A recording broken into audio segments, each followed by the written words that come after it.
Okay. We are live. Let me know in the chat if you guys can hear me loud and clear. We're about to kick things off here with the first of the major fights on the card. There was some prelim bouts, but in terms of the major fights on this card, about to kick it off with Joshua Buatsi versus Callum Smith. Shout out to Mike. He says we're loud and clear. All right.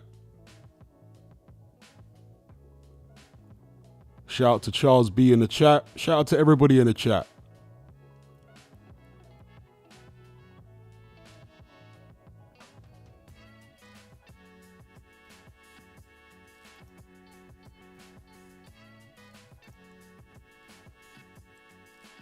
It's kind of weird, isn't it? For a fight as big as this, like, not like it's a huge international fight, Buatsi versus Callum Smith, but it would be a main event in the UK. And it's kind of weird to have such a fight starting so early. But here we go.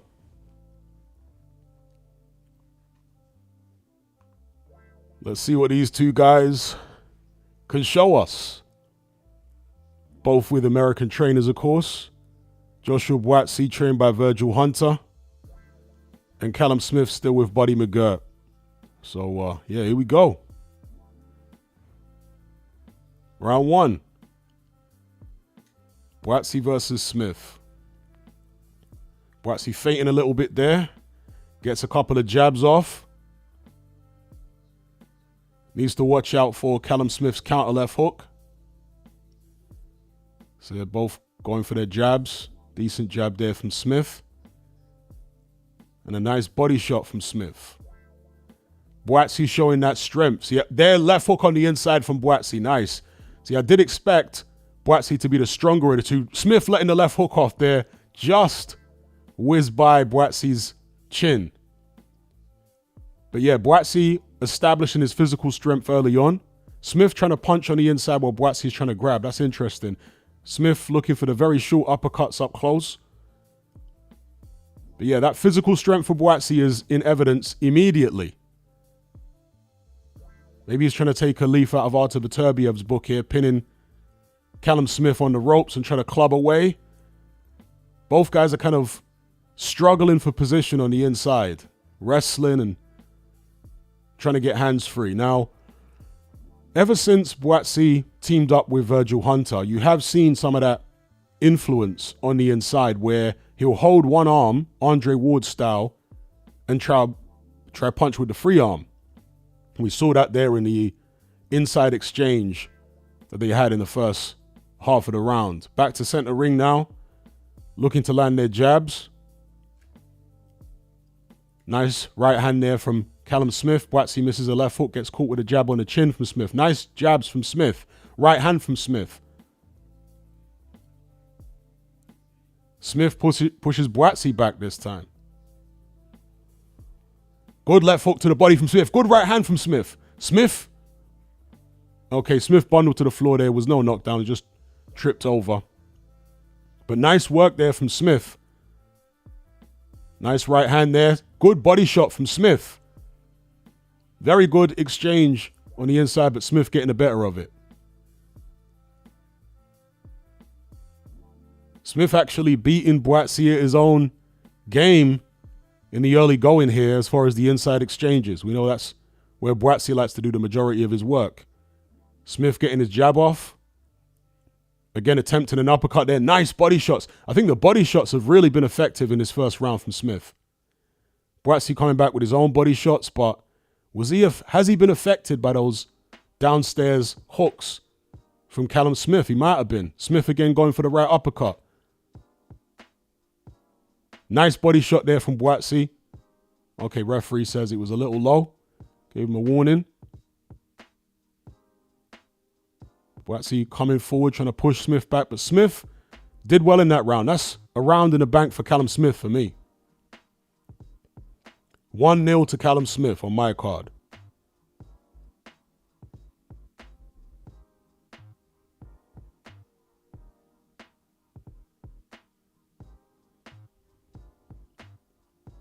Virgil Hunter telling Buatsi to keep going to the body.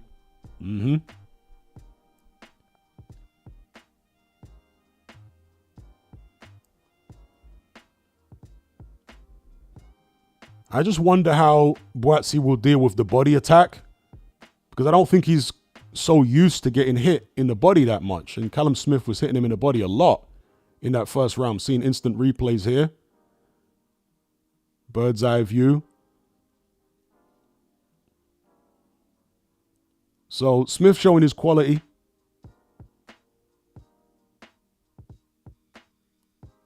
So here we go, round 2.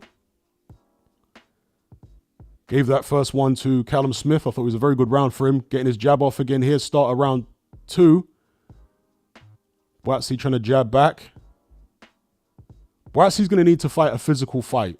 There's a nice right hand there from Smith. He's going to need to wrestle a lot more, maul a lot more.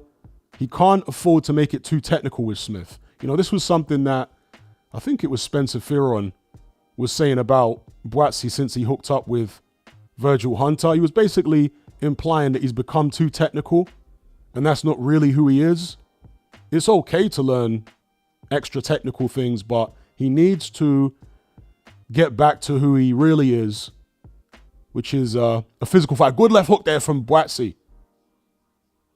Yeah, Smith took that shot well, but it did land clean. That's the first real clean headshot from Joshua Buatsi, which wasn't, you know, partially blocked or anything. But Smith took it fine, getting back on his jab. Nice left uppercut there from Callum Smith. Buatsi pushes him back. Smith really getting the better of this for me so far. He looks the sharper of the two. His work is more fluid. Buatsi's punches at the moment look a little forced. He's getting his jab off there. But Smith has definitely got into his groove earlier than Buatsi has, for me. The right hand to the body from Buatsi was almost in the kidney.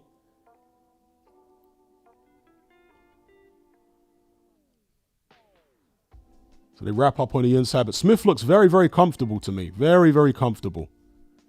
I'm quite impressed by how he looks so far. Nice jabs there from Smith. Buatsi finally getting his own jab off there. Good jab again from Buatsi.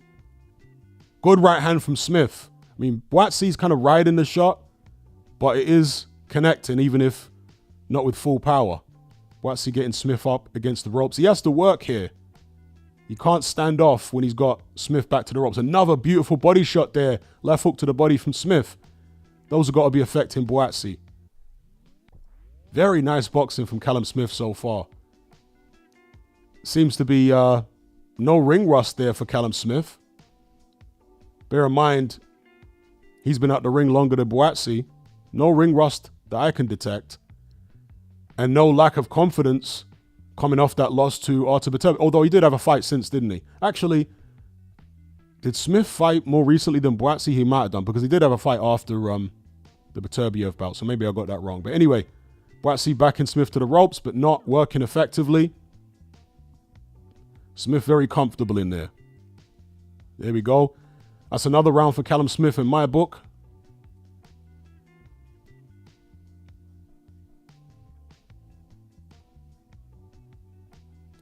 Shout out to everybody in the live chat. We got Ocean Blue in there.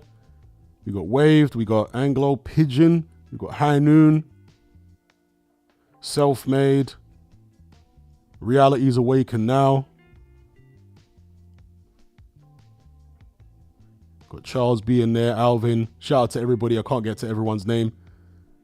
Right now, I'm concentrating on trying to do the commentary for this boxing, but I'll try answer as many and address as many comments as possible in between rounds, as long as we ain't got no instant replays to look at.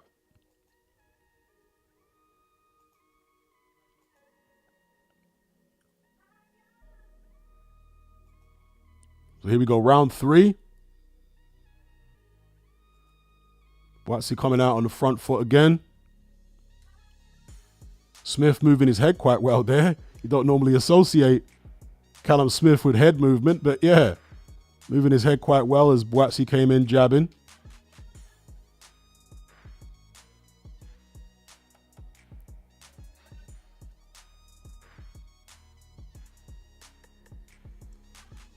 Buatsi trying to come in with the jabs, but not landing.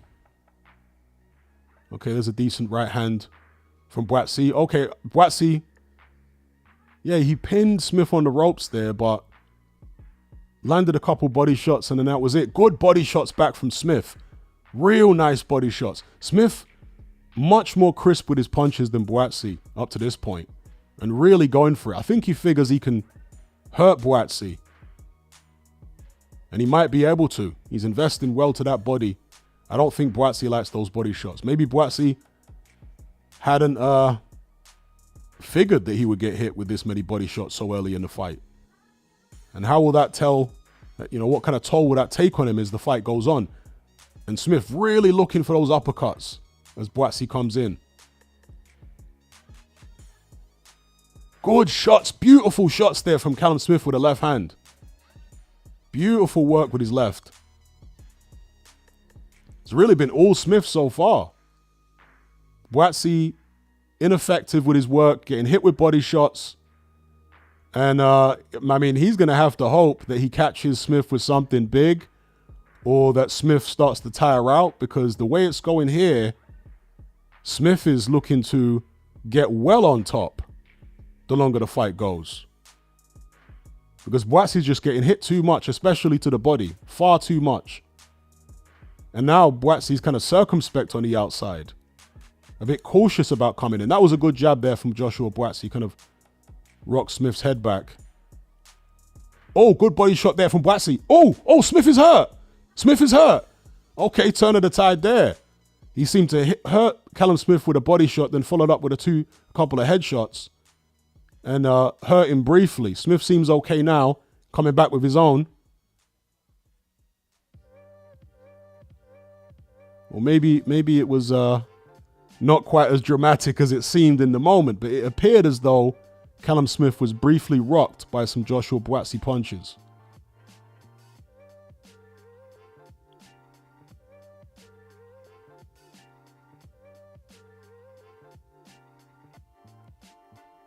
Good right hand there from Smith. Again, Buatsi rolling with a shot, but it did kind of catch him. It was a more competitive round, but I still got to give that to Smith. Buatsi didn't do enough. He had a decent moment there towards the end, but still a Callum Smith round for me. So I got a clean sweep for Callum Smith. 3-0.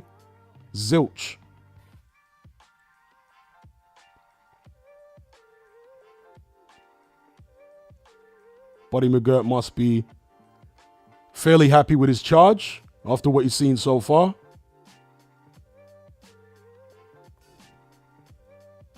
Looking at the instant replay here. Yeah, that was a nice body shot from Buatsi. And I think it did, yeah. The body shot, I think, briefly hurt Callum Smith there from Joshua Buatsi. It was a right hand and then a left hook to the body, which was actually just on the belt line. Yeah, I think it briefly hurt him, but wasn't as bad as it looked watching it live. And that's the right hand there from Callum Smith, which Buatsi moves away from. Again, rolls away from, takes the sting off it, but it does still land. It's a scoring blow. So here we go for round 4. Callum Smith coming out with a jab again. Both guys jabbing. Buatsi trying to get a body shot on there, but the angle didn't line up for him. Right hand there from Smith.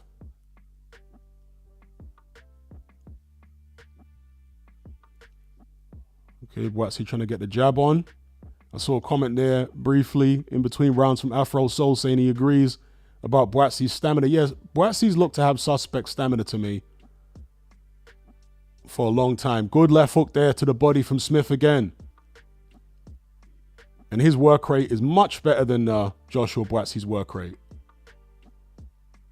See, Joshua Buatsi, because he's so physically strong, I think he relies on that a lot in order to slow down the opponent's work rate.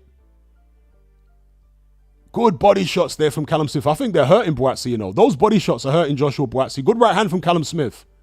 Good uppercuts on the inside from Callum Smith is actually working Buatsi over here. Good body shot again from Callum Smith. No, Buatsi's actually getting worked over. All right, good shot on the inside to the head from Buatsi, but again, no effect on Smith so far. Buatsi, I'm telling you, is looking like he's going to get stopped in this fight, the way it's going. Unless he can find a major punch, okay, Callum Smith appears to be cut. Or is it Buatsi who's cut? No, I think Callum Smith has got a small cut on his right eye. But the way this is going right here, Joshua Buatsi is going to get stopped. I'm telling you.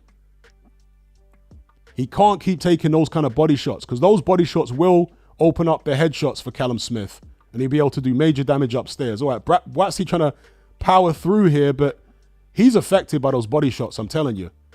Joshua Buatsi. He's trying to get closer to Callum Smith here and smother Smith's shots so he can't get off the hooks to the body especially because they're definitely hurting Joshua Buatsi.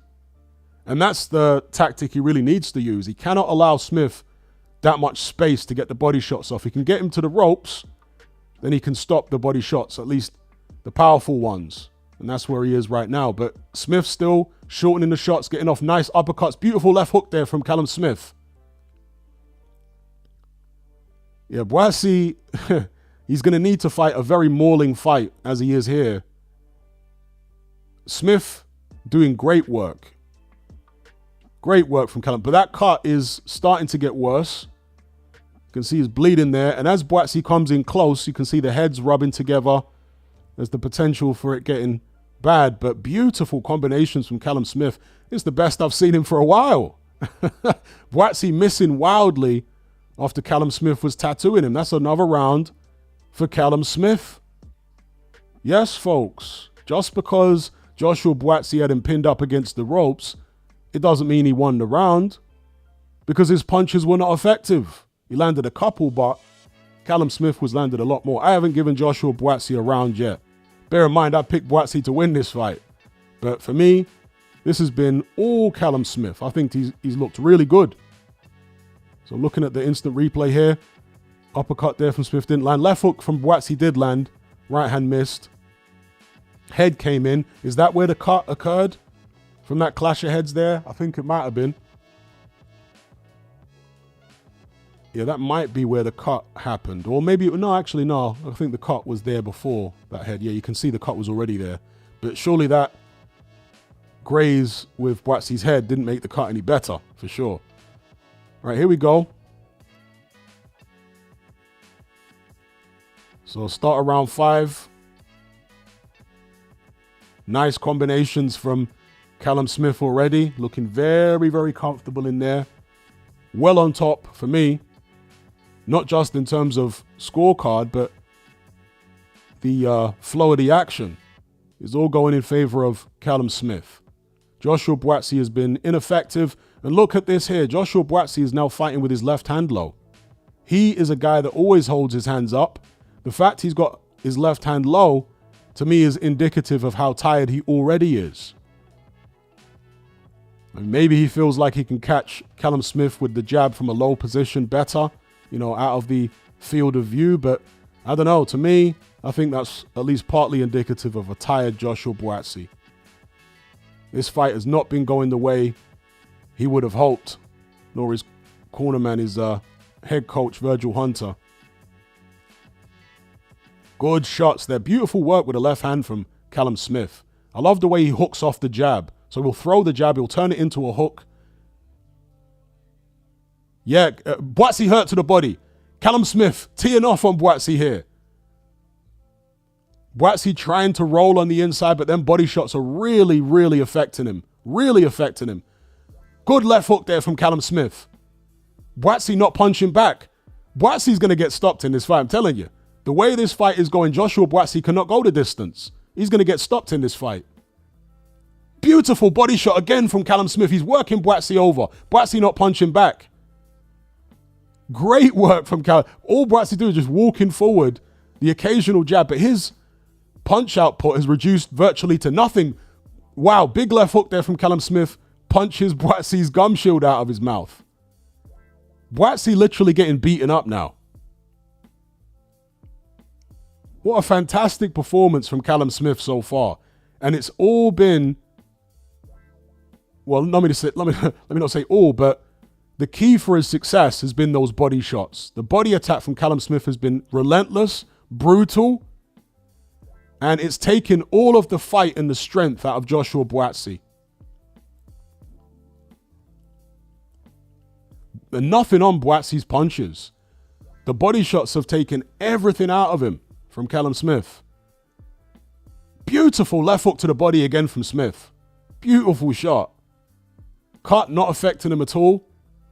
Doesn't seem to be anyway in this round.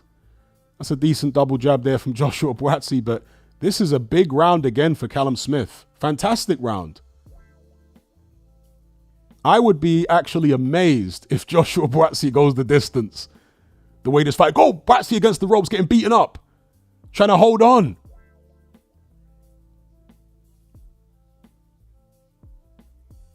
Buatsi coming forward, lands a big jab. Trying to suck it up and hold on in there, but he's just getting tattooed. Another round for Smith. 5-0 for Callum Smith for me. 5-0. There's Anthony Yarde. Look, he's going to be gloating. He's smiling. Look, he's trying to hold down a smirk. Yo.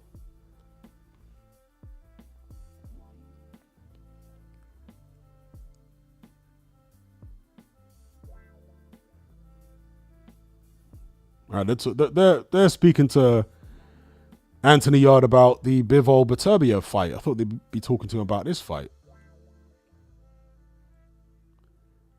So, yeah, very interesting so far with Mondo. Callum Smith having his way. Beating up Joshua Buatsi. Here we go, round 6. Never mind, I'm sounding like a broke record here, a stuck record, but never mind Buatsi winning this fight. You'll be lucky to survive the 12 rounds.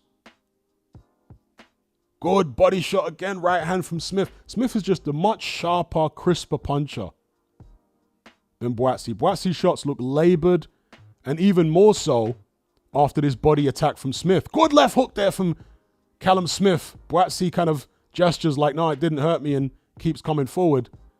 But it landed. Buatsi's shots ain't landing. Smith just very, very consistent on the inside. Beautiful short shots. He's got a nice flow, nice rhythm about his work.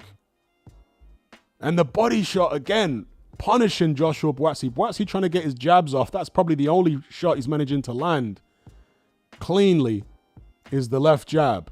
But everything else is laborious and difficult for him. Left hook there from Buatsi.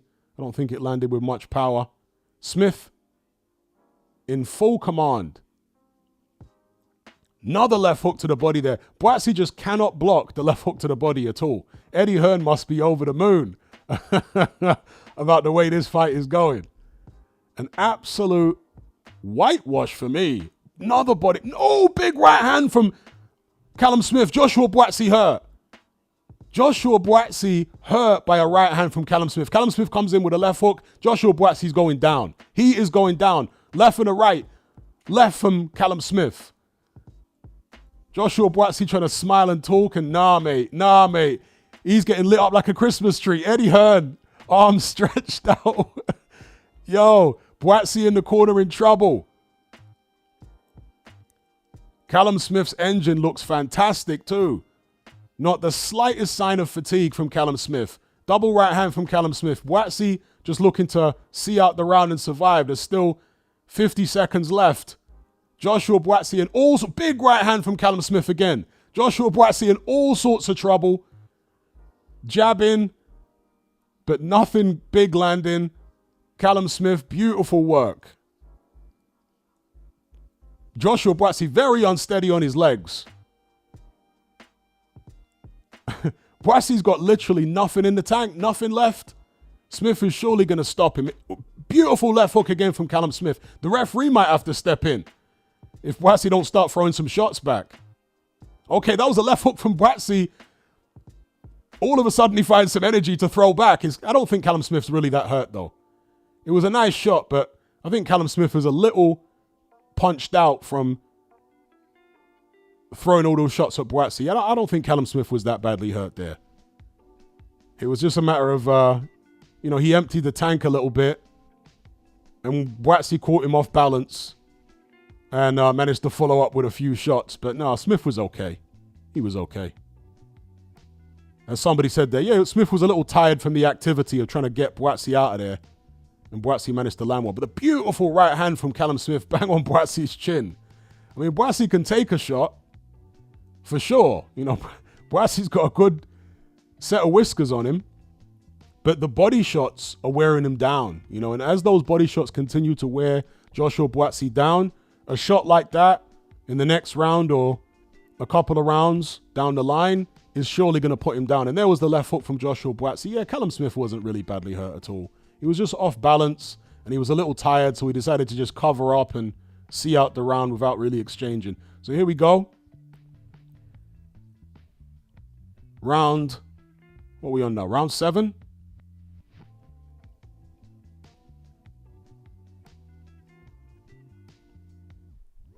Yeah, I'm not sure what the DAZN commentators are watching, talking about a cracking 6 rounds. It's been a one-sided 6 rounds so far. It's been all Callum Smith in one-sided fashion. Joshua Buatsi has never gotten into the fight. He's had brief moments of success, mainly behind his jab, very occasionally with a power punch. But this has been all Callum Smith for me. I haven't given Joshua Buatsi a round. Beautiful right hand again from Callum Smith. Buatsi backed up against the ropes. Left hooks to the body from Smith. That's been the key all night long, is the left hook to the body.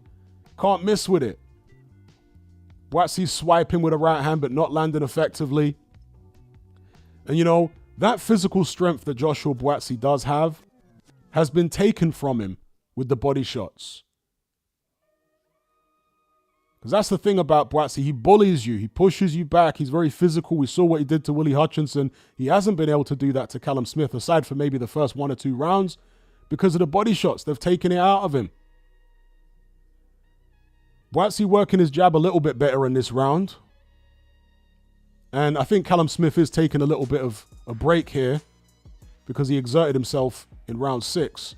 So Buatsi, okay, decent right hand there from Joshua Buatsi. Nothing that hurt Callum Smith at all. But it's allowing Buatsi to come back into it a little bit.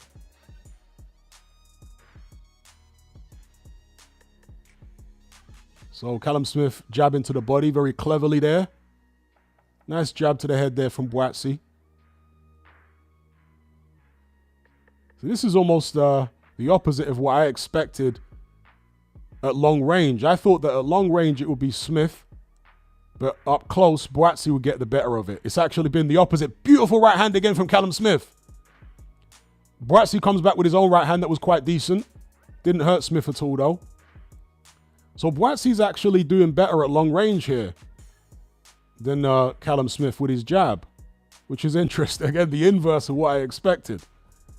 Buatsi is, for once in his career, has welcomed this long-range boxing. His jab is a bit more effective at this distance. Again, surprisingly. This might be the first round I've given Buatsi if he manages to survive the final 15 seconds unscathed. Then this is a Buatsi round, which he won mainly with his left jab. Jab to the body there from Buatsi. But surely Smith will have his second wind in the next round coming. See, I got it 6 rounds to 1 in favor of Callum Smith.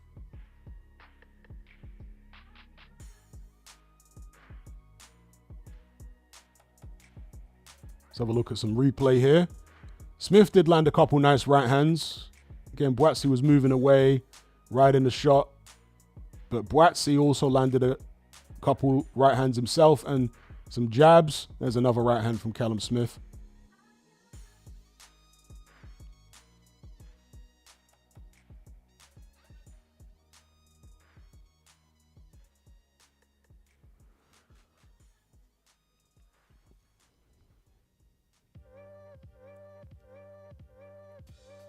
Joshua Buatsi's got it all to do here.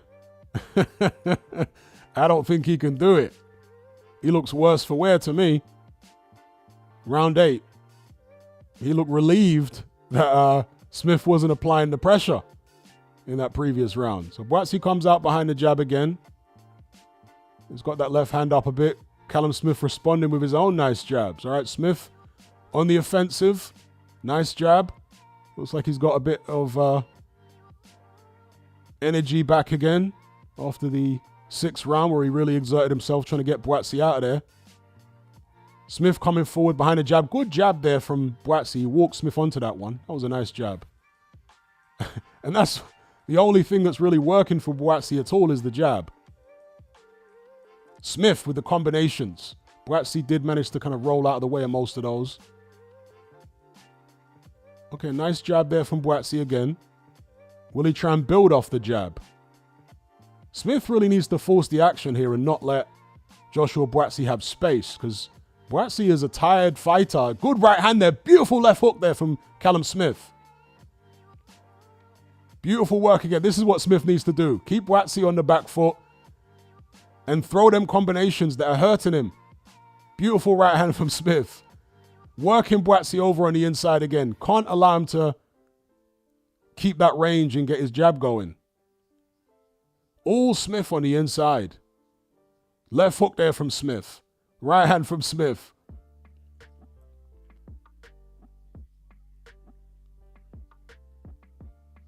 Beautiful left hook to the body there from Callum Smith. Combinations on the inside. Decent uppercut there from Buatsi though. But Smith just totally outworking Buatsi and landing much better quality shots. There's the jab from Buatsi. His only saving grace, apart from his chin, Buatsi's shown a very good chin.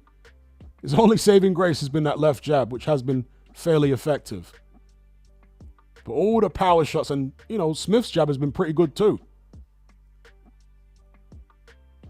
But on the inside is all Callum Smith, offensively and defensively. There's a decent right hand there from Joshua Buatsi, but he doesn't have the energy to really follow it up.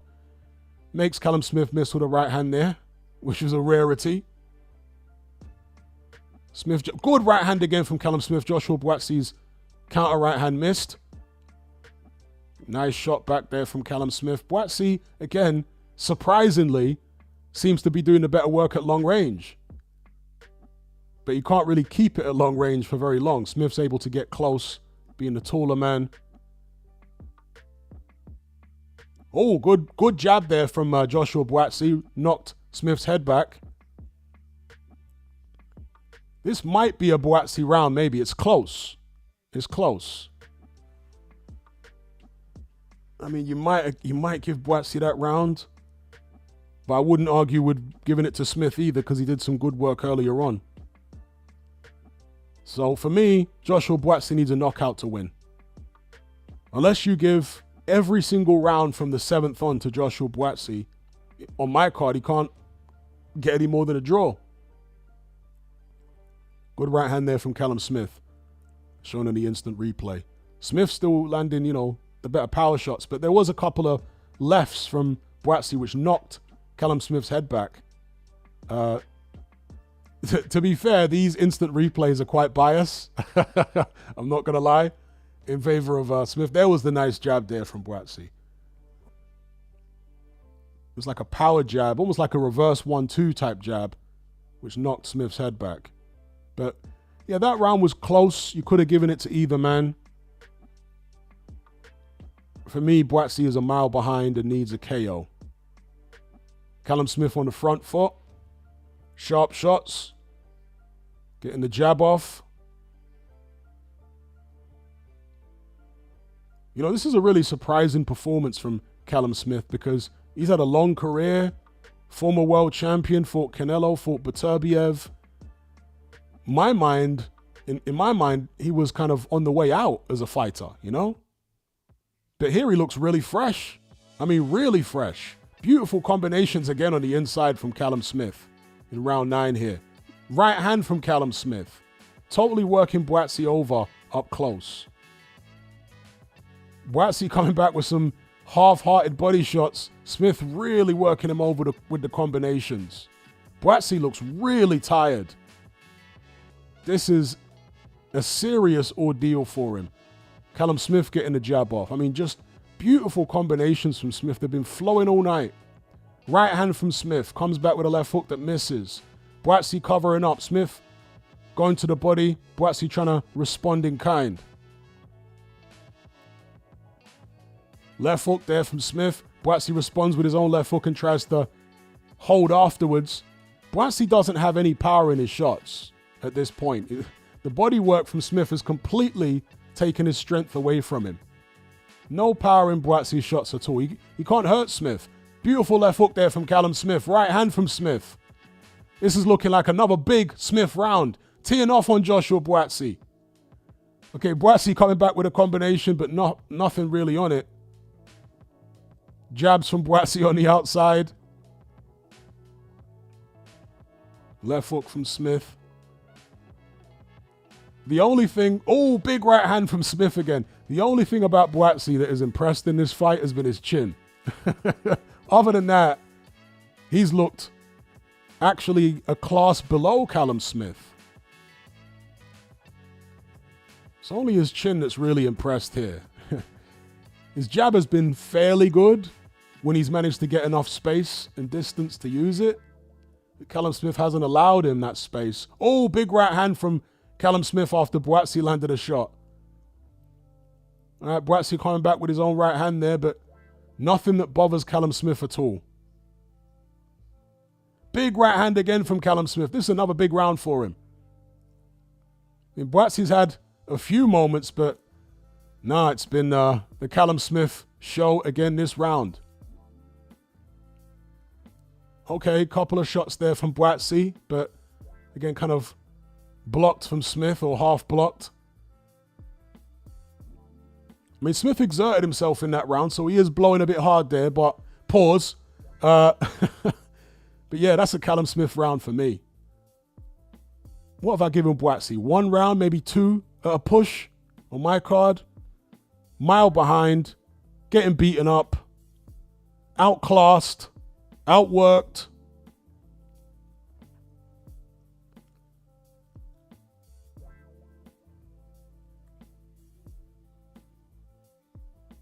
Crack, bang on the chin from Smith with that right hand. What a beautiful shot. Beautiful shot, bang. I sound like Jim Lampley now. Bang, bang. Right hand there from Smith. Oh, Callum Smith. Working Buatsi over thoroughly. I said earlier on during the fight that Buatsi would do well to go the distance. Well, he hasn't made it the distance yet. Never mind winning. Here we go. Round 10. Buatsi trying to get back on that jab. Virgil Hunter telling him he needs a knockout to win. Well, yeah. But he's more likely to get knocked out himself. Can he even survive this final 3 rounds? Beautiful shots from Callum Smith. Combinations. Callum Smith still got plenty of zip in his punches.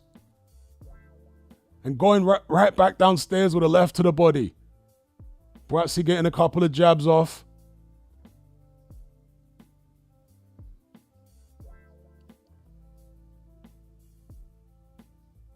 Okay, Barry Jones must have missed all the body shots that Callum Smith has landed because he's like, why is Buatsi not letting his hands go?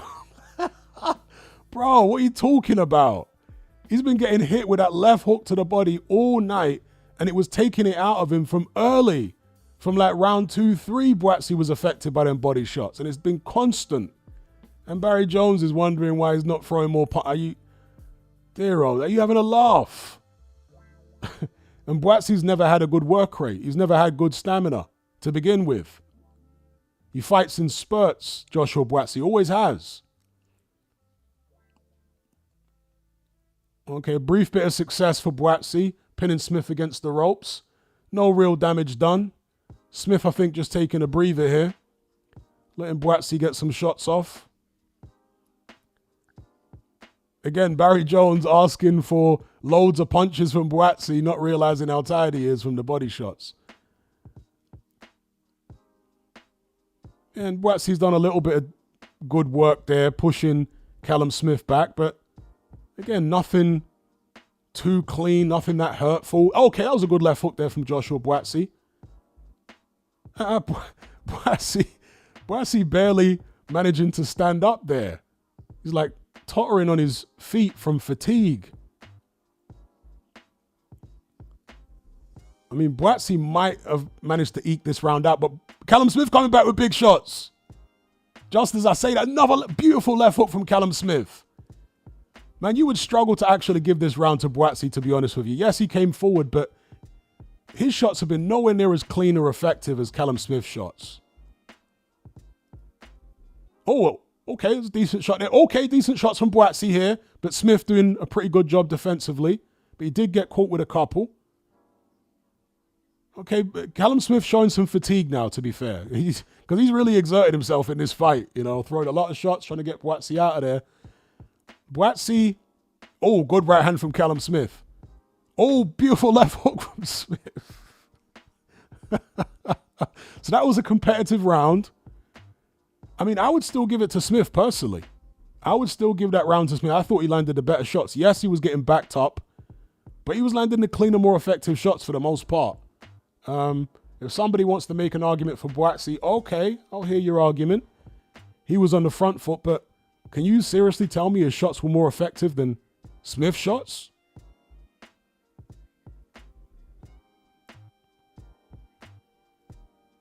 I've got Callum Smith an absolute mile ahead. Mile ahead.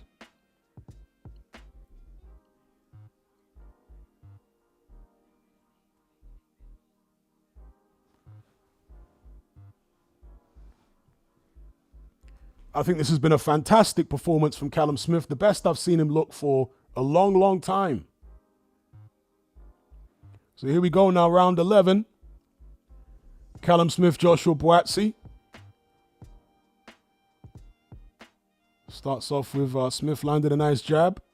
Buatsi trying to respond with his own jab. Buatsi getting rocked back on his heels there. Doesn't have his legs under him. Very, very tired.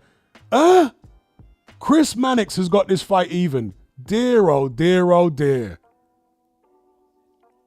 What fight has this guy been watching? Even? How the hell is this fight even? I don't know what man's been watching. How the hell have they got this fight even? Callum Smith is a mile ahead. What on earth is Chris Mannix looking at here? He must have a bottle. Well, he's in Saudi Arabia. I was going to say, maybe he's got a bottle of whiskey under the table, but no. What on earth is he watching? This is like a complete Callum Smith whitewash, nearly.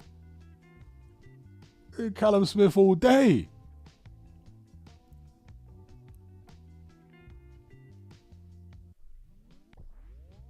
And Callum Smith doing the better work so far in round 11. Joshua Buatsi landing a good jab there.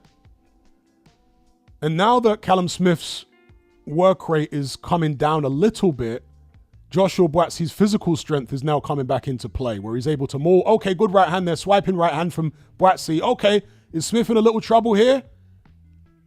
Big right hand. Oh, back of the headshots there. Needs to be warned for that. Back of the headshots from Joshua Buatsi. Rabbit punches in desperation. Smith is a bit tired now, though. And Buatsi's physical strength is starting to show a little bit. So Smith needs to just, tuck up tight and not allow too many silly shots through, because he's got this fight. He cannot be giving it away at this stage. After all the good work he's done, maybe the cut is bothering Callum Smith a little bit as well. His shots are a little ragged now, Smith. All right, right hand there from Buatsi on Smith's eye. Oh! Buatsi with a left hook. Smith's shots inaccurate now. Smith looking to hold. Surprisingly, Smith has thrown a lot more punches than Buatsi, but the shots that Smith has landed have done a lot of damage on Buatsi, but somehow Buatsi is actually forcing the pace in this round.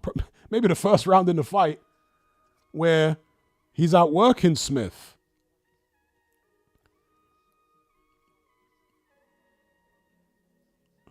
Wobble Buatsi. Yeah, Buatsi seems to be wobbled. I didn't actually see the uppercut from his angle, but the commentators are claiming it was an uppercut that landed. And Buatsi's very unsteady on his legs from fatigue. Never mind the punches landing. You could probably give that round to Buatsi. You know, Smith shots were missing a lot. He was being pushed back. Buatsi wasn't that effective with his offense, to be fair, but yeah, you might get that round to Joshua Buatsi. You might get that round to him. But I got this. I mean, maybe 3 rounds to Buatsi. Everything else to Smith. That was a nice right hand from Buatsi, but Smith came back with his left hook. For me, Smith just needs to see out this 12th round. Even if he loses it, he's winning on my cards. On my card. He's won the fight. Like 8-4. If he loses this final round, he's won it 8-4 on my card. Even Virgil Hunter saying to Buatsi, you got to win this fight. You got to score a knockout to win. So I know trainers will tell their fighters that even in a close one, but yeah, no idea what Chris Mannix is looking at. Presumably Chris Mannix has now got Buatsi ahead. Unbelievable.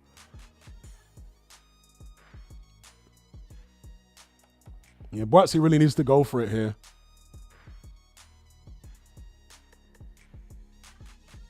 Both guys have got that 12th round burst of energy. You can see the finish line in sight.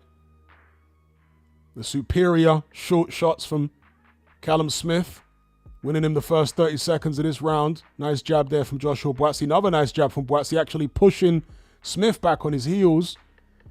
You see Smith is tired now. Nice combinations there from Callum Smith. Good jab again from... Oh, beautiful left hook from Smith. Rocked Buatsi on his heels. Right hand from Smith. Buatsi rocked. Buatsi got that chin, boy, but he ain't going to have a long career taking this type of punishment. Buatsi, I think, more hurt than Smith realized at first. Buatsi trying to come back there. Tired, forcing the punches out. Beautiful right hand there from Callum Smith. Still much sharper shots. And that work with the left hand from Smith has been great all night. He uses it as a jab. Doubles up with hooks and uppercuts all off the left hand. Beautiful work from the Callum Smith left hand. Beautiful punches Buatsi's gum shield out of his mouth once again. Referee's going to need to wait for a lull in the action before he allows Buatsi to get that back in.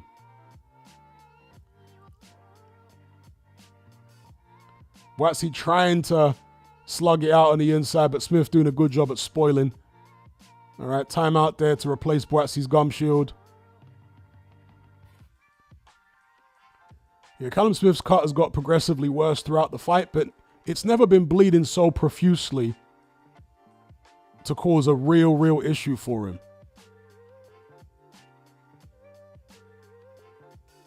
So, good right hand there from Buatsi, but Smith took it well.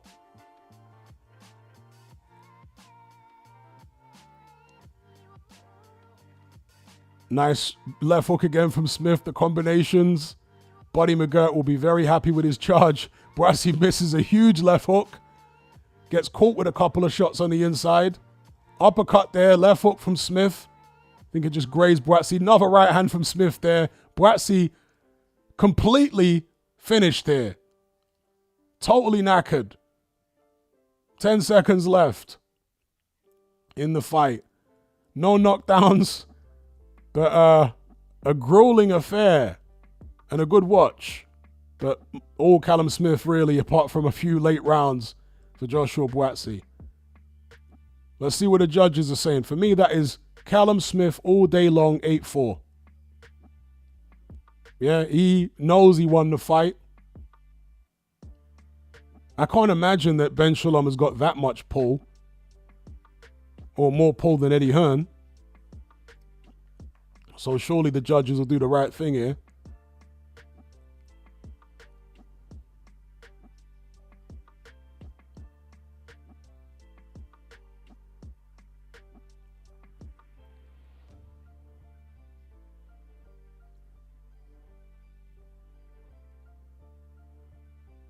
Let's see how the judges have it. It should be a UD.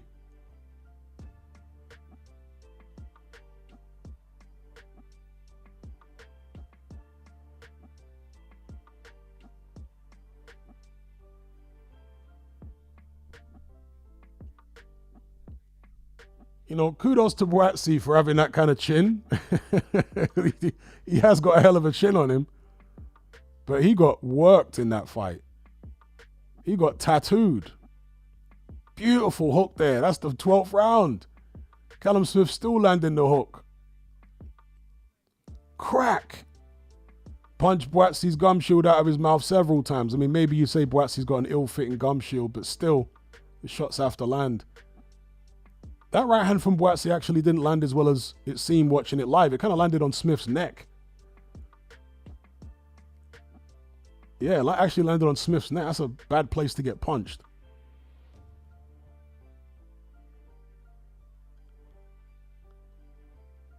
Yeah, Smith's cut is bad, but the blood was running down the side of his eye rather than into his eye. So I was fortunate for him. Eddie Hearn elated there, look.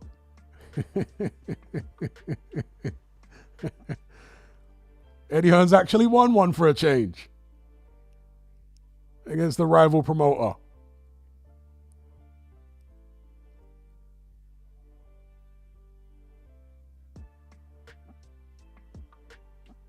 Chris Mannix had it a draw. Good God, man.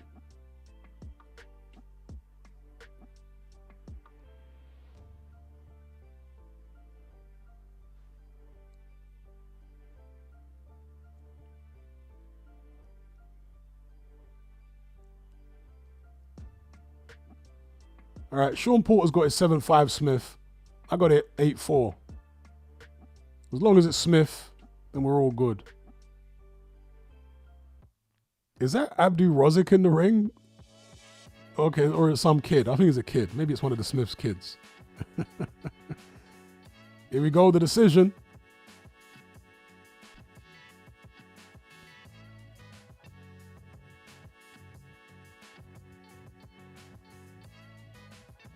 Wow, 119, 110.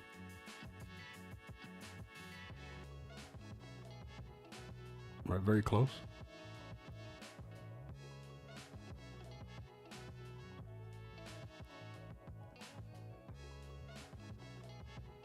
Callum Smith. Yeah, the right man won. I got no issue with the scorecards, to be honest, because the rounds that you would give to Buatsi were still competitive rounds. There was no round there that Buatsi really won big. I mean, you know, maybe one, but I can't actually argue with the really wide scorecard. Because like I say, unless you have to really be generous to be giving Joshua Buatsi more than 2 rounds, maybe 3 rounds at a push. I gave him 4, but there were a couple rounds in there which were so competitive they could have easily gone the other way. So anyway, yeah, right man won. Callum Smith.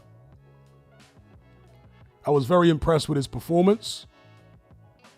You know, I picked Joshua Buatsi to win. I thought Buatsi would bully Smith, but it was actually Smith bullying Buatsi for most of the fight. So kudos to him. Great performance. As Mike Oxlong said there, a great opener for the card. Jonas says Buatsi's head is made out of cast iron. It is too. A very, very, very good chin from Joshua Buatsi, but woefully lacking in his skills. Let's be real. Woefully lacking in his skills.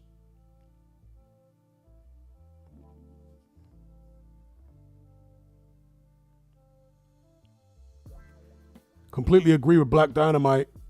Buatsi fighting style needs to be changed. Yeah, may need to leave Hunter.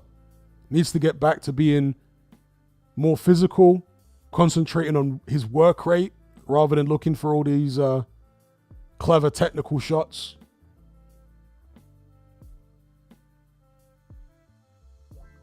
Same for me, Craig. First fight of the night, first prediction wrong. Same for me. And that was one of the fights I was most confident in, to be honest, in my prediction. I was really confident that Buatsi was going to win. I thought he'd win on points or stop Smith late. But no, Smith dominated the fight. Really dominated it. And I thought Smith was kind of a jaded fighter. But he looked fresh in there to me.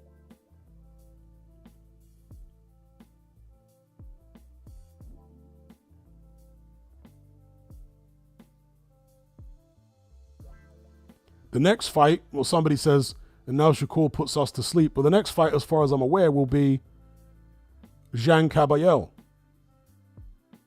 So I don't think that'll be putting us to sleep. It'll be putting one of the fighters to sleep, with a bit of luck.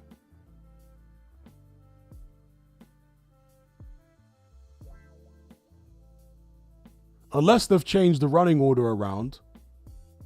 Originally, Shakur Stevenson versus Schofield was going to be the third from last fight. So it was going to be the Shakur Stevenson fight, then Dubois versus Parker, and then the main event, Beterbiev Bivol 2.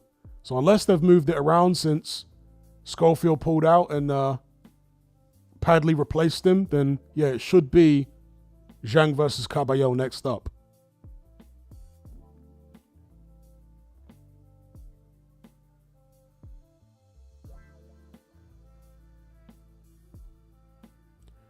Mighty Meatball says, I've said since day one, I didn't think Hunter was a good fit for Buatsi. He's taken that viciousness out of him.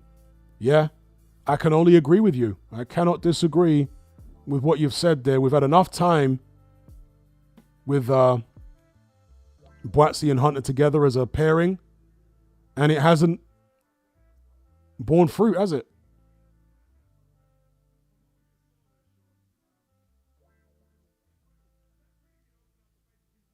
Shout out to Aman. All right, if you guys can all just take a second to like the video, it'd be much appreciated. If you could like this stream, we've got 412 concurrent viewers. If we can get at least 200 likes, we've got 88 at the moment. It really helps this stream get seen because obviously there are lots of other people doing instant reactions. And, you know, mine is going to be all the way down the bottom in terms of search results and suggestions because I barely got any likes on it. So if we can get the likes up to 200, be much appreciated. Thank you in advance. Shout out to Nathan for the super chat. He says, you see the caliber of Beterbiev. Look at what he did to Smith. JB tried to walk Smith down in similar fashion and got a rude awakening. He did indeed. He did indeed. The caliber of Beterbiev really is fantastic. It shows exactly as you say the levels between Beterbiev and Joshua Buatsi. Many, many levels.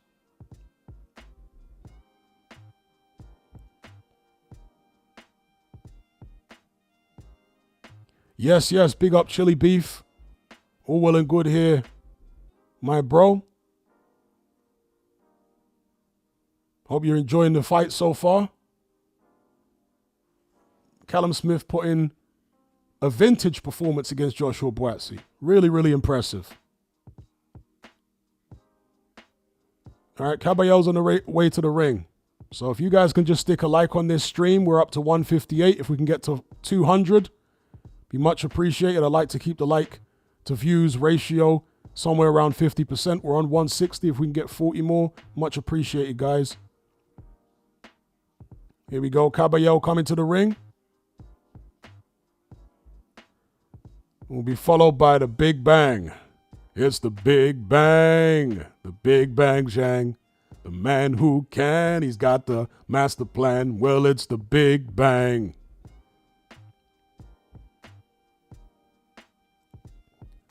Let's change the screenshot here to reflect the fight we're about to watch. Let's see if I get this prediction wrong as well. Although this fight, I've been back and forth between the two. I picked Kabayel, but not with any real confidence. Because he's never been hit the way Big Bang can hit. He needs to negotiate the early rounds very carefully. Because the big man from China could easily put him to sleep if he catches him with one of those bombs. So, yeah, for me, this is like 51-49 in favor of Kabayel in my head. So Jiang could easily win this one. I'm just slightly edging towards Kabayel. But he's going to need to use the movement, I think. And he hasn't really used that movement consistently for a long time, not since the Chisora fight. He used a little bit of movement against Makhmudov, but he was also very aggressive for large parts of that fight as well. So I'm going to need to see them legs from Kabayel in these early rounds, because Jiang is not like a Makhmudov who's just a brute. Jiang's got craft. You know? He can box. He can counterpunch. He can set shots up. He's sneaky. Puts his shots together well.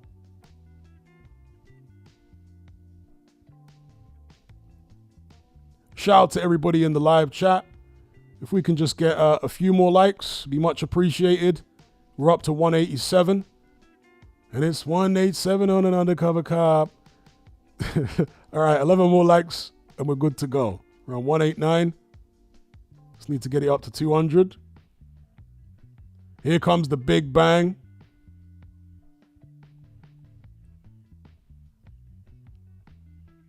How come he's got his own song now? Some rapper has put this Big Bang song together. It's okay.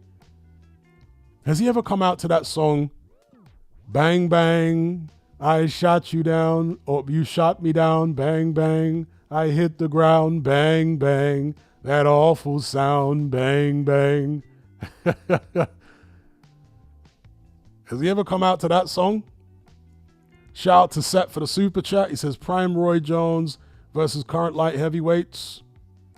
I'm going to say something controversial. I got to go... I might have to go Beterbiev over Roy Jones. I think Jones would have a better chance against Bivol. But I'd have to go Beterbiev over Jones at 175 pounds. Jones was the greatest, in my opinion, super middleweight I've ever seen in his prime. But not the greatest light heavyweight I've ever seen. So yeah, shout out to Seth for the super chat.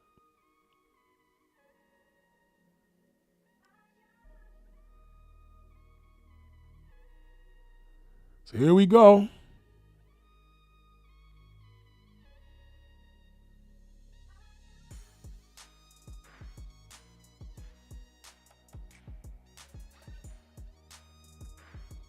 There you go. I need to actually record my Big Bang song. It's the Big Bang. And in my head, my vision of it is you would have like a Chinese Tom Jones singing it with like a band. It's the Big Bang.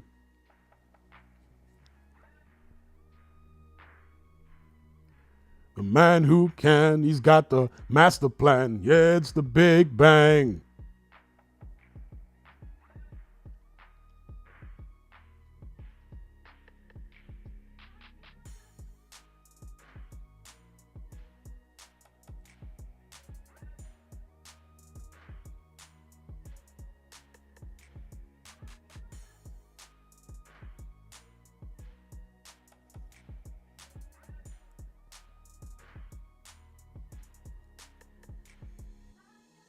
All right, let's see how this fight goes.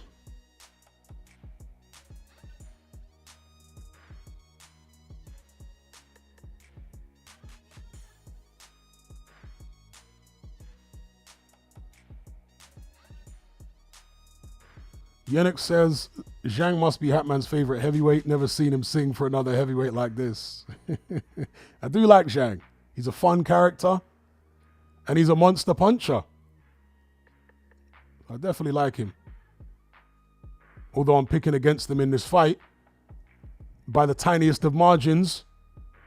In my head, this is like 55-49 in favor of Kabayel. So I'm not confident in picking Kabayel at all against the monster puncher from China with the southpaw skills. Kabayel's going to need to be so careful in these early rounds here. So careful.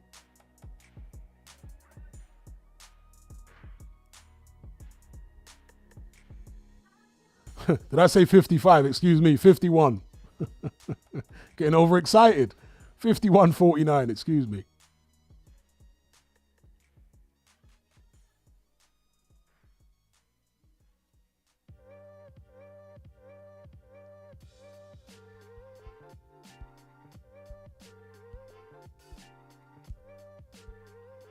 Jiang coming in with the power of 20 Chinese nuclear power stations in his punches.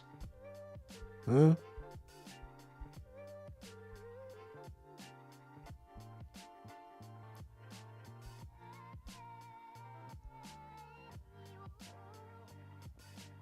There we go. We've got the Chinese supporting the crowd.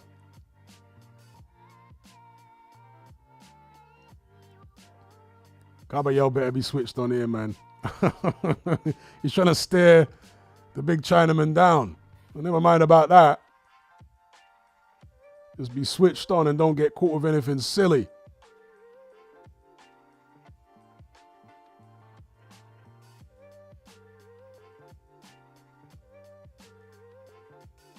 Here we go.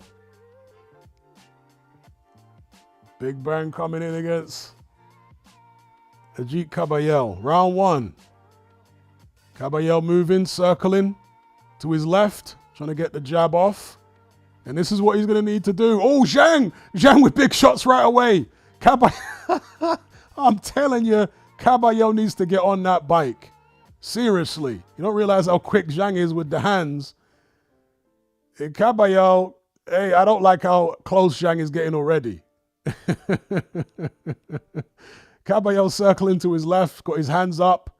Needs to be so careful. So careful. Kabayel moving, right hook from Jiang. He's already let the left hand go a couple times. Oh, God, them shots are so close from Jiang. Big left hand from Jiang. It just grazed Kabayel's face. Kabayel trying to come back with his own big shots. Jiang motioning to him, gesturing to him. Fight me in the middle of the ring. All right, Kabayel getting some body shots off. That's decent from him. Jiang had to like, nah, don't bother me. But it will bother him if Kabayel can land those shots consistently. Jiang has got terrible stamina, as we all know. Jiang menacing. That was a deep breath from Jiang already. Oh! Jiang letting the left hand off, but Kabayel countering quite well with the overhand right. Nice body shot, straight right from Kabayel to the body. Ooh! Kabayel loading up with his right hand. He's willing to gamble, but be careful doing that. Jiang with a couple nice body shots. Oh, left hand from Jiang. Oh, right hand. Jiang's hurt him. Jiang. Oh, Kabayel needs to get out of there, man. Come on. Okay, he might not have hurt him, but he definitely rocked him back there. Yo, Big Bang is no joke in these early rounds. You got to be on your P's and Q's like Kano out here. Dear, oh dear, look. Jiang looking to counter everything Kabayel throws to the body. Kabayel on the bike, very much so. Needs to be. Right hook from Jiang. Was kind of partially blocked. And Jiang likes it when you're on the back foot like this, you know? He likes it when you're on the back foot because he's got the space to get the shots off. As long as you're not working a lot on the back foot. If you're working a lot on the back foot, you don't like that. But if you're just moving around like this, but this is what Kabayel has to do because in the early rounds, Jiang is sharp and he's got mustard on his shots. You need to stay out of trouble. That left hand there from Jiang, dear oh dear. He's got so much power on it. He doesn't have to load up or anything.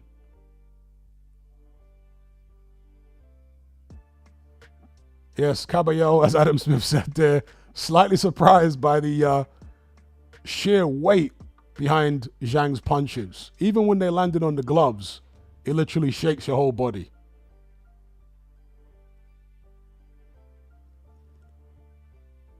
Shout out to Adrian. Good morning, live from LA. Yeah, that was a Jiang round there. Somebody says Jiang takes up the whole ring. Yeah, that was a good round for Jiang. He landed a left hand there to Kabayel's forehead. So 1-0 Jiang. Shout out to D-Man for the super chat. Much appreciated, sir. Kabayel landed a right hand of his own, but Jiang countered. So Jiang's looking to counter everything that Kabayel comes with in these early rounds. So here we go, round two. Let's see if Kabayel can negotiate the early going here. He's actually on the front foot here against Jiang. That's interesting. He's dispensed with the back foot stuff. Gonna need to make sure he don't get timed up close. Okay, he's going to Jiang's body. Good right hand there from Jiang. Okay, Kabayel taking a gamble here, taking it to the inside and looking to attack Jiang's body. That's a gamble, but it may pay off. I guess he didn't like the way things were going on the back foot against Jiang. Okay, nice body shot there from the Big Bang.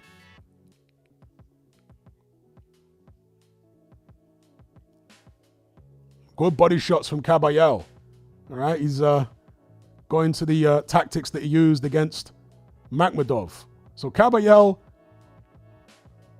maybe he wasn't as impressed by Jiang's power as I thought he was. Because, again, he's willing to stand on the inside and trade here. At least in spots.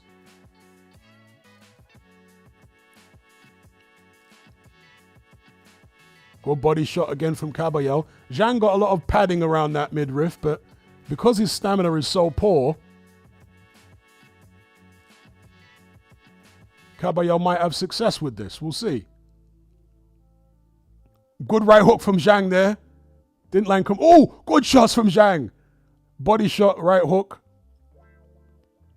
Good uppercut there from Kabayel on the inside. Quite surprised that Kabayel was dispensed with the movement so early in the fight. We're only in round 2.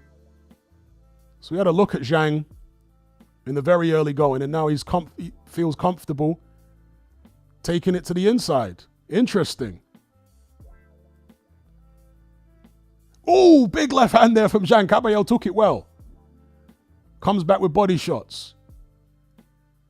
Jiang not liking the body shots. Jiang breathing a bit heavy there from them shots. Oh, good shot from Jiang, the uppercut with a right. Oh, big shots from Jiang. You know, Jiang, he's such a massive guy and his foot speed is so slow that it's surprising when he comes out with those fast combinations.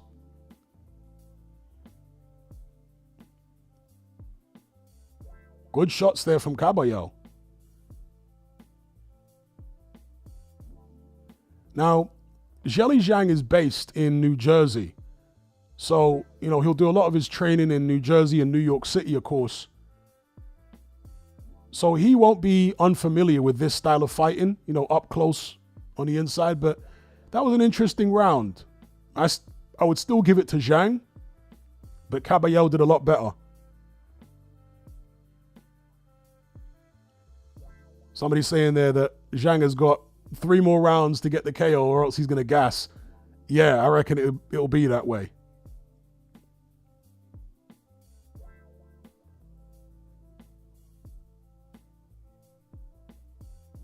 Matt says, has Kabayel always looked that fat? Yes, he has.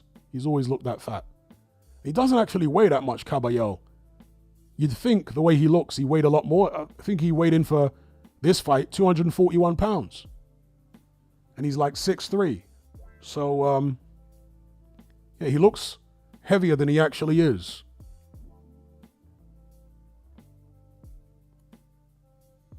All right, here we go, round 3. Kabayel Jiang.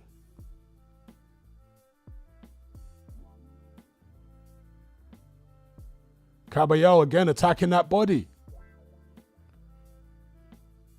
I'm quite surprised he's this comfortable fighting Jiang up close this early in the fight to be getting those body shots off. I'm quite surprised by that.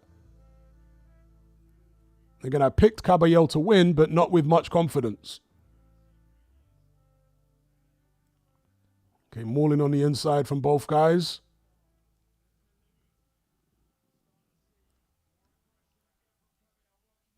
Kabayel really going for that body. Jiang taking a big gulp of air there. We're only in round 3. And Jiang not throwing shots. Have the body shots got to him already? Okay, some rough stuff on the inside. Forearms in the face there from Kabayel. Dirty boxing. Jiang trying to get distance. He doesn't like Kabayel smothering him. Ooh! Kabayel nearly got clobbered there with a Jiang right hook. Nearly got clobbered.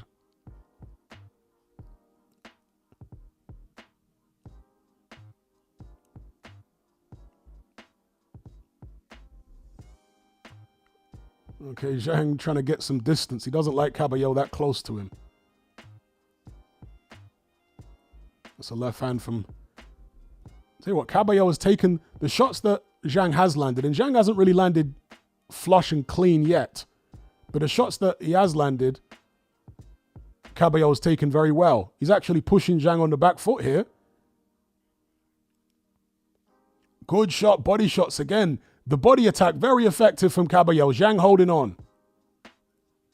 Now, Jiang is definitely getting tired already. Jiang's midriff is red from the body attack. I think he's losing power off his shots already. Could Kabayel stop him here?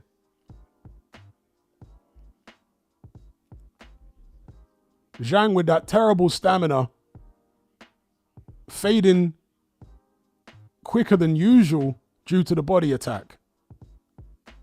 And it's dedicated from Kabayel. He's absolutely insistent that those body shots land. Constant body attack. I mean, he must be throwing 5 body shots for every 1 headshot. Yeah.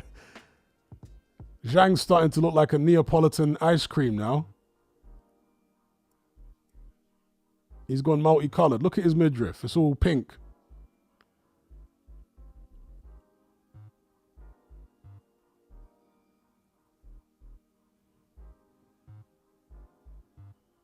There you go, end of round 3. Jiang cannot keep Kabayel off of him. And he can't stop the body shots landed. I'm really surprised that Kabayel is being so aggressive so early. But he obviously knows what he's doing because he hasn't been caught with anything major. Jiang definitely looking gassed. So again, I picked Kabayel to win this fight, but I didn't think it would play out quite like this.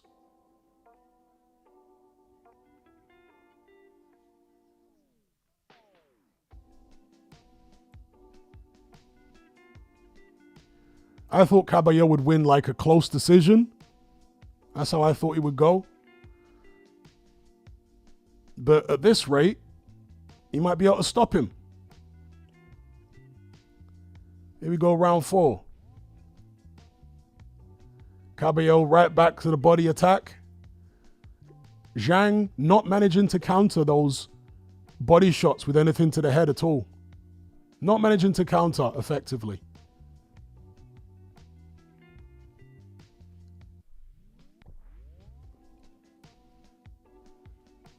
Again, pushing Jiang back.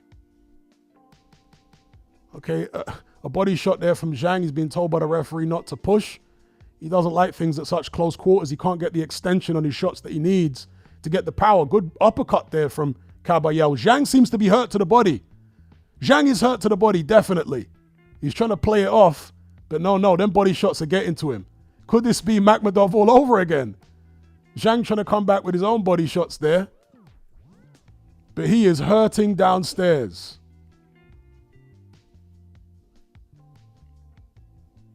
Ooh, Jiang with one of those rare, quick left hands. Didn't land flush, though. And Kabayel's defense has been quite impressive in this fight because, I mean, maybe you could blame Jiang's accuracy too, but he's managed to avoid getting hit with anything too clean. You know, Jiang has not landed anything powerful on Kabayel's chin at all. So Kabayel's IQ here is good. He knows what distance it's safe to throw the shots from. He knows where he needs to be in the ring. Having said that, he did get caught with a little left hand there. But again, no real power. Not the power we've seen in previous Jiang fights like against Joyce. He doesn't have the distance. And I think he's already somewhat depleted in terms of his energy due to the body attack, which is relentless from Kabayel here. Yeah, Jiang was taking big gulps from the second round. We're now in the 4th. He's getting totally worked over to the body. His power is leaving him.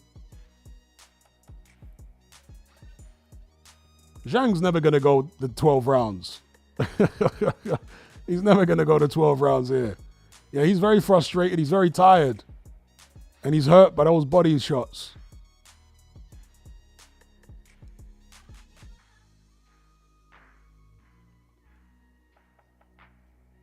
Yeah, it's the old adage in boxing. You know, against the big guy, you need to be either all the way out or all the way in.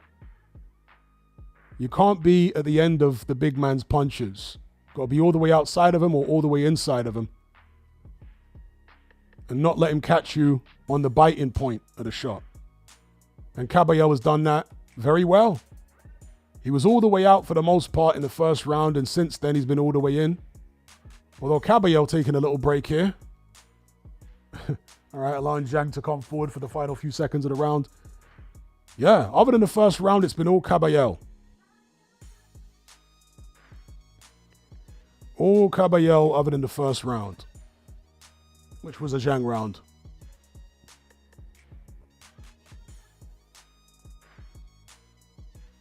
Bernard Hopkins just said Victor Ortiz. He meant Virgil Ortiz. Hopkins is so punch drunk.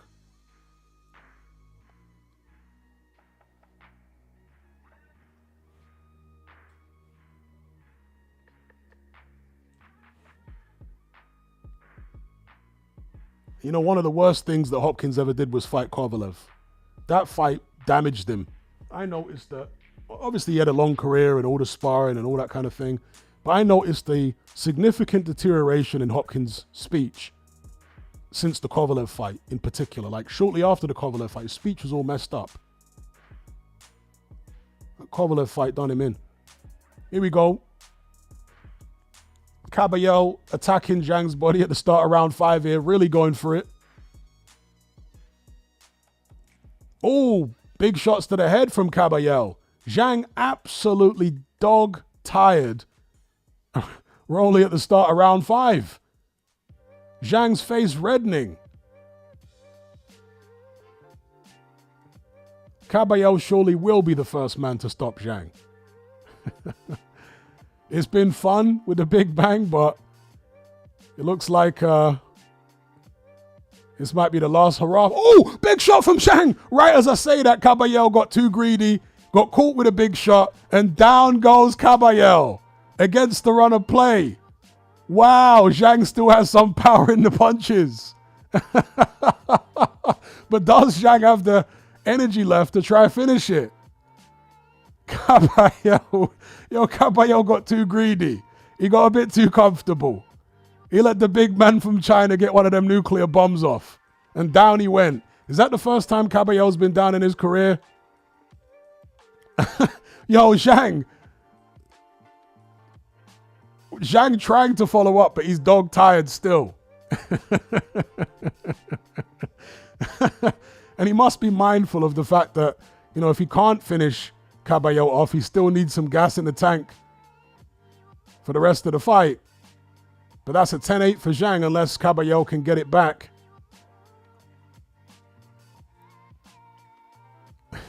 That Chinese power is still there apparently. I thought he was gone from fatigue. But no, he managed to save one up. Detonate on Kabayel. So there's life in the old dog yet. Oh, combination there from Jiang. And kudos to Kabayel. I say kudos. We'll find out if it's foolish. But, you know, he's not on his bike here. He's like, okay, flash knockdown. I can still apply the pressure on the inside. Jiang dog tired. Look at him. Fighting with his hands low. Barely managing to follow up with anything. But he's got a 10-8 in the bank. So that keeps him in the fight. Right? He won the first round. He lost 2-3-4, but he's won round 5 here on a 10-8. I mean, sometimes judges might score it a 10-9 because Kabayel's won the round otherwise. If he's won it big enough, maybe. But on a lot of cards, it's still going to be a 10-8. I'd like to see a replay of that knockdown because Kabayel went down quite heavy. He didn't appear to be that hurt when he got back up, but he went down heavy.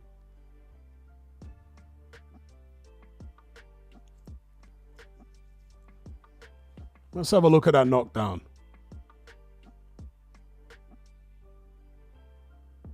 Here we go.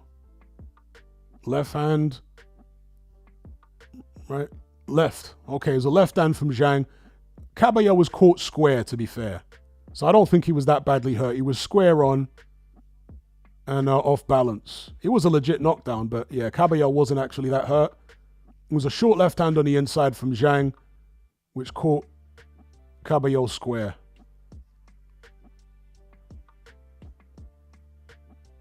So yeah, that's not a good look for Jiang actually, because although the knockdown was scored, it was more from Kabayel being off balance rather than being hurt. So Jiang is still in this on the scorecards, right? But the momentum of the fight is very much in Kabayel's favor with the body shots and what have you. And here he is again on the front foot, working Jiang over. We're in round 6 now. Kabayel going to the body. Knows he needs to make up for the knockdown he suffered in the previous round. Jiang is able to throw about 2 or 3 hard shots around. Other than that, he's just pushing his arms out to keep Kabayel occupied, but there's nothing on the shots. And Jiang normally only has 6 rounds in him. So what's going to happen in the second half? Oh! Yeah, Jiang nearly went down from body shots there. He's bleeding from the nose. What? Why did the referee break him there? What was that? Was it a low blow warning? Not sure why the referee broke them up there. Jiang needs to fight hard here because he's getting worked over by the Kabayel body attack.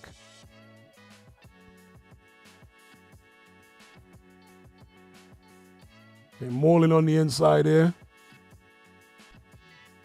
Oh, right hook there from Jiang, but not much on it. Now he's trying to lace Kabayel, give him a taste of his own medicine.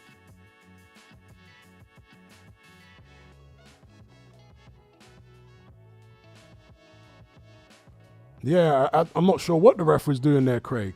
Don't know why he broke him. I'm assuming it was to warn Kabayel about a low blow, because he seemed to have Jiang going from a body shot, and then all of a sudden the referee stopped the action. Kabayel going back to the body. Jiang trying to hang tough. Oh, good right hand to the head there from Kabayel. It's starting to look like the Jerry Forrest fight for Jiang all over again. Although he had a lot more success early on against Forrest than he's had in this fight against Kabayel. Good body shots from Kabayel. Jiang down! Jiang down from the body shots. Will he get up? Can he continue? I think he's going to be counted out. He's going to be counted out. It's over. Ajit Kabayel stops Zheli Jiang. Yeah, Jiang had enough.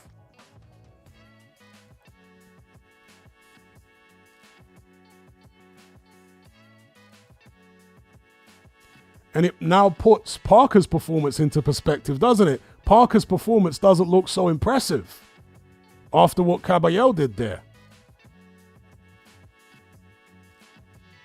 And Kabayel was clever. You know, some people might look at that and think that all he did was put his arms up and walk forward throwing body shots. But no.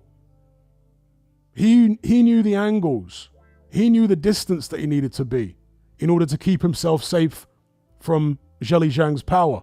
And other than that one momentary lapse where he got dropped, his judgment of distance, where he needed to be, his spacing in the ring, everything was fantastic there from Kabayel.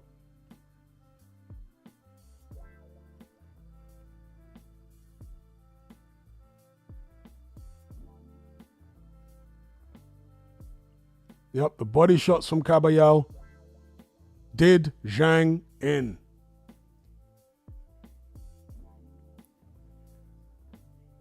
He's a smart fighter, Ajit Kabayel. Smart fighter. And he showed different aspects of his game. In the first round, he showed his movement. But he decided, you know what? I can actually take it to the inside against this guy early. And yeah, it paid off. Fantastic performance by Ajit Kabayel. He's on a great run. That right hook to the body there sickened Jiang. Took a knee, didn't get up. No mass. Shout out to D-Man for the super chat. He says, good win for Ajit Kabayel, no doubt. Jiang's number one weakness is his stamina. Ajita's got pressure fighting style, surprisingly. Yeah, he is favoring his pressure fighting style at this stage of his career, but he does have a back foot too, which he showed in the first round against Jiang. So great performance by Kabayel. He is in the ascendancy.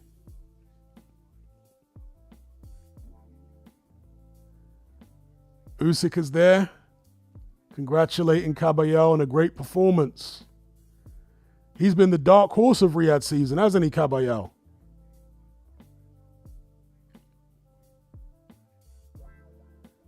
Ben says, worst stamina I've ever seen. Yeah, Jiang does have diabolical stamina, as I was saying before the fight. Worst stamina of any top 10 heavyweight, Jiang, easily. Terrible stamina. Terrible, terrible stamina. Fades in fights, and of course, Kabayel was able to accelerate that fading with the body attack.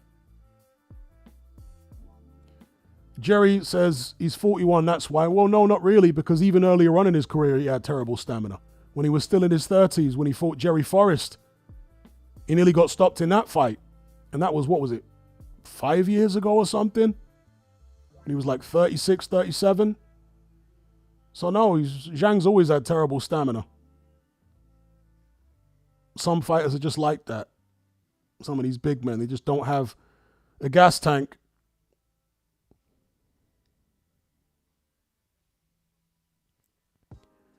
I'm not surprised Jiang's got an oxygen mask on, because if you saw the state of him after the Jerry Forrest fight, I think they gave him oxygen for that fight too.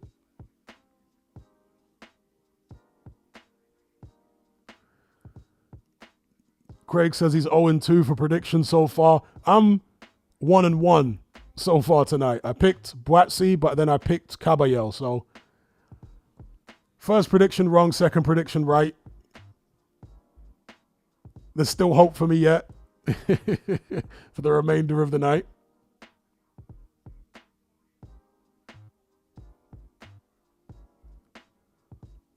Someone's saying Jiang's engine needs some serious work. That is shocking. I don't think there's much you can do for Jiang, you know? I don't think there's much you can do for his stamina. A lot of this stuff is genetic.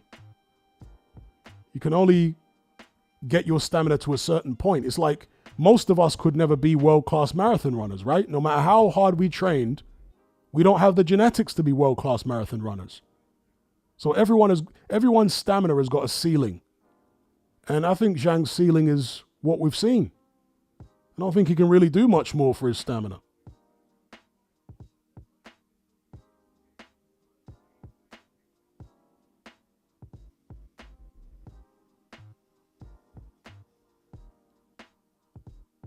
Palmer says, I get your point, but do you think he's maxed out his genetic potential? I think he has, yeah. I think he's maxed out. Nathan says, Hatman, who next for Kabayel? AJ.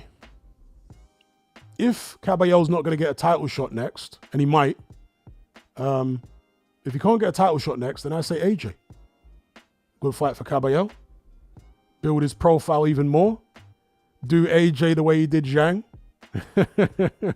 AJ's stamina is not as bad as Jiang's, and AJ's quicker on his feet, but Kabayel still might be able to do him in similar fashion.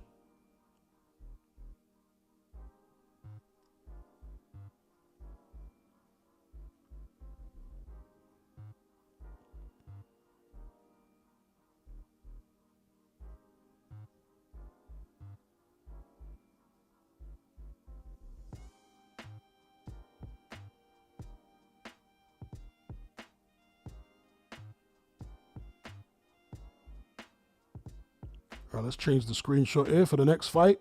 If I've got my rundown correct here. Somebody talking about Abdu Razik with a little belt. The screenshot. Yeah. Both him and Hasbulla are hilarious to me. So this is the fight I think is next, which is incredibly intriguing. So again, I picked Buatsi over Smith, got that wrong. I picked Kabayel over Jiang, I got that right. In this fight, I'm picking Ortiz over Madrimov. And I'm very much in the minority among my subscribers. I think it was something like 75% in the poll I did the other day of my subscribers. 75% of them are picking Madrimov over Ortiz. But I'm going with Ortiz on points or late stoppage.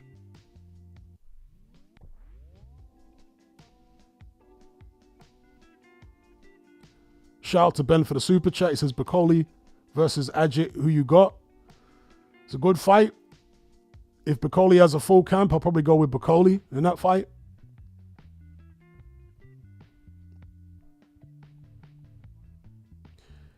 Bakole, believe it or not, has got I say record. He's got the record for the second highest number of punches thrown by a heavyweight in a single round. Martin Bakole's got the second highest number. So Bakole has got a tremendous work rate himself. When he's in shape, his stamina's good, even though he's fat. He's very relaxed with his punches. So an in-shape Bakole, I would say, I would pick over Kabayel. All right, so we got a donut here saying, you really don't like AJ. See, the thing with idiots like you is you don't understand objectivity. You don't understand. This is just a problem with THO, you're an idiot. You don't understand what my channel's all about. Just because I think that Kabayel would beat AJ, it doesn't mean I hate AJ. Or it doesn't mean that I am a Kabayel fanboy. You're an idiot. You don't understand what my channel's about. Who I think would win has got nothing to do with who I like or dislike. So, yeah, you get blocked for being an idiot and not understanding what I do here. Fool. Can't stand fanboys, man. They just project their psychology onto you. You can tell who they like and dislike. These people are so idiotic. You can tell who they like and dislike by who they pick, by what their prediction is. These people are so simple-minded. Anyway, block party for you. So, yeah, I'm going for Virgil Ortiz in this fight. I think that his aggression and pressure fighting will be more effective against Madrimov than Terence Crawford's boxing. Styles make fights.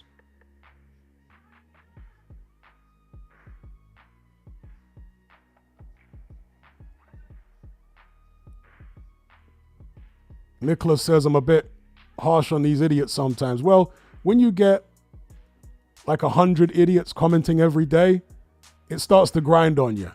Do you know what I mean? Sometimes like subscribers will see me go off on someone and they'll think, wow, that's a bit harsh. But when you get stupid comments like hundreds of times a day and I ignore most of them, but then when they come up in the live chat, I'm like, okay, someone's got to have it now. Someone's got to have it with both barrels.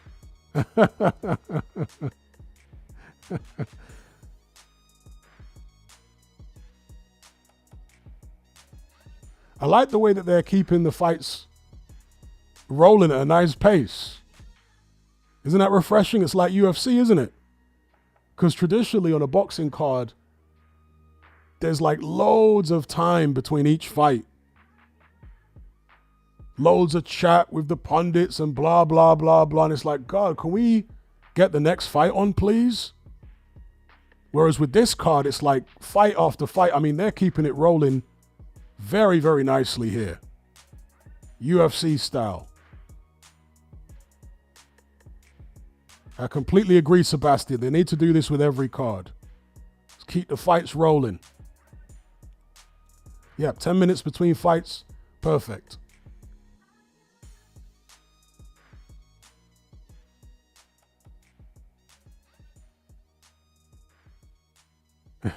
Mike says, wonder if there's going to be a mini Glastonbury before the main event. I hope not. I really don't like all that stuff.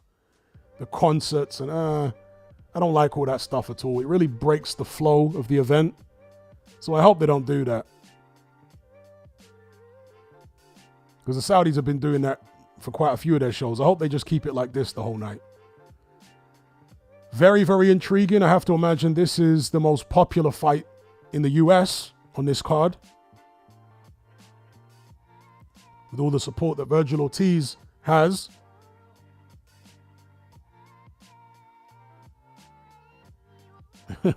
Mighty Meatball says if these fights were any closer together, it would be a Royal Rumble.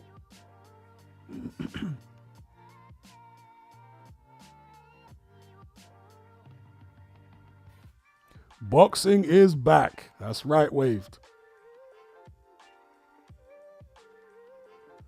Very, very intriguing fight here. We're going to see good footwork. We're going to see a high skill level, a lot of strategy. Can Vergil Ortiz break Madrimov's construct? If he can't, then Madrimov will win. But I'm banking on the idea that he can.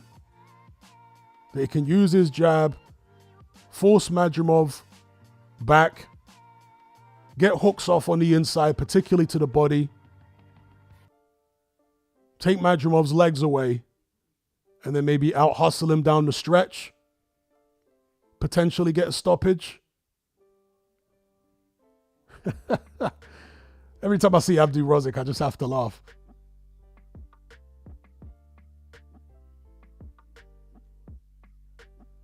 Tony Knox says that he's got Madrimov by decision. Yeah, most people do, at least among my subscribers. 75% of my subscribers, there or thereabouts, are picking Madrimov, and the majority of them are picking him on points. So I'm very much in a minority here picking Ortiz on this channel. Charlie says, do you still watch The Wire? Yes, I do. Not only do I watch his boxing videos, I also like his financial videos, investment videos and what have you. He's very knowledgeable on stocks and shares, crypto and what have you. I've taken some of his investment advice, even though he does the disclaimer at the start of the video. Nothing said in this video should be construed as investment advice. I've taken what he calls not investment advice on a couple of things, and it's paid off very well. Thank you very much. I've taken a couple of Dwyer's, investment tips and done very well off them.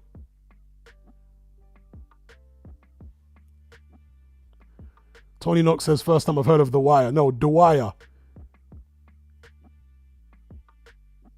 D-Y-W-E-R, Dwyer. It's an Irish surname, I believe. It's an Irish surname.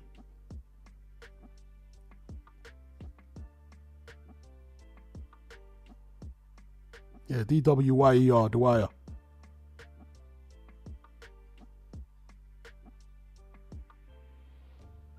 Jake Isaac says, do you remember Daniel Lord from Hiding in My Room? Yes, I do. That channel was quite funny. What makes you ask?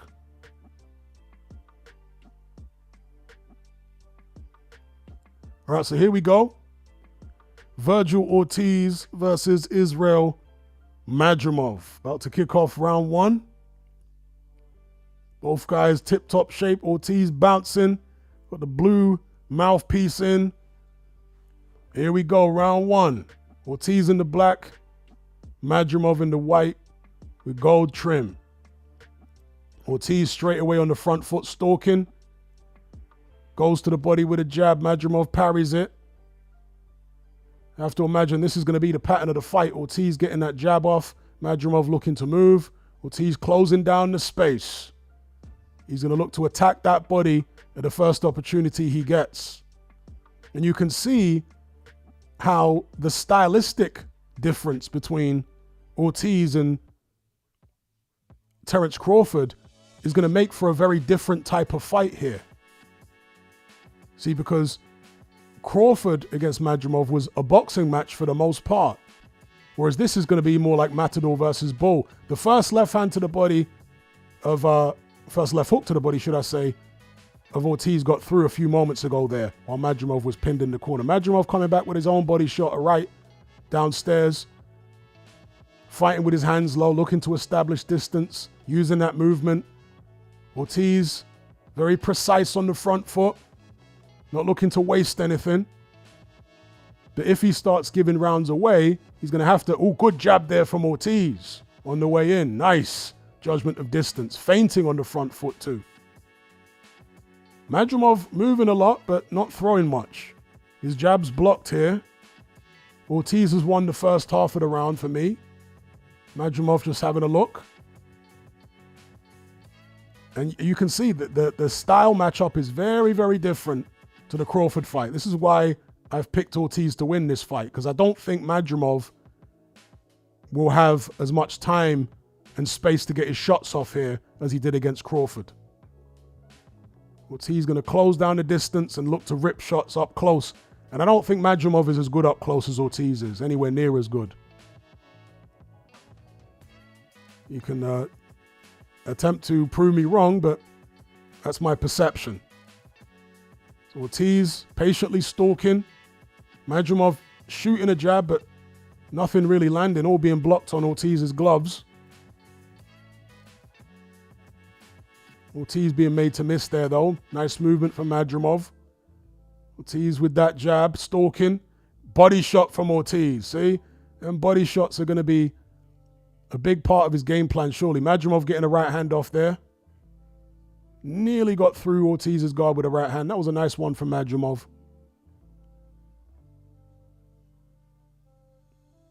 Ortiz missing with a left hook. Madrimov almost channeling his inner Prince Nassim here with some of this movement.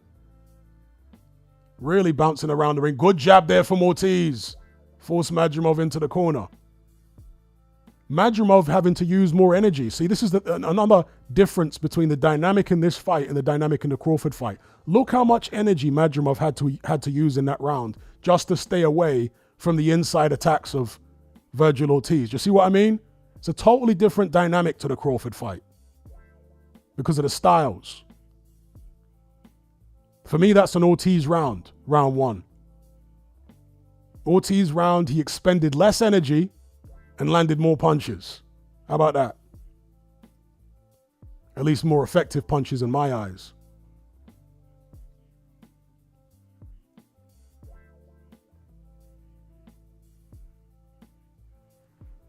So yeah, for me, that's 1-0 Vergil Ortiz. Here we go for round two. Two veteran Mexican coaches in each fighter's corner. Ortiz out assertively in round two here with a stiff jab on the front foot. Madrimov, again, using those legs. Left hand low. Okay, nice right hand there from Madrimov. Caught Ortiz slipping a little bit. Ortiz going to the body again. But this is another thing, you see. Because Ortiz is applying so much pressure, Madrimov is not able to get that bounce going. You know the bounce he was using against Crawford? Because Crawford gave him time and space. He was able to bounce in and out of range constantly. Good right hand there from Ortiz. But Madrimov comes back with a combination of the left hook to Ortiz's body. But again, because Ortiz is pressuring so much, Madrimov doesn't have the time to bounce in and out of range in one spot and disguise his right hands the way he did against Terence Crawford. Now he's being forced to move, probably more than he wants to move. Good jabs there from Ortiz, getting the left hook to the body off. Right hand to the body from Ortiz. I have to imagine Ortiz is liking the way this fight is going so far in the first two rounds. He's cutting the ring off pretty well.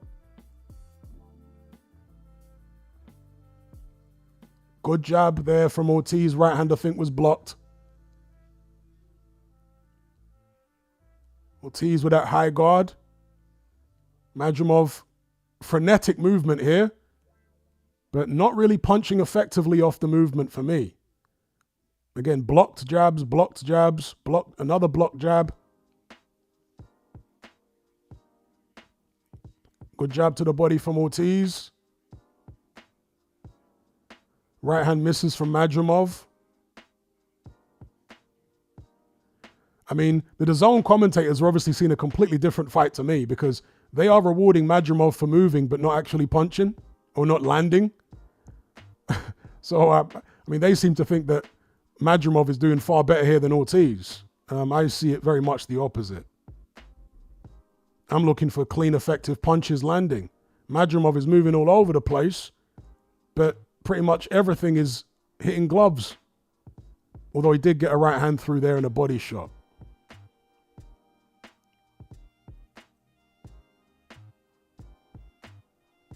Although Ortiz definitely hasn't landed as many solid shots in this round as he did in the first.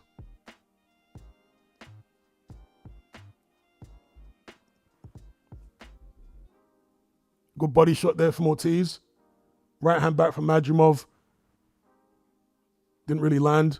Good right hand there from Madrimov. That was a good shot from Madrimov. Okay, Madrimov doing the better work in the final minute. Might have nicked the round for him.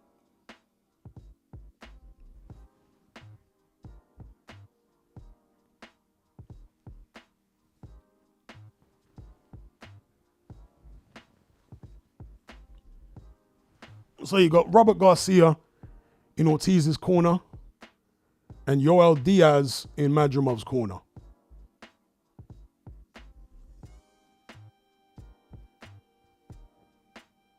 Although we do have some grazing there in round 2 on Ortiz's cheek, presumably from the right hands from Madrimov, because it's on the left side of Ortiz's cheek.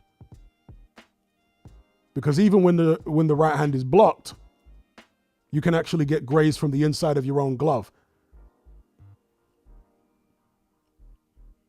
There's Crawford and Usyk dapping up at ringside there. So here we go, round 3 between Ortiz and Madrimov. I gave the first round to Ortiz, second round Madrimov with the work he did in the final minute. Other than that, there was nothing really to split them in that round. Let's see how round 3 goes. Ortiz needs to up the pressure here and not allow Madrimov the space that he wants.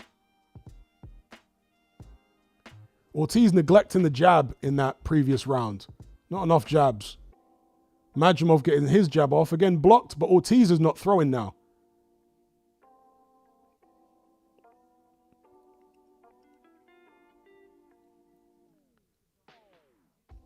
Yeah, as I was saying at the start of the fight, there may come a point in this contest where Ortiz is going to have to stop being so conservative because he doesn't like taking shots to land his own. But he's going to need to, if Madrimov manages to get a lead, he's going to need to do that because he needs to keep the pressure up. You can't stand off like this and wait for the perfect punch. You have to keep the pressure on and have Madrimov move more than he wants to move. So Ortiz waiting too much here. Good right hand from Madrimov. Yeah, again, partially blocked, but it's a shot still. Frenetic, good jab there from Ortiz. Kind of caught Madrimov on the way in. But yeah, Madrimov getting into a groove now for sure. I rarely agree with Darren Barker, but yeah, I agree with what he said there.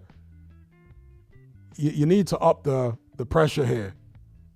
Ortiz is trying to be too precise with his punches. You need to let him go, particularly the jab. Let it go to the body, let it go to the head. Stop waiting. Okay, Ortiz got a combination off there in the corner. Not sure if any of those landed though. The camera is zoomed too far out. Shout out to Luca for the super chat. He says, AK signed with Frank Warren. That's why MB didn't happen.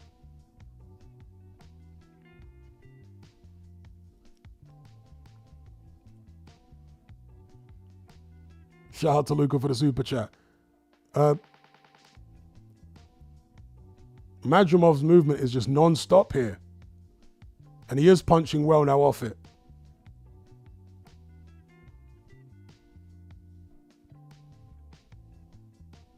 Yeah, Robert Garcia needs to tell Ortiz to throw more punches. Like, seriously. Madrimov missed a big right hand there, but if you're a pressure fighter and you're up against, a Muhammad Ali style mover, the worst thing you can do is give that Muhammad Ali style mover time and space to move. You need to be Joe Frazier in there. Close him down constantly, throw shots constantly, be willing to take shots to land shots.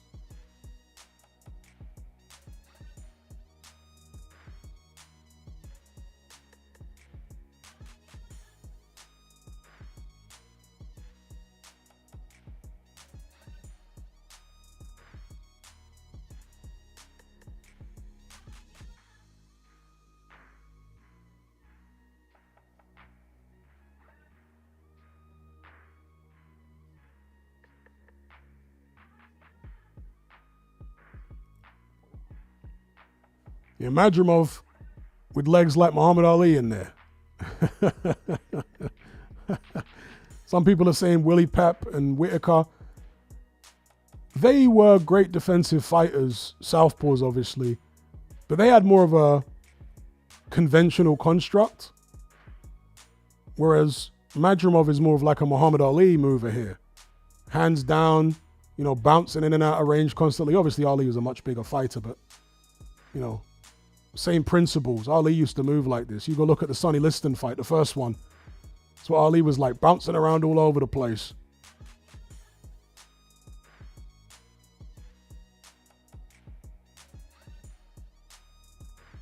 Shout out to Solomon in the chat. He says, I like movers. Dwyer loves movers.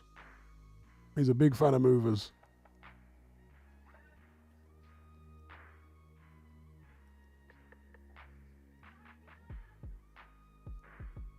Yeah, after a decent first round, Ortiz is letting this get away from him here. Okay, Chris Mannix's scorecard is bizarre. He gave the first 2 rounds to Madrimov and the third to Ortiz. How on earth did he give that last round to Ortiz? I don't know what this guy watches. I gave the first to Ortiz and the second and the third to Madrimov. Ortiz seems to be hypnotized now by Madrimov's movement. Like some opponents against Lomachenko would get hypnotized. Different type of movement from Lomachenko, of course, but they still would get hypnotized. And Ortiz appears to be hypnotized here. He can't seem to focus. He's like got double vision, not from being hit with shots, but double vision just from trying to track Madrimov across the ring. Okay, a few hooks there from Ortiz on the inside, going with the uppercut, jab. Okay, that's a little bit of a better spell for Virgil Ortiz here. Getting a body shot off. Need to be active. Jab off, right hand to the body from Ortiz.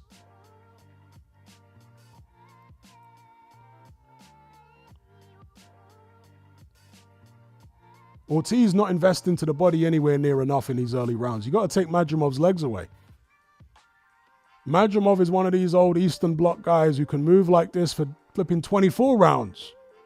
So unless you're hitting him with body shots, this movement is not going to stop.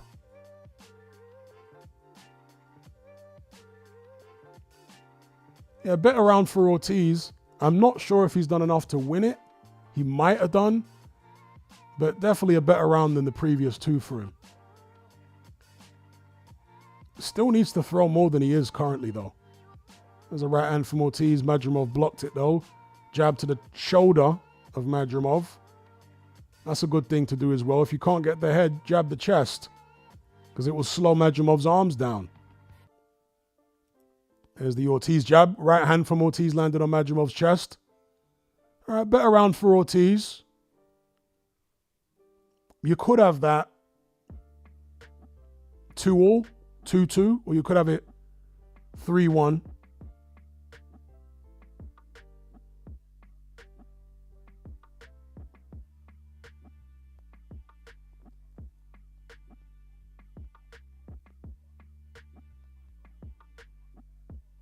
Yeah, Joe A says Ortiz won't be able to sit down on punches. Yeah, particularly with hooks.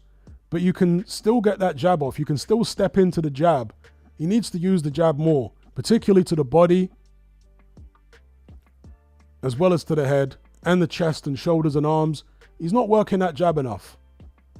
Because when you're coming forward, even if a guy's moving, you can still get power on the jab quickly. That straight shot up front. So he needs to use that a lot more, Ortiz.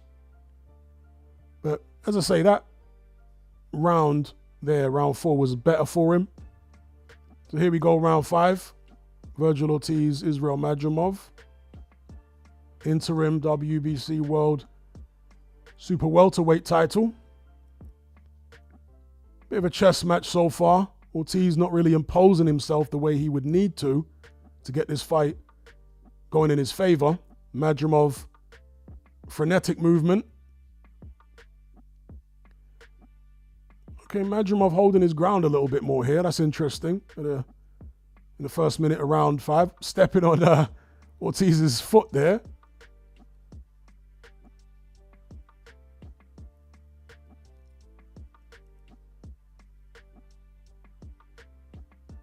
Yeah, for me, Ortiz just still not throwing enough.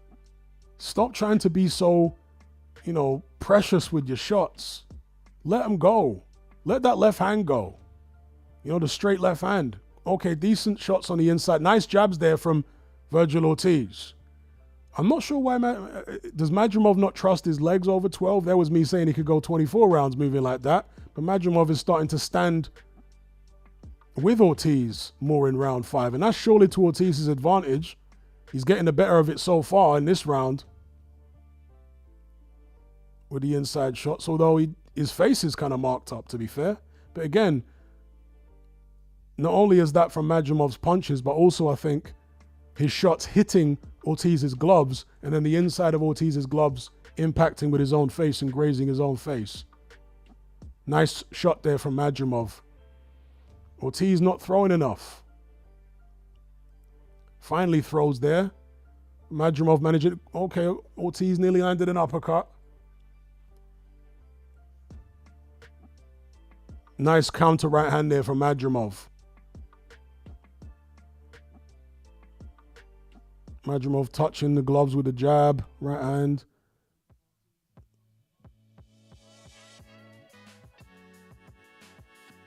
Okay, right hand there from Ortiz, but I think it was kind of partially blocked by Madrimov. Okay, Ortiz starting to pin Madrimov down a bit more consistently here, but Ortiz's face getting really busted up here.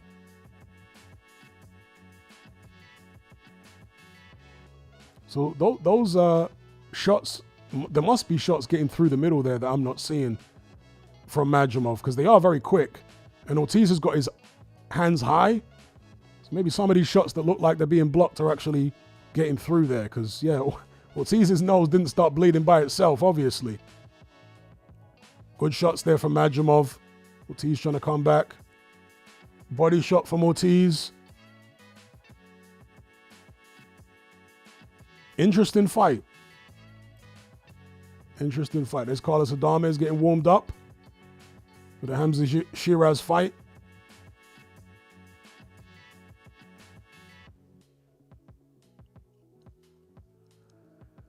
The Dominican, Carlos Adames, and Hamza Sheeraz there, warming up on the pads with his trainer.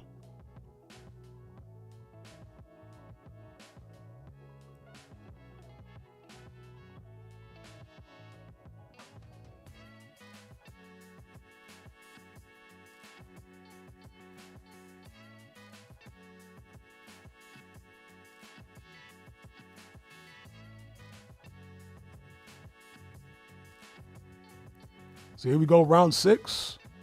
The rounds are flying by.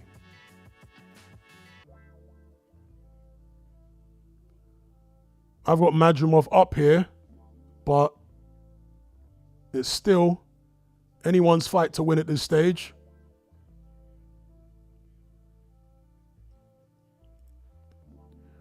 So Mannix has got it 48-47 Madrimov. Yeah, I think that's about right. I mean, there was one round there which I don't understand how he gave to Ortiz, but I'll give probably Ortiz 2 rounds at this point. So Madrimov 3.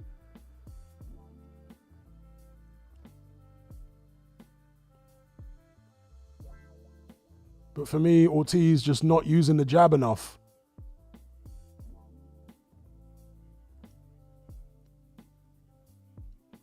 You can't, against someone who moves as well as Madrimov and who boxes as well as he does, you're not going to be able to be, as precise and as economical as you normally are. You just won't be able to. He moves too well. You're going to have to be willing to fight stereotypical Mexican style, taking a few to land your own, because you need to do damage to this guy. You're not going to finesse him. You got to damage him.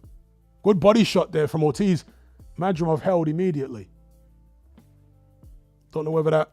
Oh, another good body shot there from Ortiz. And that's where he needs to go. He needs to attack that body. Ortiz waiting too much on the inside, though. Okay, combinations from Ortiz up close. Madrimov just holds. Just shoulders him back to the ropes and then holds. Is he going to get a warning for that? What's going on?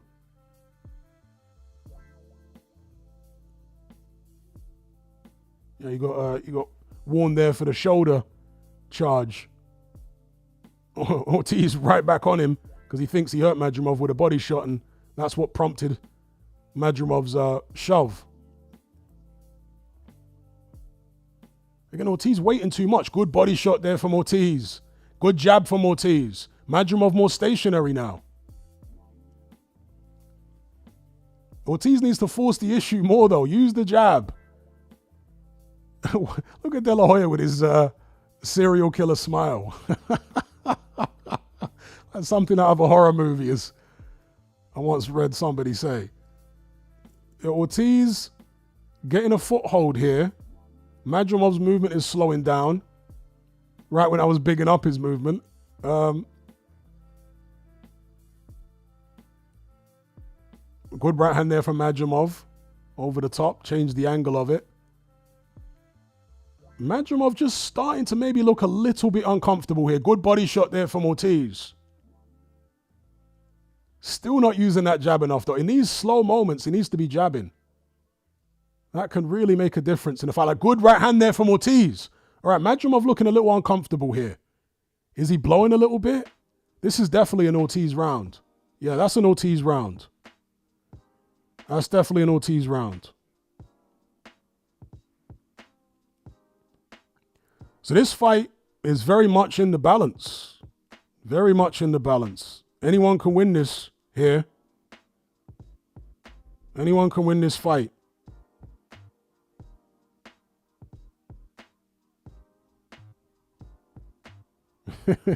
Jonas says, imagine, oh, I'd rather not imagine De La Hoya doing that, thank you.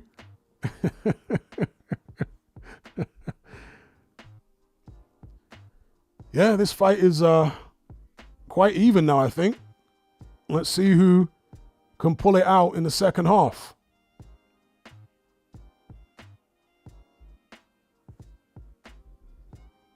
Ortiz was starting to get on top in that last round. Here we go.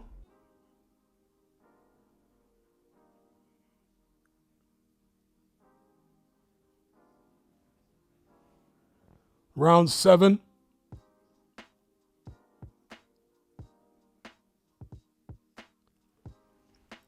Ortiz using that jab, head and body. Needs to keep pumping that out.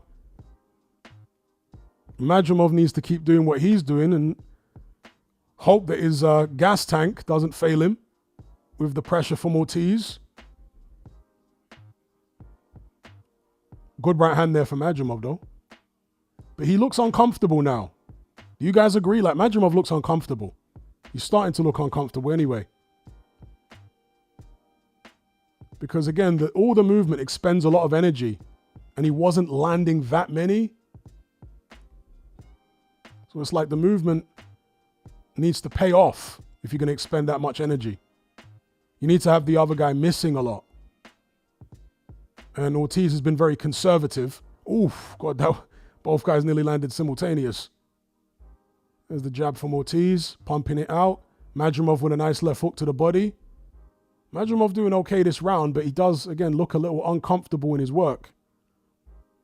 Ortiz not punching enough. Good left hook to the body from Ortiz. He placed that one well. That was a nice body shot by Ortiz. Madrimov definitely didn't appreciate that shot.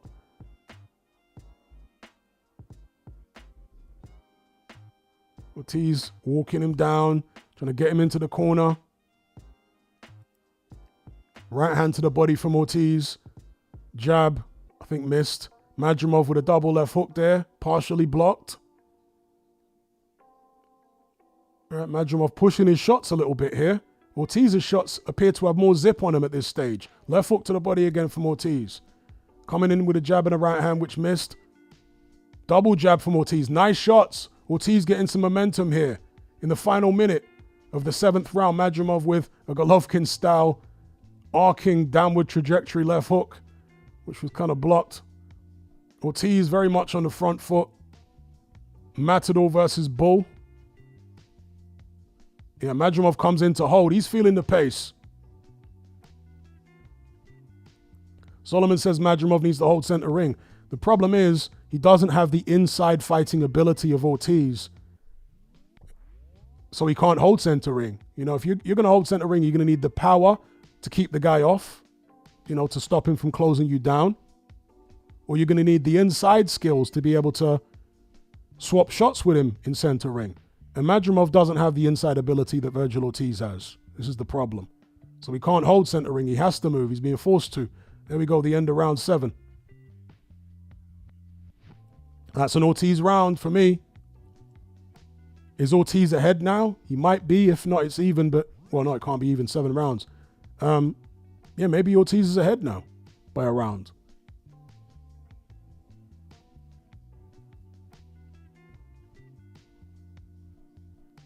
The fight is swinging. The momentum here is swinging in favor of Ortiz.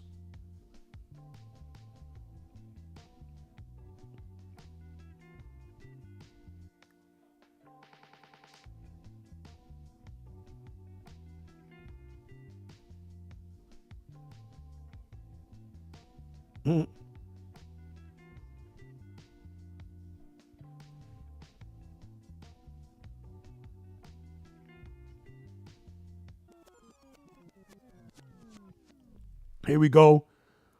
Round 8.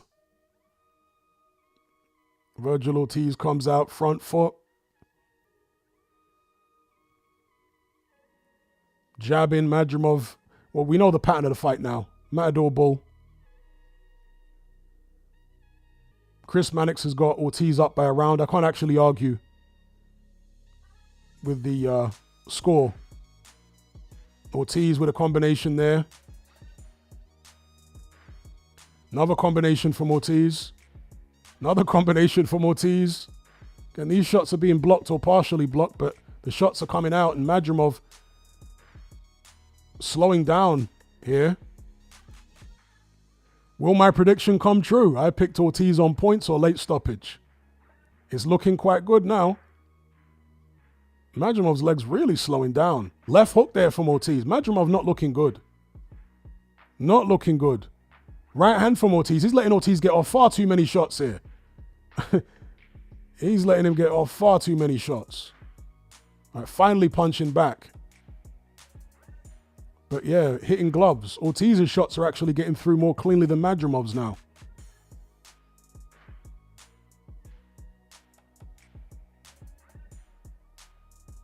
Ortiz with that high guard. Stalking, putting pressure on Madrimov. Good jab from Ortiz. Kind of rocked Madrimov's head back there. Madrimov doing more moving than punching. Needs to punch. Needs to punch.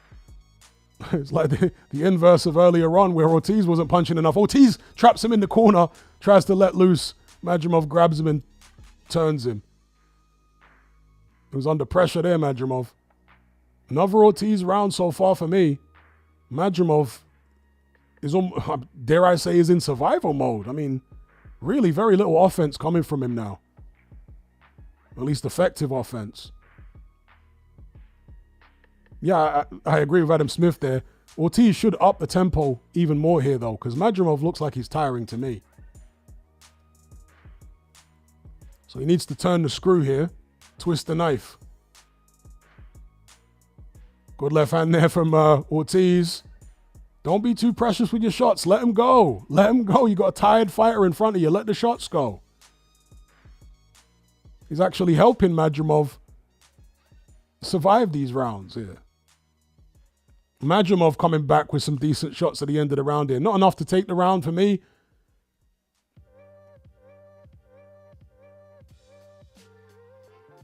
That's an Ortiz round for me. Definitely. You know, Madrimov don't win it with a little flurry at the end of the round. Ortiz outworked him and outlanded him for the first 2 minutes. 2.5 even. Man, I don't know what these commentators are watching. They gave that round to Madrimov. Man literally landed barely anything apart from the final 30 seconds. No idea what these people are watching. To me, that was clearly an Ortiz round. Boricua says, didn't Pirog spark out Danny Jacobs? Yeah, he did. Gave Jacobs his first loss. And then he had to retire with some illness, you know? Never came back after that, Pirog. Very strange.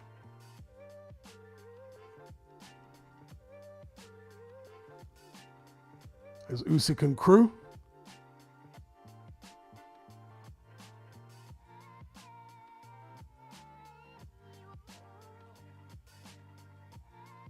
Shola says no excuses. I don't think Madrimov fully recovered from the bronchitis illness. That sounds like an excuse. I don't think it's got anything to do with bronchitis. I think it's to do with Ortiz's style. See, Crawford allowed Madrimov the space to box, whereas Ortiz has kept him under pressure and made him move more than he wants to move. Oh, Madrimov appeared to be wobbled there for a second. Or was it just feet tangled? So it's different styles. As great as Crawford is, he doesn't have the same style as Ortiz. He doesn't apply as much pressure as Ortiz. He's not as big as Ortiz. You know, styles make fights. And I always felt as though Ortiz's style would be more of a problem for Madrimov than Crawford's style. Because these Eastern European guys, or Central Asian guys, as somebody said earlier on, let's just say the old Eastern Bloc guys, yeah? Many of them don't learn how to fight on the inside in the amateurs. And they have so many amateur fights, hundreds of amateur fights. They don't learn how to fight on the inside. Certainly not like a Mexican. And Ortiz really on top here in this round. Body shots, pressure in Madrimov. Watch Adam Smith give it to Madrimov, though. Watch him give the round to Madrimov. Good body shot. Ortiz loading up now, doing damage in the corner. Madrimov under pressure.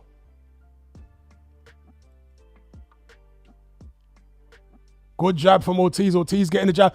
The right hand from Ortiz landing there. Madrimov under real pressure. Beautiful body shot from Ortiz. Loaded up on that one. Ortiz turning the screw. Left hooks to the body. Right hand to the body. Right hand to the head. Madrimov holding on. Madrimov holding on. Right hand from Ortiz. Right hand to the body.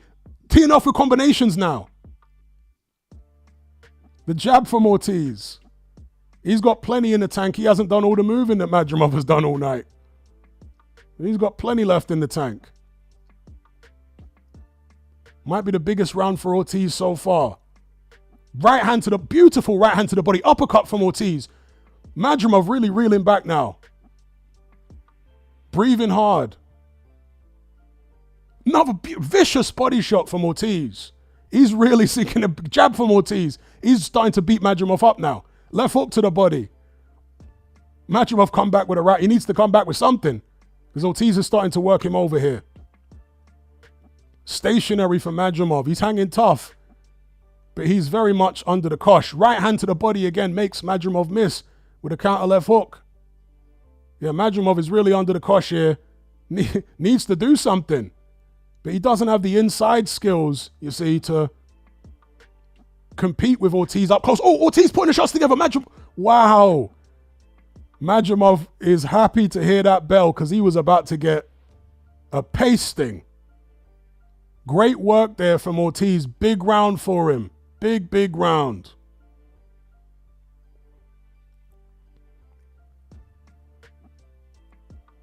Ortiz very much in control now. Very, very much in control. Yep, Jab says Madrimov lucky the round ended when it did. Charles B says Madrimov took a hiding in that round. Yep. Very much Ortiz here. Uppercut. Beautiful shot from Ortiz. Pinned him in the corner at the end of the round, and he was unleashing. Beautiful right hooks to the bottom. The combinations from Ortiz. Dear, oh dear, oh dear. Madrimov in bother there. It was the right hook that was the real story of that round, though. He was loading up on that right hook and whipping it in like the devil himself. Got Madrimov pinned on the ropes. Can Madrimov see out this fight? Because I think he's going to lose. I think he's going to, if it goes to the cards, have the decision to go against him. Question is, can Ortiz get the stoppage? Or maybe Madrimov's got... Oh! Right hand from Madrimov. Okay, he's decided, oh, I need to fight fire with fire. I can't keep moving. I'm going to have to go for it on the inside. And of course, this is what Ortiz wants. But he's at least got Ortiz pinned against the rope, so he can't get his body weight forward and power on the shots. So that was good for Madrimov there. He's decided, yep, I'm going to need to fight him on the inside. Oh, body shot there from Ortiz. Great body shot. Madrimov, right hand to the body from Ortiz. Madrimov trying to hang tough, but that body shot definitely hurt him. He's holding on. Body shot again from Ortiz. Beautiful right hand to the body. See, this is where Ortiz wants it. Up close, so he can get his shots off. Madrimov showing good physical strength, though. Managing to push Ortiz back on the inside, even if his punches are not that effective. Hook on the inside from Ortiz. This is actually quite good for Madrimov, being able to smother Ortiz like this. Shout out to Clement for the super chat. He says, hey, Hatman, big up yourself and maximum respect to Clement. Thank you. Much appreciated. All right, clash of heads there. Hopefully nobody's cut from it.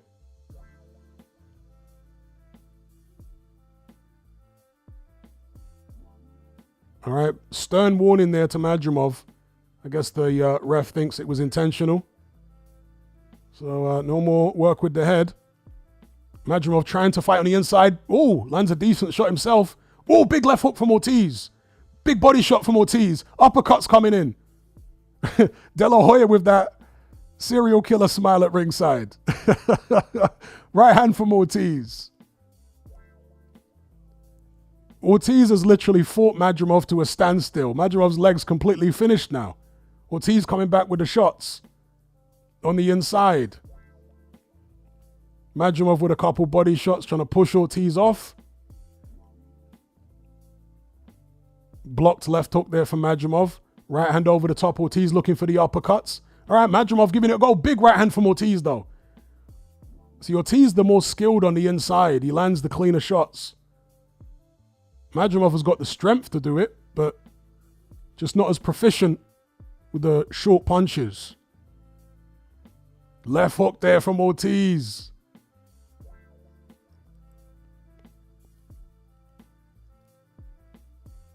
Okay, Madrimov missing there. Missing again. That one landed though for Madrimov. That was a nice shot. Okay, nice shots from Madrimov. Fair play to him for hanging tough on the inside. I'm quite impressed here by Madrimov's work up close. Made it a closer round there. I still give it to Ortiz for the cleaner shots, but fair play to Madrimov for fighting fire with fire.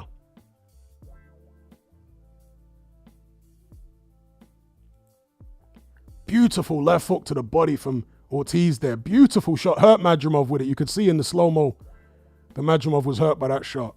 Beautiful shot.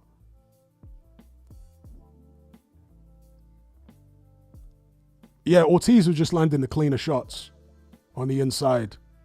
That's the way he fights, you know, that's what he does. That's what he's done his whole career. That's what he specializes in. And so you have to figure he's going to get the better of it. Madrimov did have some success though, but he was just coming off second best in most of the exchanges. Barriqua says Ortiz could stop him. We'll see, there's only a couple rounds to go now, but I got Ortiz definitely ahead, for sure. And the fight is playing out pretty much the way I expected it to. I did think Ortiz's pressure would get to Madrimov, and it's proven to have done so here. We're in round 11. Ortiz with them uppercuts up close. The left hook to the body, the right hand to the body that he likes to throw. The entire repertoire and arsenal is on display from Ortiz here. But Madrimov, okay, standing his ground there. In the first 30 seconds of round 11. Good shots from Madrimov. Ortiz comes back with a sharp combination. Chris Mannix's scorecard, he's got Ortiz up by 2. So in theory for him, Madrimov can get a draw if he wins both of these last 2 rounds. And if he scores a knockdown, he can win on Mannix's card. I can't really argue with Mannix's scorecard there in terms of the points. But I'm impressed with Madrimov being a dog on the inside. Even though he's not really getting the better of it in terms of punches landed, his physical strength is good on the inside here. He's actually managing to push Ortiz back a lot of the time. Okay, Madrimov swings and nearly falls off balance. Good left hook there from Ortiz on the inside, looking for the uppercut. Good combination there from Ortiz up close. Like 4 shots. Nice punches. Madrimov with singles, Ortiz with the combos. Okay, they're standing off on the outside. Ortiz must be feeling the pace at this stage as well, because he's not really pushing the action the way you would want him to if you're in his corner. Actually sticking a jab on the outside here. Role reversal from earlier on in the fight. Getting Madrimov to come to him. That's interesting. Good left hook there from Ortiz. Actually drawing Madrimov onto the shot. What a strange role reversal we've got here. Now Ortiz is the matador. Madrimov is the bull. Interesting. Oh, good shot there from Madrimov.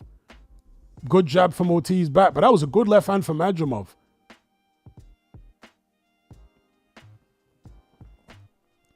Good fight this. I might even give Madrimov this round, you know. Ortiz on the back foot. Nah, that's not his game. He needs to find some more gas and go on the inside again. With the sharper, tighter combinations up close. The back foot stuff is not for Ortiz. Yeah, this is a Madrimov round for me.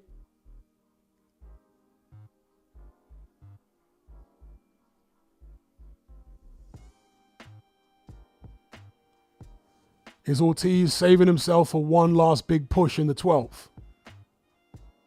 Or is he out of gas?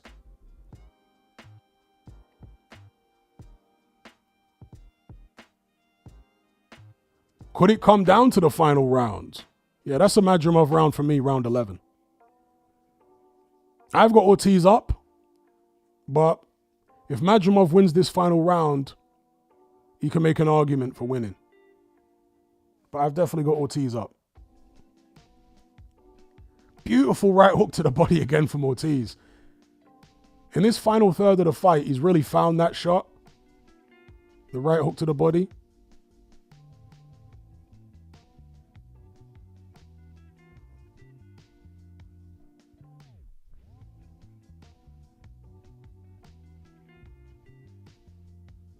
Yeah, so for me, Ortiz is up going into the final round, but it may be close enough for Madrimov to legitimately get it.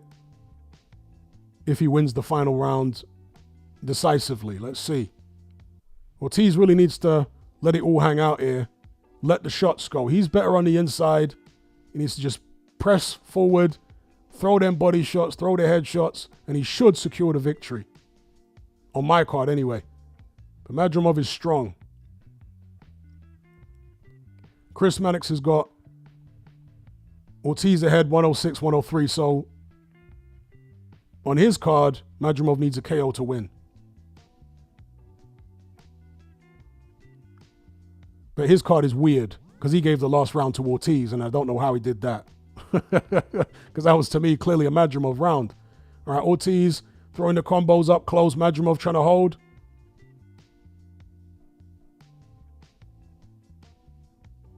Beautiful left hook to the body from Ortiz.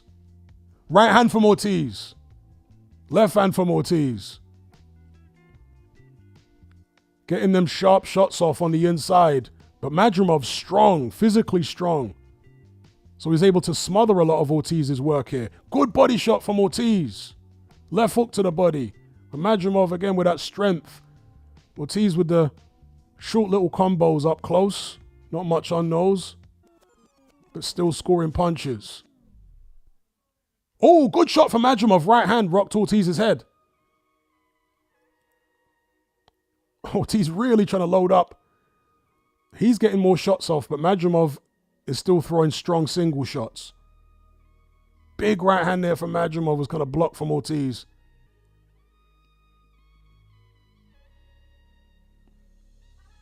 Both guys leaving it all in the ring here. Big swing and a miss from Madrimov. Ortiz takes advantage. They're wrapped up on the far side of the ring. Little over a minute to go here in the 12th. Madrimov trying to maul his way through this round. Head going in there for Madrimov. He needs to be so... Oh, is he going to get a point deducted? It might be over for Madrimov. Oh, no. It might be over. Okay, the referee didn't take the point off him. Very, very lucky there because he already had his final warning before. Oscar De La Hoya was motioning to the ref. Why didn't you take a point off? Because he said he would take a point off if he did it again last time. Okay, very ragged attacks here for Madrimov. Very lucky to get away with that there. Nice shot there from Ortiz. Catching Madrimov on the way in. Madrimov fighting with desperation, and he needs to. I think he is behind in the fight. Ortiz just getting the better of it, though, with the cleaner shots.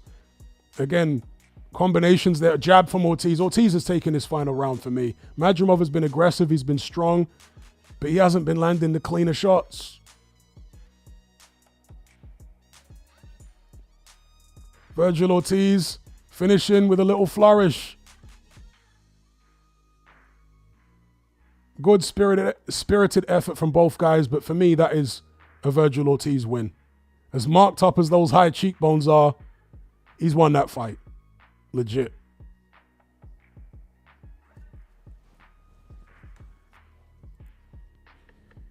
I'm glad I got that prediction right. I was thinking after the first fight, it was going to be a disaster for me. Because I got the Buatsi Callum Smith prediction very badly wrong.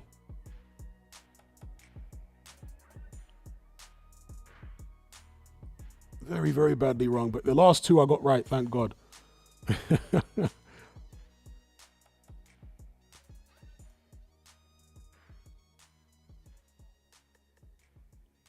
Yeah, Kylie says Ortiz is an absolute MF on the inside. He is indeed. He's vicious on the inside. Them combinations are fast. They're sharp. There's great variety. Boachuk might be the only guy at 154 that can hang with Ortiz on the inside. But I knew Madrimov wasn't going to be able to get the better of it up close.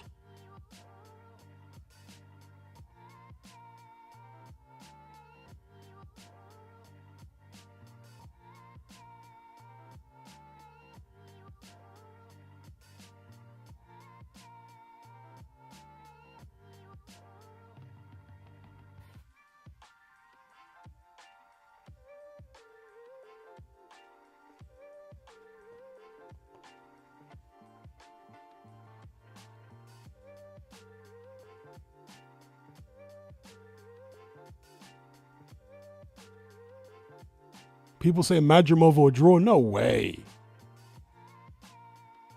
For me, if Madrimov gets a draw, he's quite fortunate. I'm not saying it would be horrible, but I think he's quite fortunate if he gets a draw. For me, that was an Ortiz win.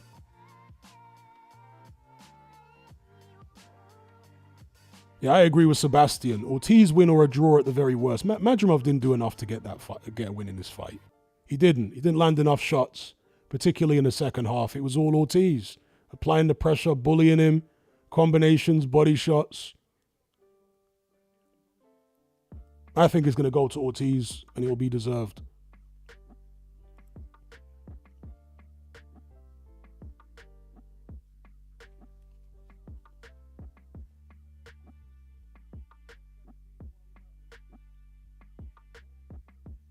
Unanimous for Ortiz.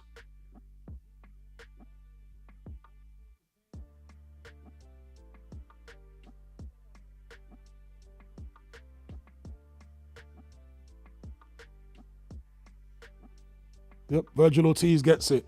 One of the cards was wide, but the other two were fine. 115, 113, nothing wrong with those cards.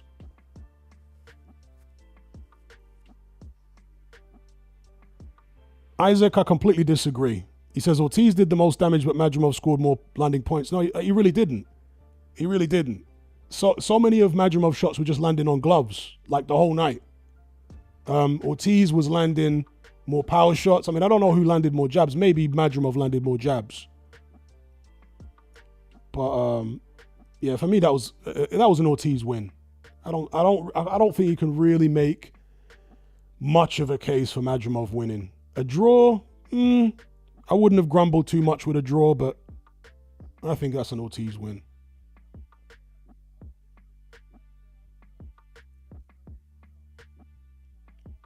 And again, this is an example of what I was saying before the fight. Styles make fights. People were thinking, well, Crawford got taken to the wire by Madrimov, and a lot of people think Madrimov won the fight, including myself. I scored it for Madrimov by a round or two against Crawford. And they're thinking, well, Crawford's better than Ortiz, and therefore, surely Madrimov will beat Ortiz. Ortiz has got a totally different style to Crawford. Do you know what I mean? Look at the style differences. Crawford stood off Madrimov and gave him all the time in the world to use his bounce in and out and, you know, catch him off guard with a right hand. Ortiz was never going to do that. He was always going to apply pressure. And a lot of these old Eastern Bloc guys, they're lacking. Not all of them, of course. You do have the likes of Beterbiev and, you know, Golovkin and whatnot. But a lot of the old Eastern Bloc guys are lacking when it comes to inside fighting skills. And who is better on the inside, generally, than Mexican fighters, right? Fighters of Mexican descent, Mexican culture, yeah? They're generally like the best on the inside out of anybody. So I always felt as though Ortiz would be able to impose that inside fighting on Madrimov and come off on top. And that's what happened. Yeah, the 117-111 was harsh on Madrimov, but the other two were right.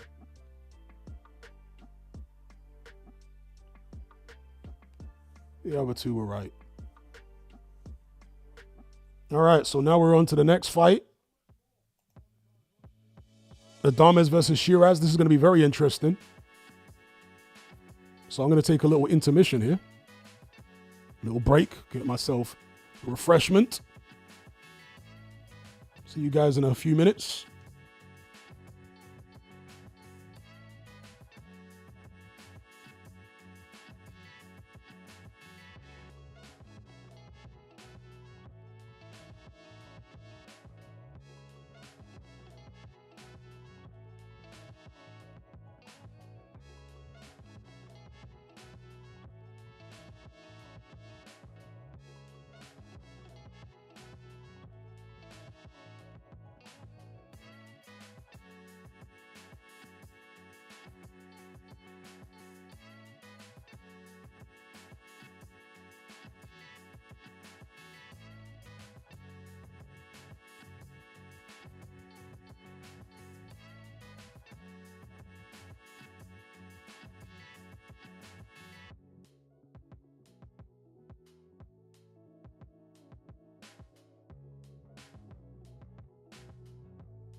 Okay, I'm all situated and set for this Adames Sheeraz WBC middleweight title bout.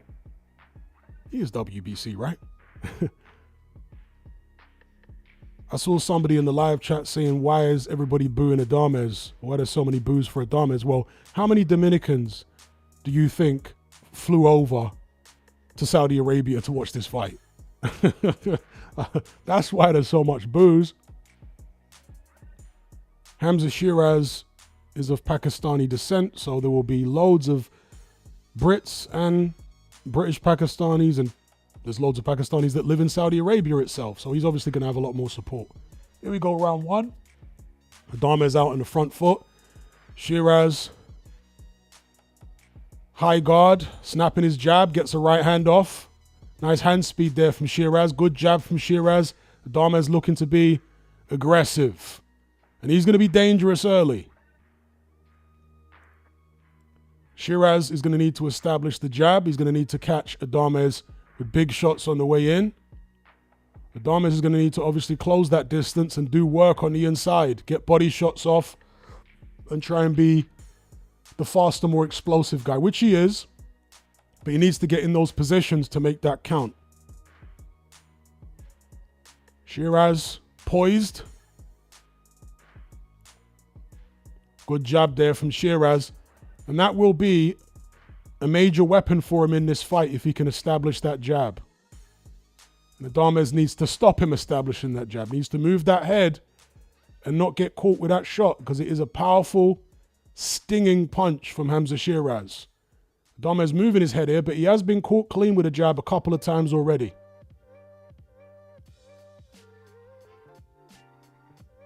Obviously, this is only the first round and both guys are having a look. But Adames is going to need to apply a lot more pressure than this, in the fight moving forward. You cannot allow a tall guy like Sheeraz, who is a hard puncher, time and space. Can't give him time and space to set his shots up. Get a nice jab there from Sheeraz.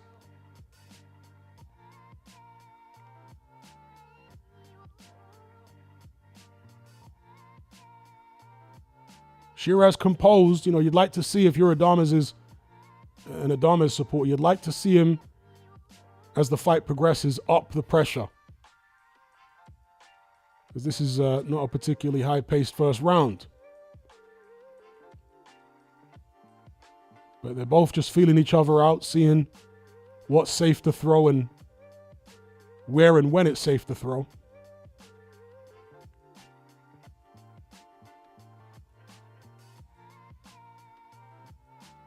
Adames targeting the body a few times here. Sheeraz trying to get the jab off.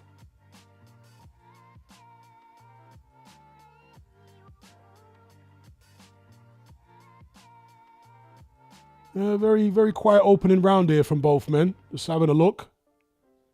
Not much happening. A few jabs landing here and there. No major shots. Very, very cagey. All right, that's round one done. Could you give it to Adames for aggression? Or Sheeraz for a few cleaner jabs? Nah. I'd maybe give it to Sheeraz. I think he landed clean a couple more times, but there's really nothing in it. Uneventful round.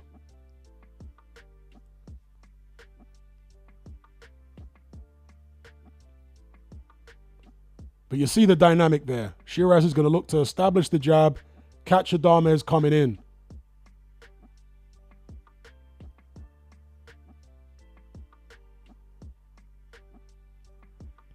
But if I'm in Adames' corner, I want to see him more aggressive in rounds 2 and 3. I want to see him make that speed, coming up from welterweight and 154. I want to see him make that speed count on the inside with combinations and try and fluster Hamza Sheeraz in the early going. That's what I would want to see if I was in his corner. You don't want to have too many quiet rounds like the first one, where Sheeraz can get into his groove And also, you know, they might be biased here in favor of Sheeraz. You would imagine the politics will be on Sheeraz's side here. So they might be giving him slow rounds. So you want Adames to really step it up, put some combos together. This is a bit better from Adames.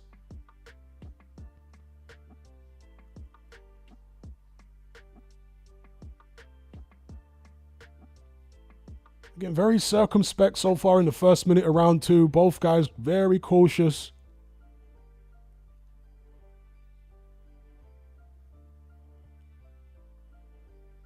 Adames getting the right hand off, but blocked. Sheeraz on the jab.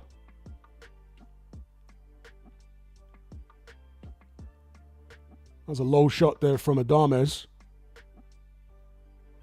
Jab to the body from Sheeraz. You can certainly see, one thing you can tell straight away is that this is definitely the best opponent that Sheeraz has fought. I mean, we all knew that going in, but it's very apparent in the ring. Sheeraz isn't anywhere near as active as he normally would be in a fight in these first couple rounds. He's being very careful. Doesn't want to make any mistakes. I'm not sure if these guys have ever sparred, because Sheeraz does a lot of his training in the United States. He's been based there in terms of training for much of his career. So he will have sparred a lot of guys, Sheeraz, you know. That was a nice jab there from Sheeraz. Caught Adames coming in. So we've got a tactical matchup so far, you know, kind of a chess match. Adames stalking, but low volume himself.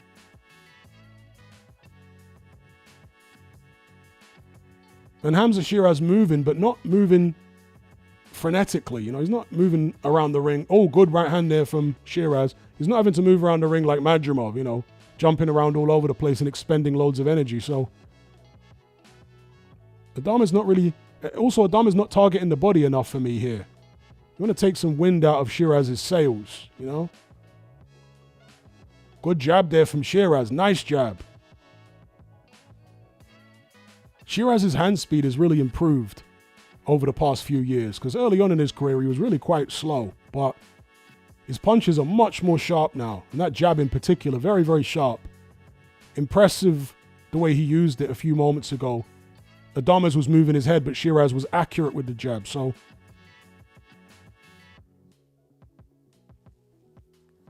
Yeah, quiet 2 rounds there, but maybe Sheeraz has shaded both of them, just with more accurate punching. I'm not going to argue with anyone who wanted to give them the other way, though, because, again, they were so uneventful. It's like, whatever. But I just think Sheeraz, a couple more clean shots.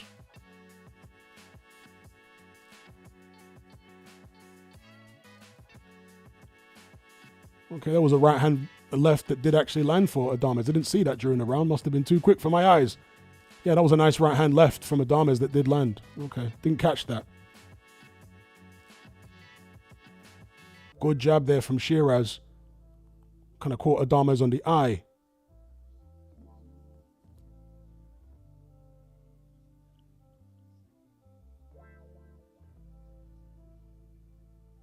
All right, here we go, round 3. Adames in the navy blue. Sheeraz in the white and gold. Sheeraz fighting out of the UK. Adames, the Dominican, fighting out of the United States.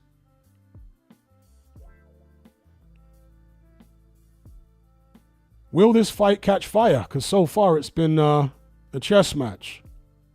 Both guys trying to be perfect in their moves. Sheeraz landing the jab again there. And Adames needs to watch for that, you know. This is why I think Adames needs to be a bit more aggressive here, because you don't want Sheeraz establishing the jab, because that jab will start busting you up. And then he'll start dropping power shots off the jab, because at the moment he's just landing single jabs, sometimes double jabs. He's not really throwing power shots off them. But if you allow him to establish the jab, he's going to start throwing power shots.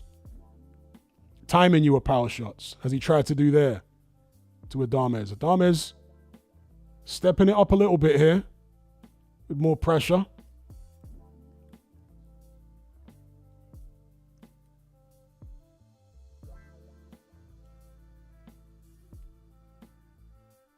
Again, very low volume from both guys. Both being very, very careful. I mean, you can see the issue for Adames is getting so close to such a tall guy. He has to work hard to get underneath Sheeraz's jab and then get his shots off. Maybe a double jab from Adames would help him in this instance. Gets caught with a jab again on the way in. You know, Adames has got good head movement, but I think maybe he's thinking too much about not being caught. I mean, I know it sounds kind of counterintuitive, but sometimes when you rush a guy, you can rush past their shots. You know, move your head a little bit and then just do a rush. But he's trying to be perfect defensively on the way in. And, you know, you might be able to do that early in the fight, but if the fight continues in this vein, with the politics presumably in Sheeraz's favor, you're going to need to start taking chances if you're Adames, I think. Not trying to be so perfect on the way in, but, you know, being willing to take some risks to put Sheeraz under pressure. Because, you know, if I'm in Adames' corner, I'm telling him that Sheeraz is too comfortable here.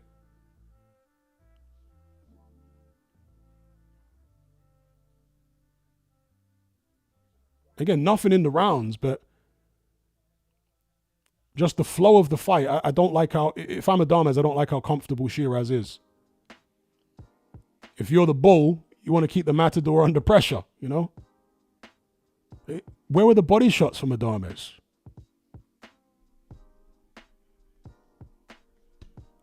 I agree with Mighty Meatball. Adames needs to mix up the speed of the attacks.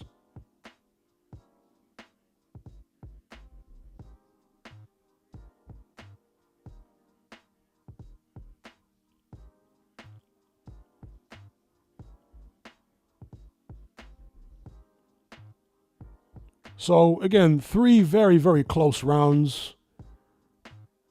I'd give the majority of them to Sheeraz myself. I just think his jab has been the difference. He's landed a few nice, clean jabs.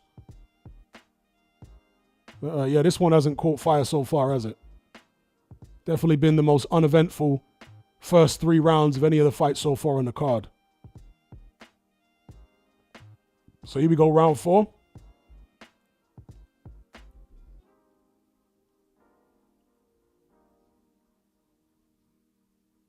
Adames trying to get his little jab off there. I think he needs more of that.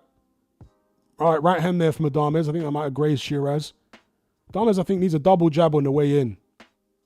And then maybe step to the right.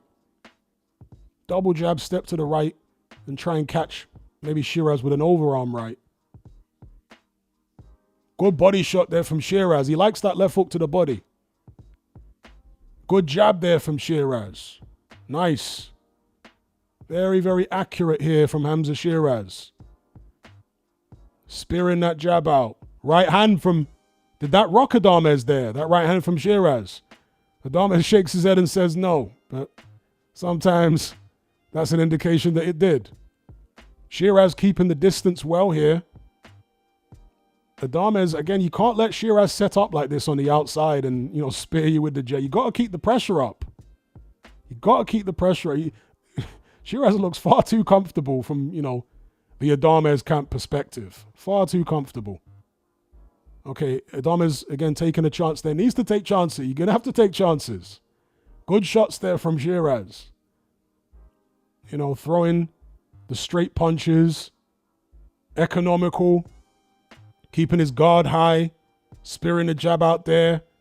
Moving comfortably around the ring. I like the way this fight is going for Sheeraz, you know? I would prefer at this stage to be in the Sheeraz camp than the Adames camp. Not that there's anything in these rounds, but not another nice jab from Sheeraz.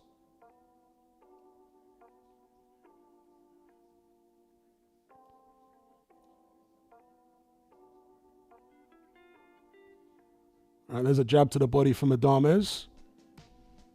This is more of a Sheeraz round so far because the previous 3 rounds were very close, but Sheeraz is starting to separate himself here in this one.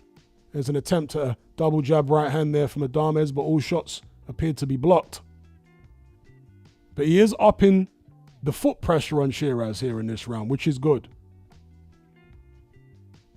And yes, that will mean that he walks into a few, but it's an investment. Oh, Adames went for it, but Sheeraz countered there. So yeah, this is good pressure here, foot pressure from Adames. And even though Sheeraz is winning this round, he's getting Sheeraz to move maybe a bit more than he wants to. So yeah, that's better foot pressure from Adames in this round. You're making an investment. You have to be willing to take shots and lose a couple rounds as you apply the pressure so that they pay dividends later on in the fight. So better from both guys in that round, but definitely a Sheeraz one for me.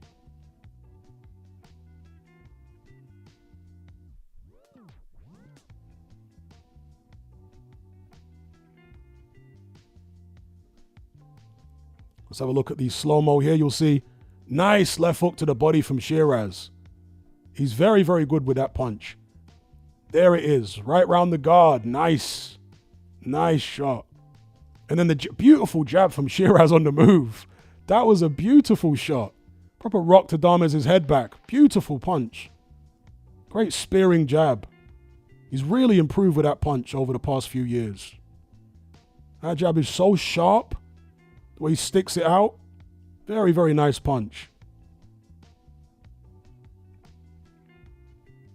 So here we go, round 5.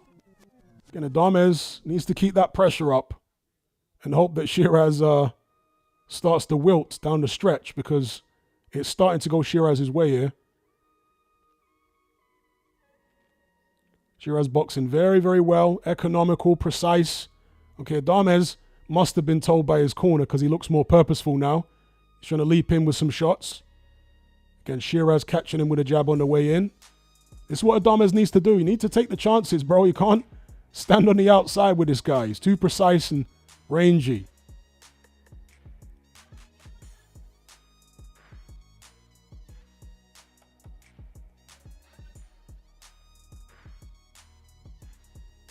You see, this is the thing about Dominican fighters, for those of you who, maybe don't know too much about them. As I said before the fight, yeah, Adames can apply pressure, but he's not really like a pure pressure fighter. He's kind of a tricky fighter.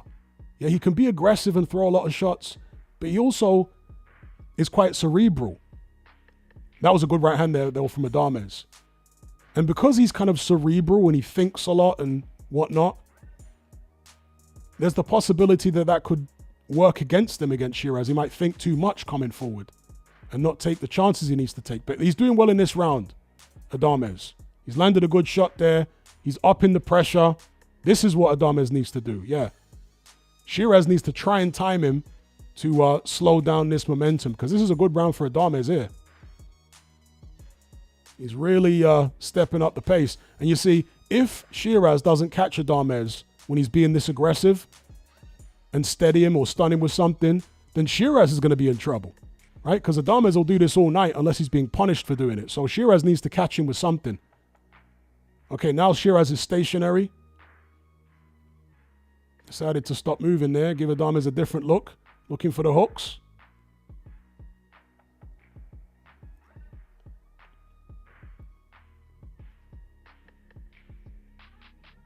Interesting round 5 here, because Adames has really upped the pressure and it's been effective. It's kind of good body shots from Adames. The first time he's really got some hooks off to the body. Sheeraz looking for the counter left hook.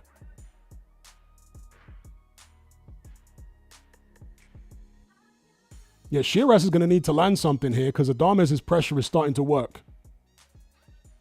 If he doesn't steady Adames with a counter, then, yeah, this could get difficult for Sheeraz. Okay, Sheeraz coming back here at the end of the round, but missing it. See, Adames got that tricky Dominican head movement there. Oh, all right. The right hand grazed Adames there at the end. But that was an Adames round for me. That's an Adames round. He did what he needed to do in that round there. He knew the fight was starting to get away from him. So he upped the pressure. He started throwing more shots, taking more chances. Needed to. The momentum was shifting far too heavily in front of Sheeraz, in favor of Sheeraz in that round. Good shots there from Sheeraz, though, at the end of the round. Adames beats his chest. Dominican style, macho.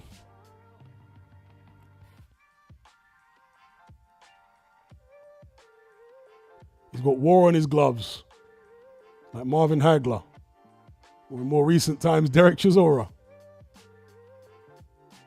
And there is Derek Chisora. Look at that. How's that for synchronicity? Derek Chisora in a cowboy hat. It's almost like they heard me. So here we go. Round 6. Rounds are flying by here. It's been a tight fight so far, but I've probably got Sheeraz up.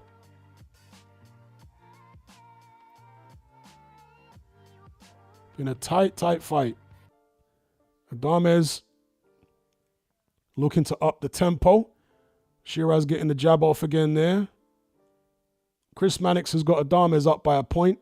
Can't really argue either way, to be honest. Either guy up by a point or two. It's been that tight in many of these rounds.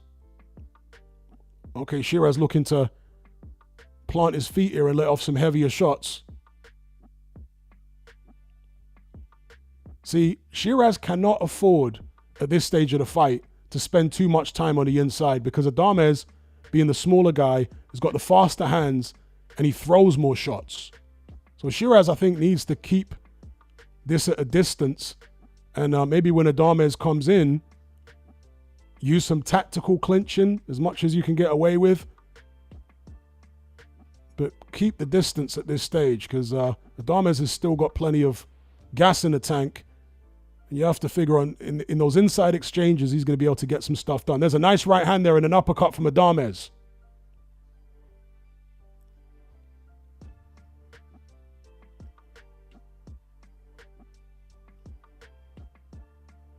Okay, Sheeraz going with the uppercut there. Nice jabs from Sheeraz. Got Frank Warren at ringside, urging Sheeraz to let more shots go.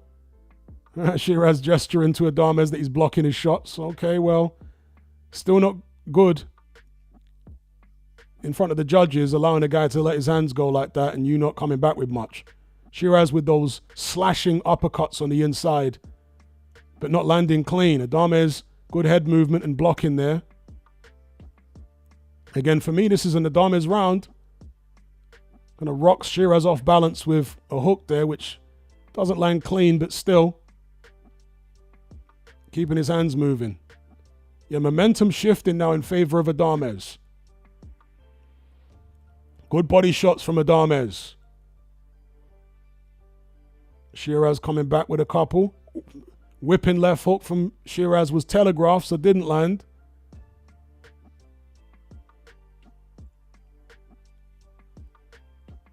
Oh, good left hook on the inside from Adames. Sent the spit flying out of Sheeraz's mouth. Sheeraz starting to ship some punishment here. Okay, gets the jab there going. But Adames' head movement up close is giving Sheeraz problems. See, when Sheeraz was at long range, that's where Adames' head movement wasn't as effective, because Sheeraz was able to wait for Adames' head to stop moving and then catch him. But in mid-range and close range, Adames' head movement is far more effective. So I think Sheeraz really needs to keep that distance if he can, if he's got the legs still. Shout out to D-Man for the super chat. He says, what's New Zealand Deputy Prime Minister, let me read this here, doing next to Turkey? I wasn't aware of who the Deputy Prime Minister was, but shout out to D-Man for the super chat. Right, we're seeing backstage footage here of Josh Padley and Shakur Stevenson. Padley literally has had his life changed overnight. An electrician in Doncaster, probably earning, 45 grand a year, gets the call to fight Shakur Stevenson out the blue in a couple days notice, and they're paying him high six figures apparently. So it's like 15, 20 years wages in one fight out the blue, like winning the lottery. So happy for him, but I expect him to get completely dominated by Shakur Stevenson. So here we go anyway, into the 7th round of Adames Sheeraz. Been a tight fight, but I just feel like the momentum is swinging in favor of Adames here. Sheeraz not maintaining the range that he was able to keep earlier on in the fight. Adames doing some good work up close, landing good body shots. Sheeraz here in round 6, looking like he wants to keep that distance a bit more. Must have been told by his corner. That's what he needs to do, because that's where he was having most of his success. If you let Adames get close, when he's fresh like this, you're going to have problems. So you've got to keep him on the end of that jab. There was it. See, Sheeraz is so much more accurate when he's at long range, because Adames finds it difficult to counter the very, very long range shots. He has to like leap in, leaves himself off balance, and Sheeraz is able to catch him again coming in. So that's where he needs to keep it, on the outside like this. And obviously Adames needs it to be mid-range or inside. That's good work from Adames coming in.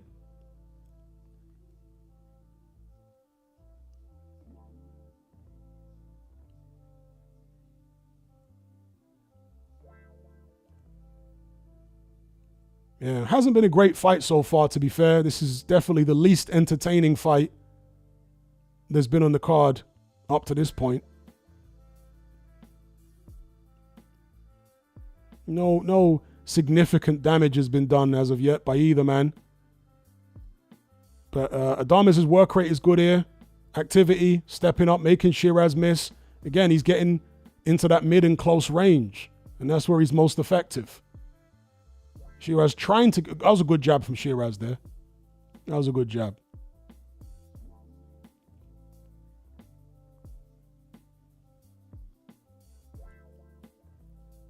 Yeah, Adames has found a way past Sheeraz's jab.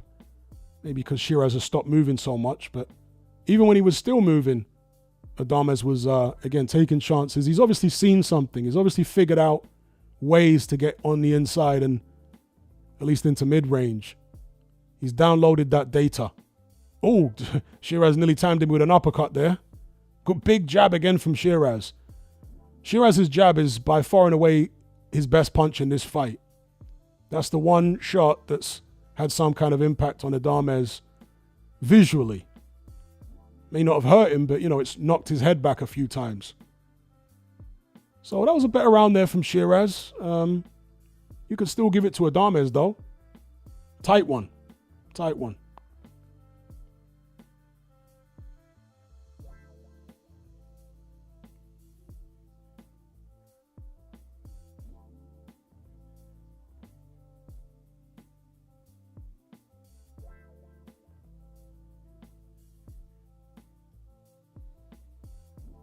And somebody says Sheeraz should be showing the long left hook. Well, he did try it a few times, but he missed by a mile.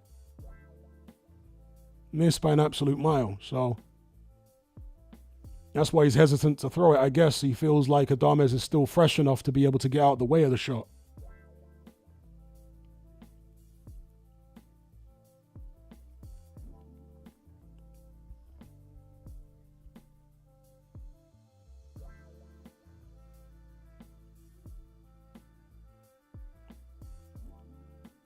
So here we go into round number 8 here, excuse me.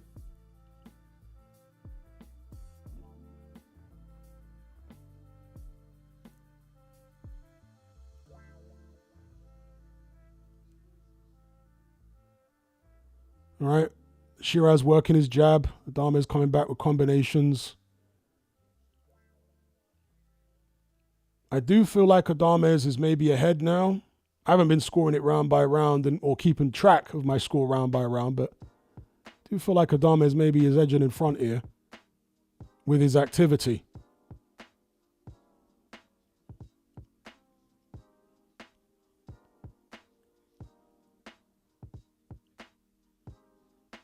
And it is Adames' head movement that's giving Sheeraz the issues. You know, that's why I think Sheeraz isn't letting his hands go the way he normally would. Because he's missing when he tries to let the hooks and uppercuts go. And he doesn't want to waste energy doing that. So he's being very conservative here. Oh, big right hand from Adames. Sheeraz rocked here. by a right hand from Adames, covering up on the ropes. Comes back with a left hook, but is blocked by Adames. But that was a good shot from Adames there.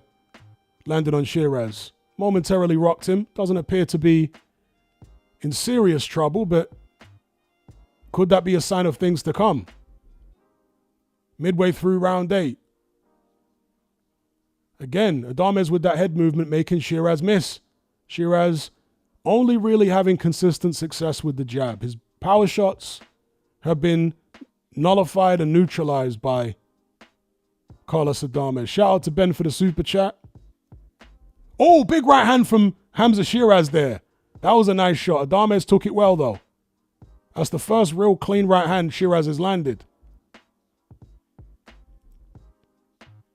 But again, troublingly for Sheeraz, Adames took it really well.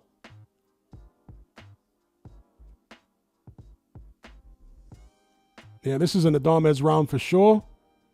You got to have Adames starting to pull away on the scorecards.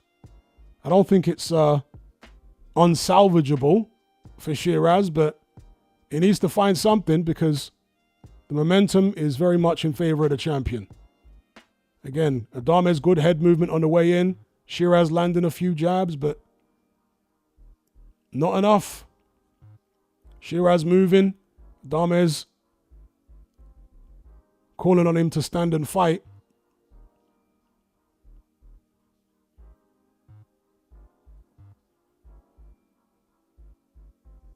Good right hand there from Adames.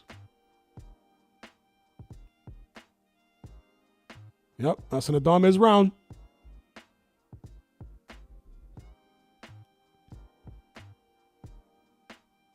Sheeraz has lost his way here.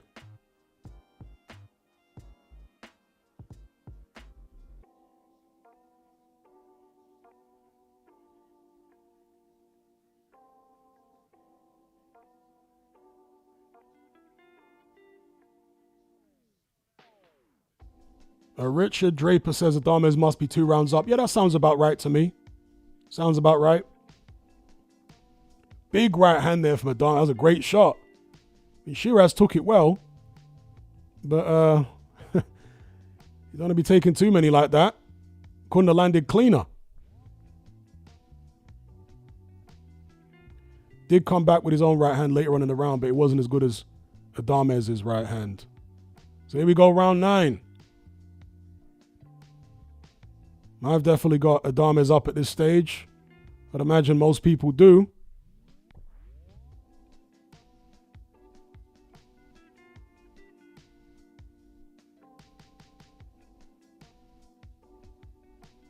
I think at some point, if Sheeraz really falls behind and, in the next round or two, he's going to have to actually try and push Adames back. I think he's going to have to try and do that, He's going to have to try and push Adames back.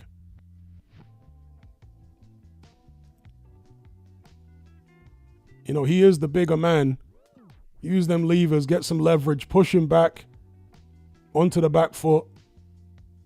Try and take some of his power away. That's a good left hook on the inside from Adames.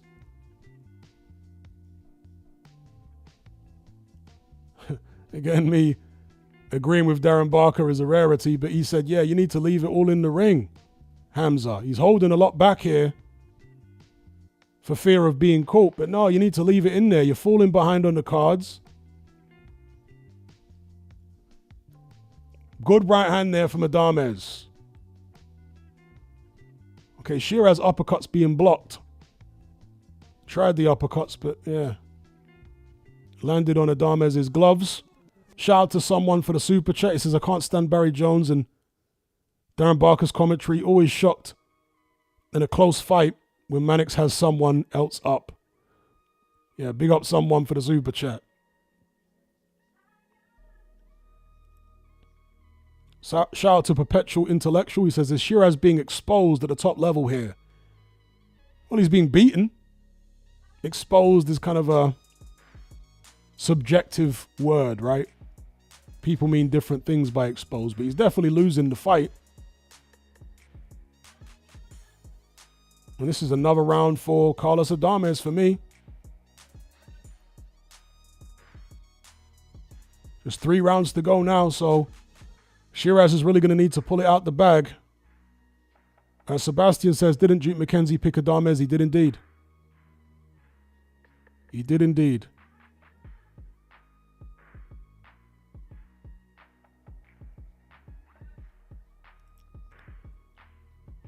And nice jabs from Sheeraz there, but he just cannot land his power shots. He cannot land them. I mean, Sheeraz might want to look to maybe go to Adames' body a bit more. And Adames getting a strong warning here. Shouldn't be a point deduction, though. Yeah, they're not. Yeah, Adames just out hustling Sheeraz here and out boxing him, really, you know, because he's hitting and not getting hit as much. He's moving his head, and Sheeraz just cannot get to grips with Adames' head movement, other than with his jab at long range. You know, Sheeraz's jab, still decent, but other than that, it's all Adames. I think it's at the stage of the fight now where Sheeraz is going to need to get stuck in. He needs to get stuck in if he wants to win. Because, you know, the flow of the fight is only going one way.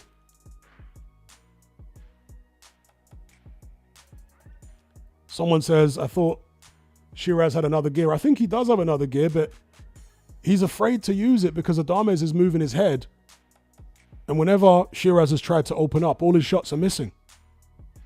So I think that is making him anxious. Frank Warren looking very red-faced at ringside. Frank Warren looking red as a tomato. So here we go, round 10.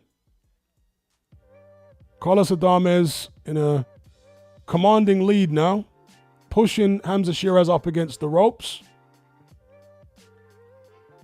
His head movement and his pressure and his work rate has been the factors here. He's taken Sheeraz's power shots away from him. Left him with only really jabs at long range. But other than that, ineffective offense from Hamza Sheeraz.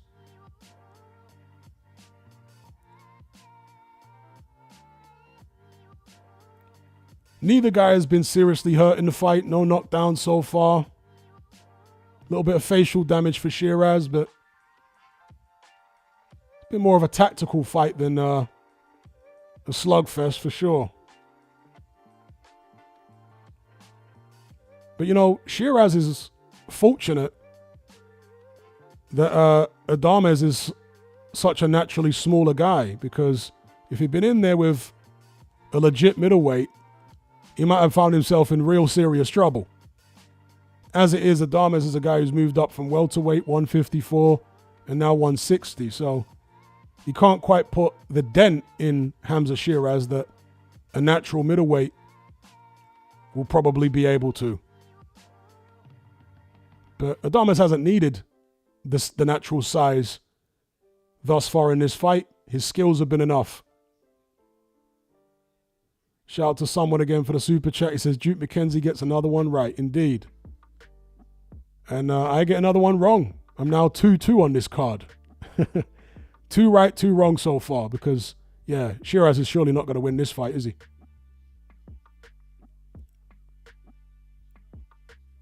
So I'm 2-2. Like Desmond.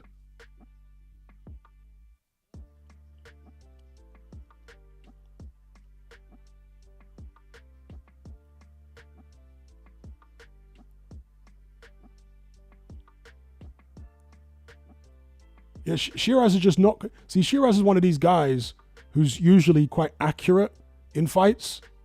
And that's where he gets his groove. That's where he feels comfortable, is when shots are landing. But because of Adames' head movement, it's making Sheeraz uncomfortable, making him feel anxious.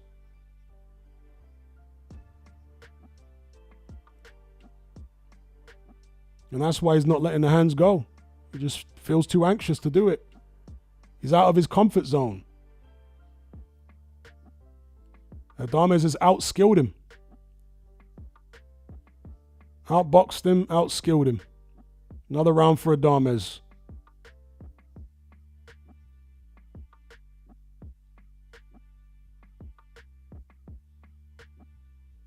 Amir says the occasion was too much for him. I don't think it's really the occasion, in my personal opinion. I just think it's the skill of Adames. I think he's just got too much skill for Sheeraz. That's what he's proven here. He's got too much skill for him. As Dominic said, they're outclassed, yeah. Sheeraz is being outclassed in the fight. Outclassed, outboxed, outskilled.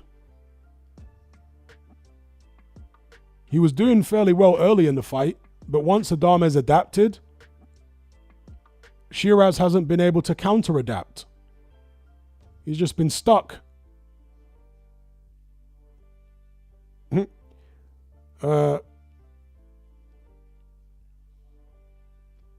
Adam Smith trying to keep hope alive, saying there's still time. Trying to keep hope alive like Jesse Jackson. Is it Jesse Jackson who used to say that? Or was it Al Sharpton? I forget. All right, good job there from Hamza Sheeraz. Adames banging the body. Here we are in round 11. Someone sends a super chat and says, do you think they will rob Adames? I certainly hope not. That'll be horrible. That'll really be horrible. Because Adames is well ahead in this fight.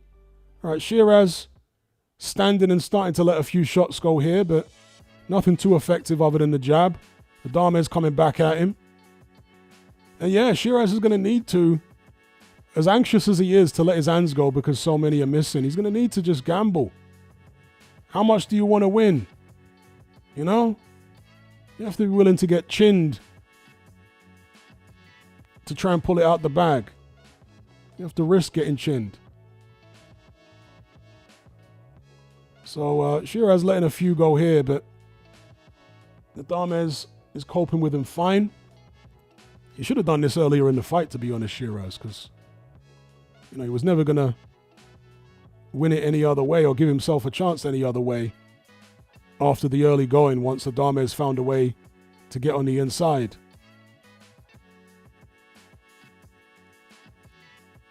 Again, Sheeraz afraid to miss. It's like he doesn't want to throw a shot until he's 99% sure it's going to land. And you can't afford that when you're behind in a fight like this. But it's a mental adjustment that fighters like him find difficult to make. Because they're not used to being reckless in fights, you know? So mindset as well as physical action.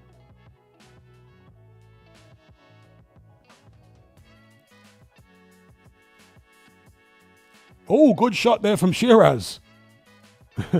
Good left hand from Sheeraz and a right.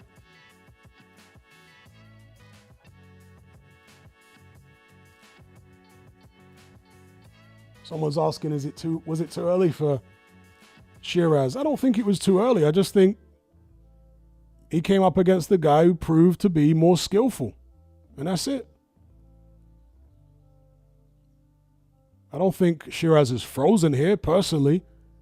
I just think he's outskilled. And it is what it is. There we go, end of round 11.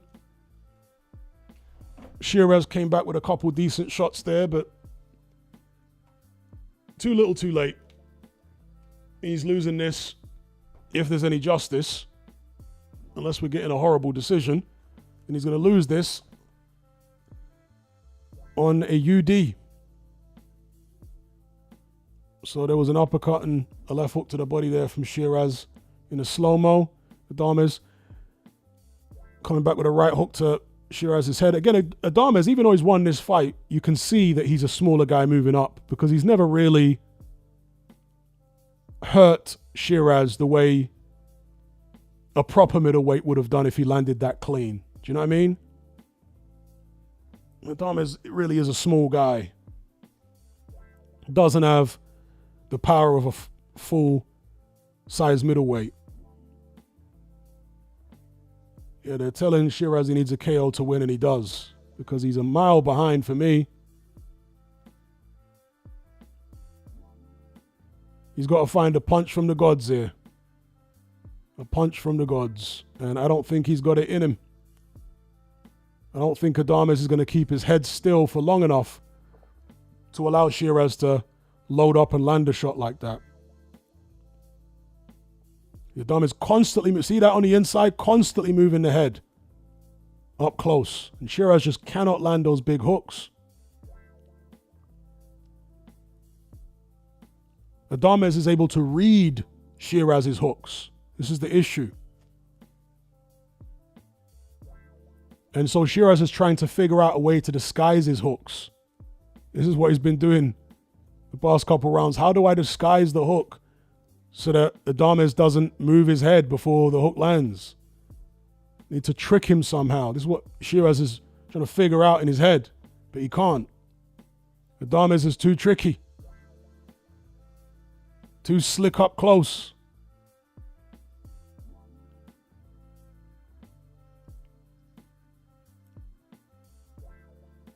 See, Sheeraz should have done this 3 or 4 rounds ago, stood in the pocket like this, because even though he's not getting the better of it, he at least gives himself a chance. You know, Adames don't hit that hard, clearly, from this fight. So Sheeraz should have stood in the pocket earlier on and taken more chances like this.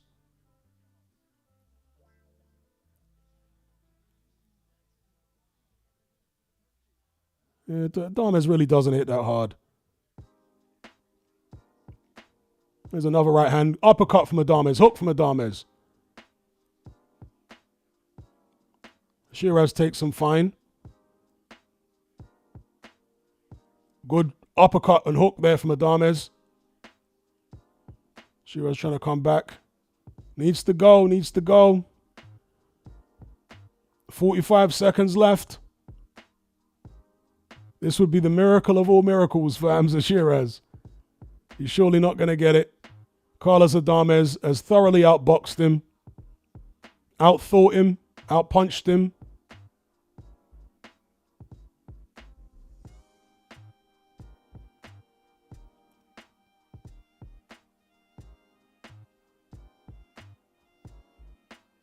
Yeah, Bronco has got this one. Surely a UD for Hamza Sheeraz. Hamza Sheeraz. For Carlos Adames, excuse me. Dear oh dear. I nearly channeled Chris Mannix or someone then. Yeah, surely a UD, comfortable UD for Carlos Adames. He's well won that. Someone's saying 7'5" Adames. No, it's bigger than that, bro. Way wider than that. No, it's not. It's ain't a 7'5".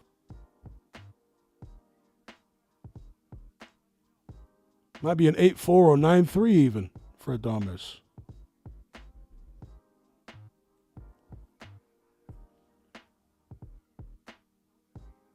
Why is that they saying, will it be Hamza Sheeraz the new? Like, are you buzzing?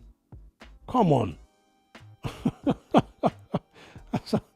Will it be Hamza Sheeraz the new? I mean, unless he knows about some dodgy decision incoming, then that's clearly a UD for Carlos Adames.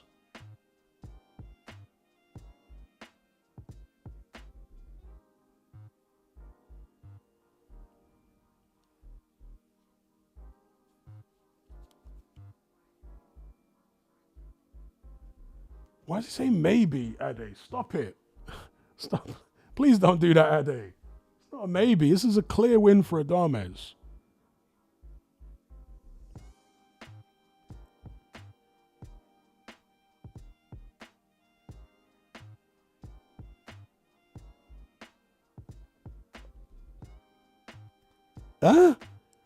Sean Porter? Sean Porter had...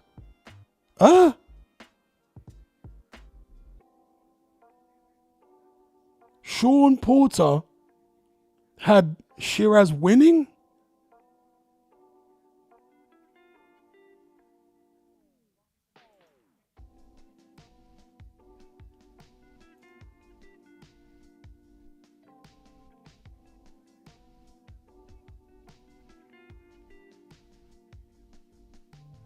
Now, this better not be a robbery. Seriously, that would be one of the worst things I've seen on these Saudi cards. Okay, Sheeraz maybe got a broken hand there.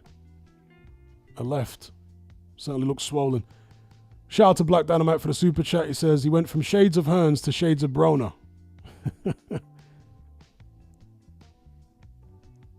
He needed shades of Ali.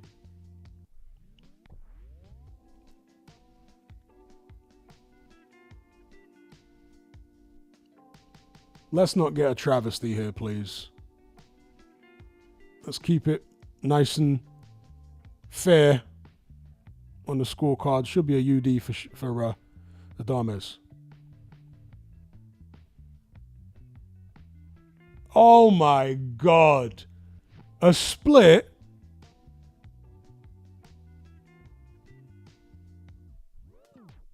Huge for Adames, 118, 110. Surely it shouldn't even be a split. What? A majority draw, a split draw? That is a shocker. So they tried their best to rob Carlos Adames there. Absolutely shocking. I mean, obviously Adames keeps his title. That's the good thing. But dear, oh dear, oh dear. That was a shocker. That was a shocker. But, you know, I did think that there might be some bias there in favor of Sheeraz. You know, I said so before the fight. I mean, that's really, really bad. Adames well won that.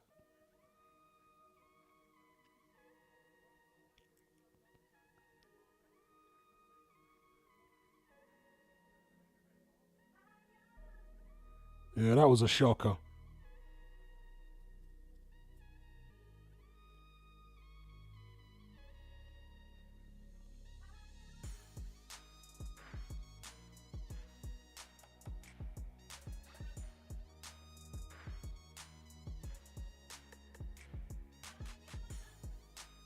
But as I say, the good thing is at least Adames didn't lose his title.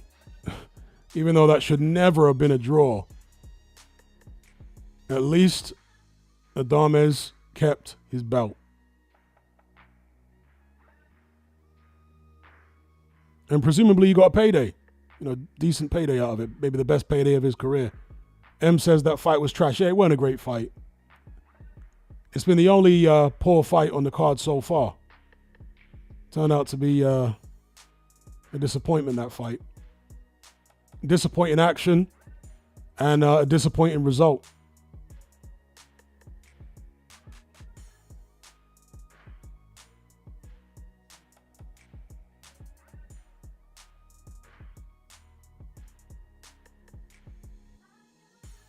Eight Frank says Adames clearly won the fight. He did indeed. Clearly. Clearly.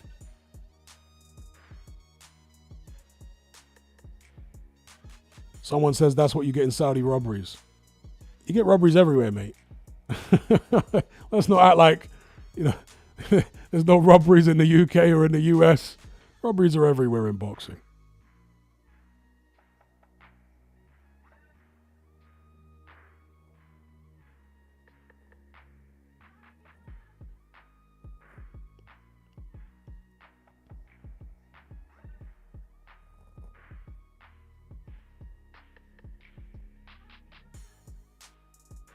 But as I say, the good thing is Adames didn't lose, keeps his title. So we have to look at that one positive.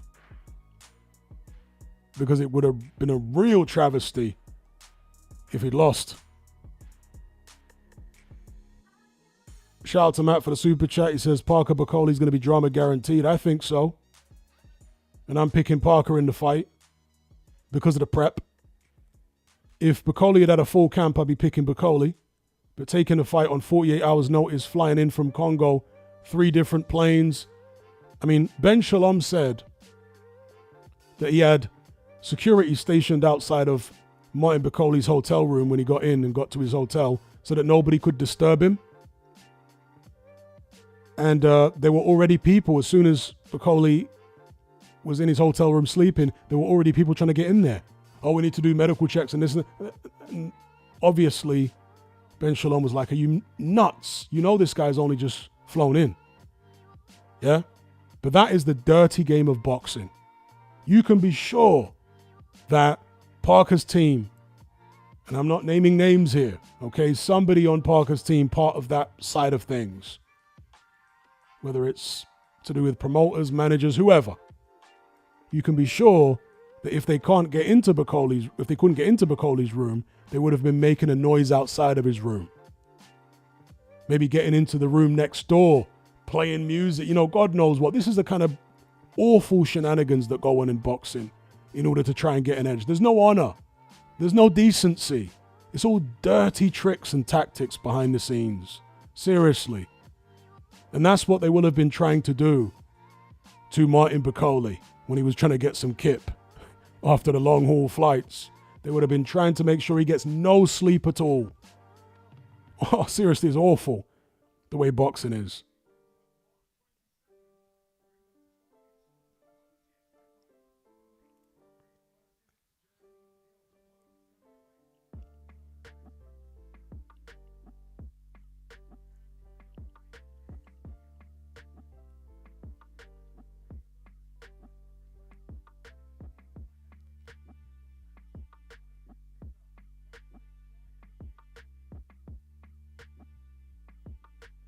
Reality's Awakened now says, do you think Ortiz won that fight? Hell yeah. Hell yeah, Ortiz won the fight. Hell yeah.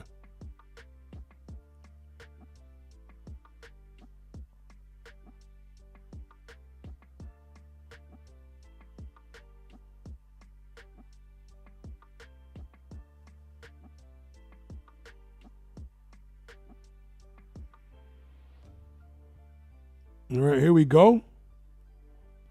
Josh Padley coming in, about to get completely deconstructed by Shakur Stevenson, but Padley's not particularly bothered because he's received a life-changing check for this fight, and I can only feel happy for him. A part-time boxer, full-time electrician. Huh?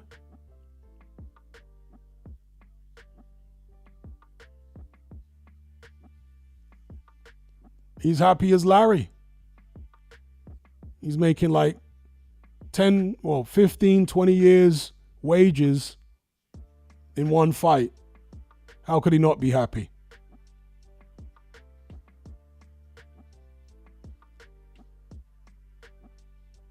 Absolutely nothing to lose, everything to gain. Happy to be there. Why wouldn't he be?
All right, I'll be back in a second, folks.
All right, I'm thinking about taking this entire fight as an intermission.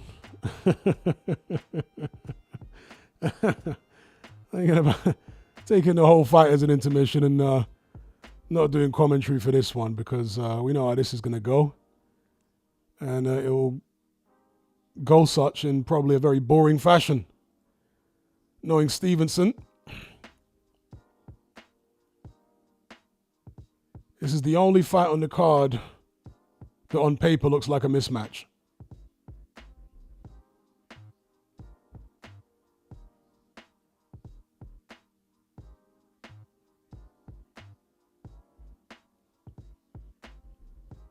And, you know, we're already seeing what Stevenson is about in his first round. He's up against the guy who is nowhere near his class, who's taken the fight on very short notice, who works full-time as an electrician, and Stevenson is still cautious.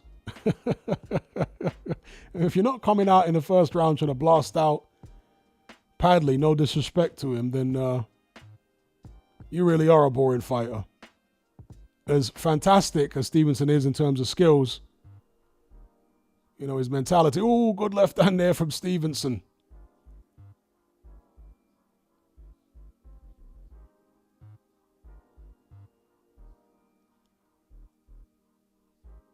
I'm bored already. We even got through a round yet. Padley giving it a go. And that is the thing for Padley here, is that there is literally no pressure on him whatsoever. So he'll be very relaxed in there. Very relaxed. Zero pressure. He's absolutely over the moon to be getting this massive payday, which is going to change his life. So no pressure at all. Totally relaxed. He's going in there to see what he can do. All the pressure is on Stevenson. So, you know, Padley's doing okay in the first round there. It won't last long, but, you know, he's doing okay.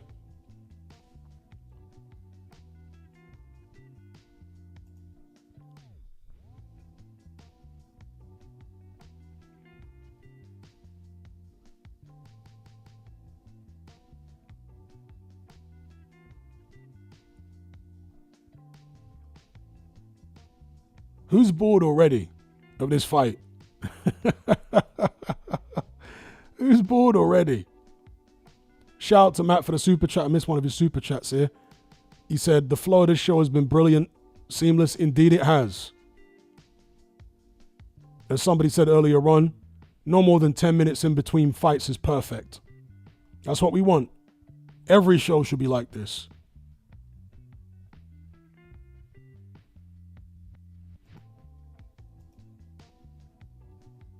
But yeah, who's bored already of this fight?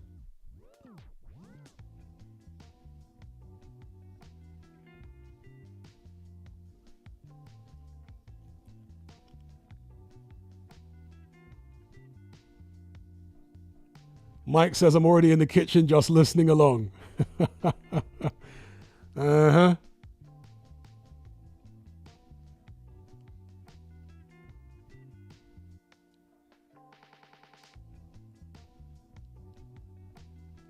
Oh, come on, Stevenson, man. Just like, the guy's taking the fight on 3 days' notice. He's nowhere near your league. Let's put some shots together. Like, get the fans something.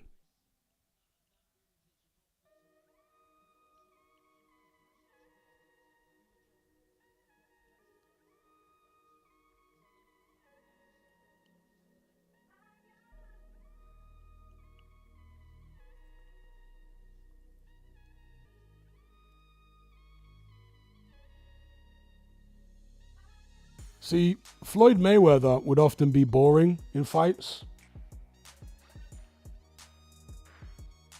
At welterweight anyway, you know, the lower weights, he was a lot more watchable. But at welterweight, he became very boring. But he would at least impose himself. Like when he fought Zab Judah, he imposed himself on Judah. When he fought Shane Mosley, he imposed himself on Shane Mosley. So he'd at least do that. Stevenson's not even imposing himself. Like, come on, man. Shout out to Ben for the super chat.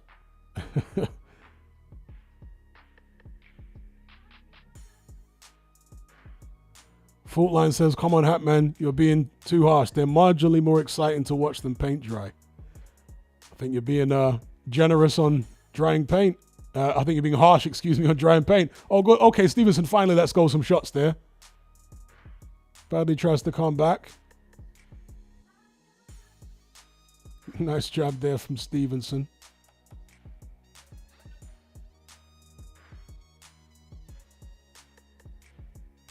Midnight says, I just got in from work. What fight is it on?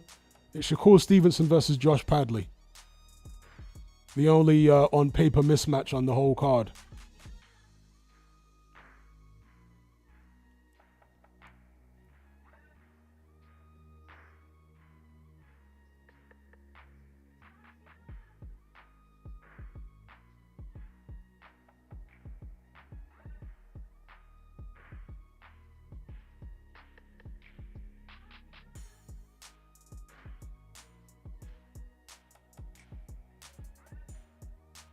See, I'm silent now because it's so uneventful. There's barely anything to talk about. I've been yapping non-stop during every fight, giving you guys plenty of commentary. But for this one, I'm just like, seriously. Oh, watching Stevenson, man. This is why Stevenson and Tank need to fight each other, because Tank is the only fighter with formidable enough offense to be able to really test Stevenson, to be able to test his defense and make him fight. The pair of them need to fight each other seriously. And I know Stevenson is game for it, but Tank is being the insufferable diva that he is.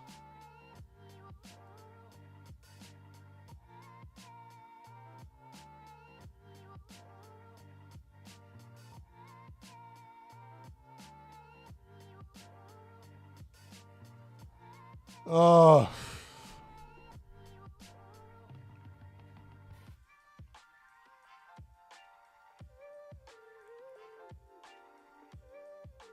I mean, the Sheeraz Adames fight weren't great, but God, it was 1,000 times more interesting than this.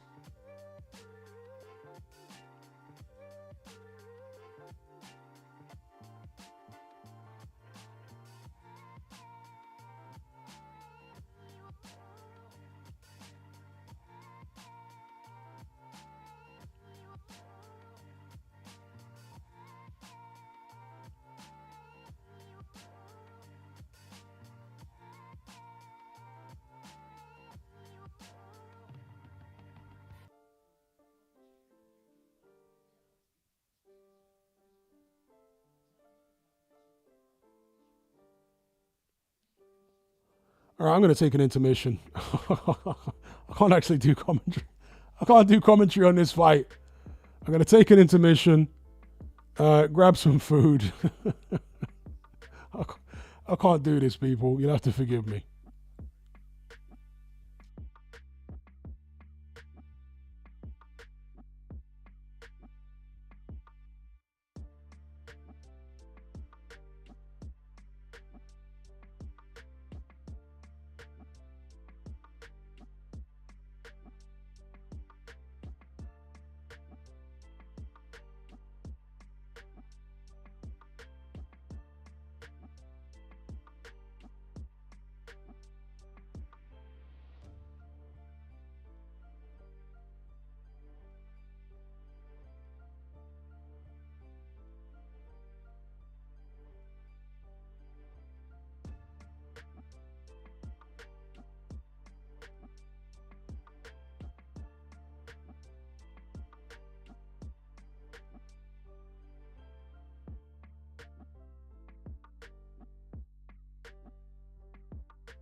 Is it over yet?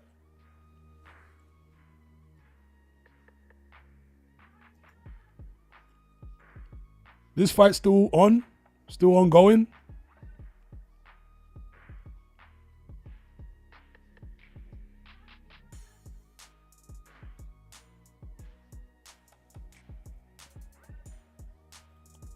Oh dear.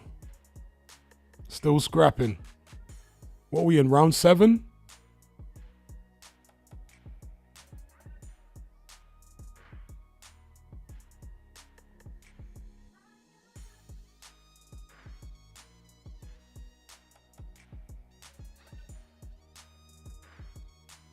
Someone says Shakur's right hand might be hurt. His hands are always hurt. That's why I don't get people out of there.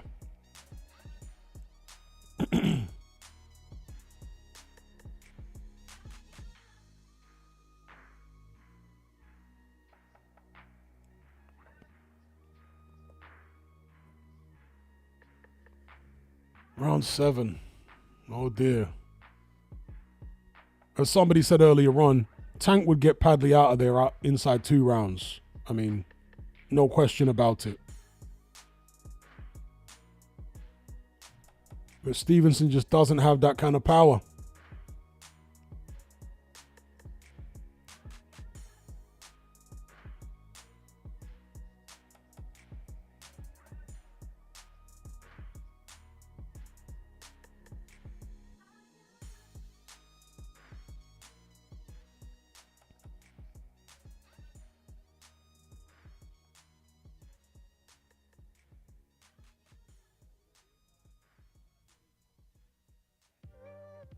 What is there to talk about it with this fight? It's like a sparring session, you know? It's like an elite level fighter against what, a European level fighter? Who's not a puncher? I mean, neither of them are punchers.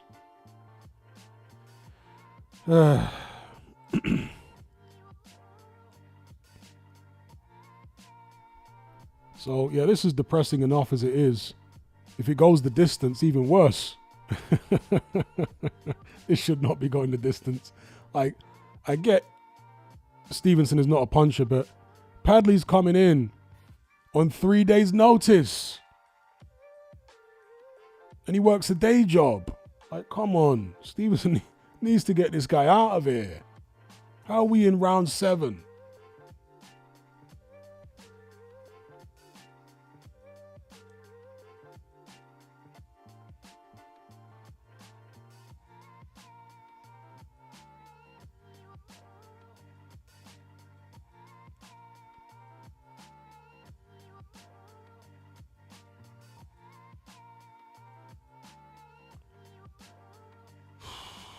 God, this is a tough watch.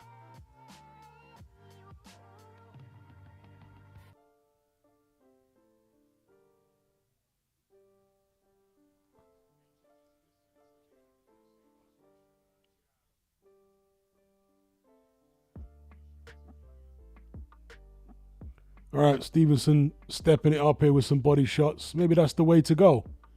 If you can't hurt Padley to the head, dig him to the body.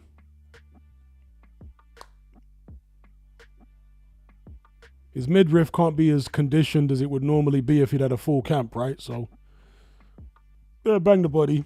Get this fight over with. And we can move on to the heavyweight fight. That's next after this, right? Parker versus Bakole.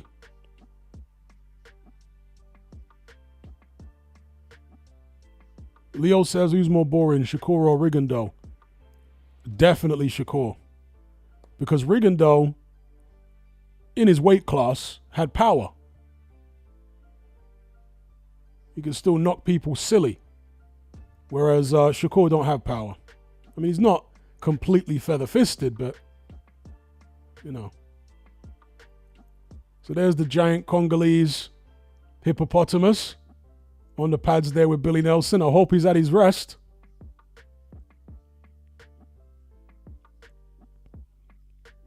I hope Team Parker didn't successfully pull off shenanigans to deprive him of sleep. What bad form that is, though, isn't it, right? A guy's coming in on 48 hours notice, he hasn't had a camp, and yet you still want to try and deprive him of sleep? Like, it's so scummy, man. You gotta be such a scumbag to be involved in boxing at the highest levels. Well, you don't have to be, but you know. That's the culture in boxing. It's just scumbaggery, man. It's awful. I couldn't do it. Do you know what I mean? Even if I'm trying to get an advantage for my guy, I couldn't sink so low as to be trying to deprive a guy of sleep who's taking a fight on 48 hours notice, flying halfway across the world, and he hasn't had a camp. I couldn't bring myself to do something so scummy. Do you know what I mean? It's crazy.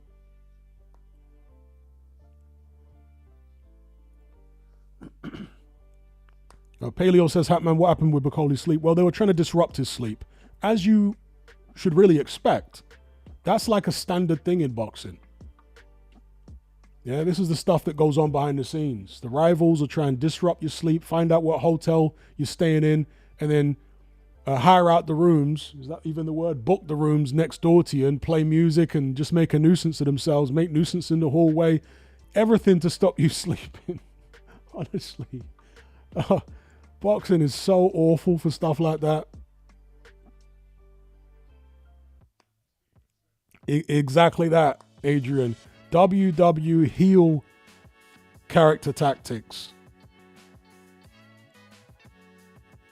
Someone says, where have you heard this? From Ben Shalom. He says that they were, as soon as Bakole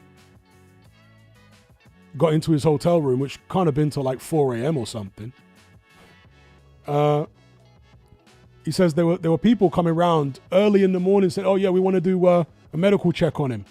Like you don't know that he just flew in a couple hours ago. He's only had like 4 hours sleep by this point. You want to do a medical check now? Hell no. So Ben Shalom said he had security posted outside to make sure nobody can get to Bakole's room. But best believe, knowing how boxing is, they would have tried to put people in the room next door, another room. This is me speculating, you know, based upon how well I know the game. And they would have maybe tried to have people arguing with Bakole's security outside the room. That's what I suspect would have been attempted. But as I say, Ben Shalom posted security outside the room to stop anyone knocking on his door or trying to bother him. And they did already try to bother him. It's just such a scummy business, man. Mavok says, how are you guys not on the edge of your seat right now? Oh dear, oh dear.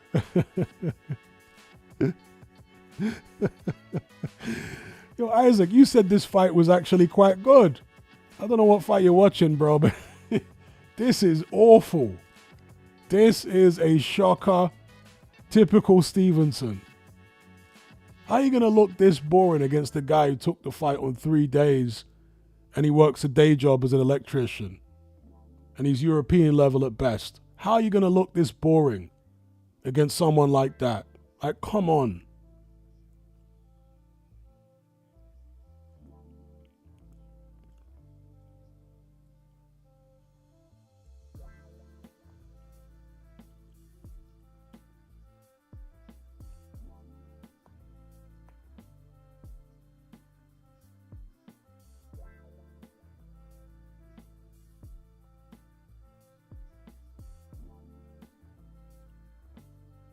You know, with the Parker-Dubois fight, I did not care who won. I said that in the live stream the other day. Because there was some donut who turned up in the comments of one of my community section posts or polls, and he was saying, oh, Hatman's going to be eating humble pie. Oh, you always pick against Parker. You hate Parker. You know, all these idiots who don't understand what my channel's about. I did not care, didn't give a hoot who won the fight between Parker and Dubois. I just wanted to see a good fight. Doesn't matter to me who won that fight. Didn't care. I was picking Dubois, but not because I wanted him to win, just because I thought he would win, based upon styles and recent form and all that kind of thing. But with Bakole and Parker, I actually do want Bakole to win. But I'm picking Parker. See, this is the difference between me and these weird fanboys. All right, Padley's finally gone down. Mainly the body shots got to him. That's the difference between me and the typical boxing fanboy, right? Whoever they pick to win is who they want to win. They don't understand the concept of predicting a fight objectively. So I want Bakole to win, but I'm picking Parker because of the prep. And the reason I want Bakole to win is because I want to see Bakole fight Dubois. And if Bakole loses the fight, then that Dubois fight is not going to happen anytime soon. Might be years before he gets the opportunity to fight Dubois. And I just like that style matchup. So that's one of the reasons I want Bakole to win. Another reason I want Bakole to win is because he's disadvantaged in this situation. He's got no camp. You know, literally no camp at all. He's come in 310 pounds because he weighed in again. You know, they weighed him with his clothes on in some interview. And he weighed like, what was it, 315? But they weighed him later on, I guess the next day, and he was 310, which is 10 pounds heavier than he was against Takam, basically. He was 299 and a half or something against Takam. So, yeah, I'd like to see Bakole win for a couple reasons. Nothing against Parker. You know, Parker's, as everyone says, the nicest guy in the heavyweight division and all that. Nothing against him at all. But, I don't know, I just prefer Bakole's style as well. He's the underdog, and I really want to see him fight Dubois. I want to see a Bakole with a proper camp taking on Daniel Dubois.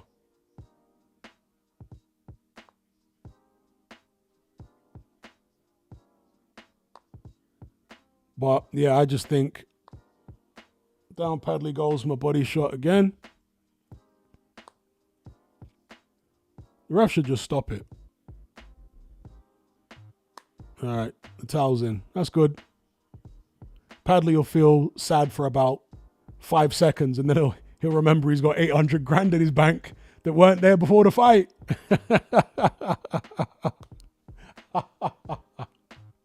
Yo, 800 grand in his bank.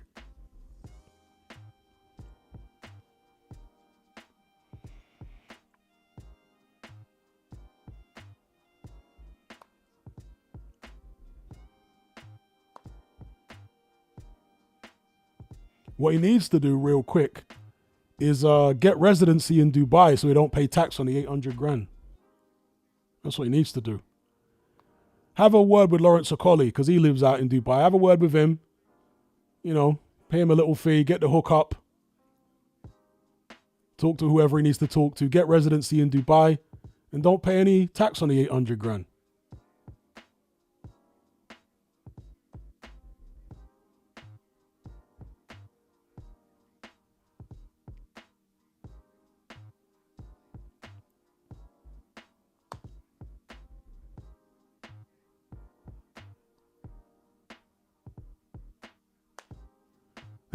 Someone says climbing on the rope, Shakur, is embarrassing.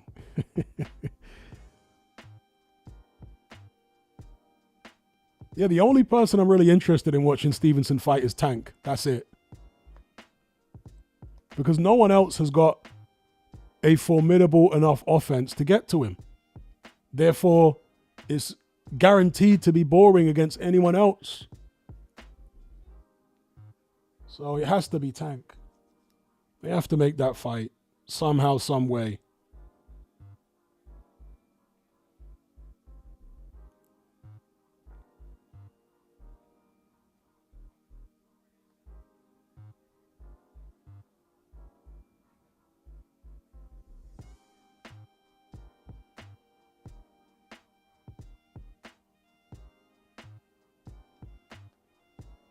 God, even the highlights of the slow-mo of Stevenson is boring to watch. When he's knocking someone out, it's still boring. I don't know what it is about this guy.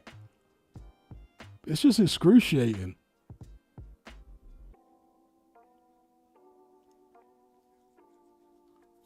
I wish this is the first time during the card that I wish I could press fast forward.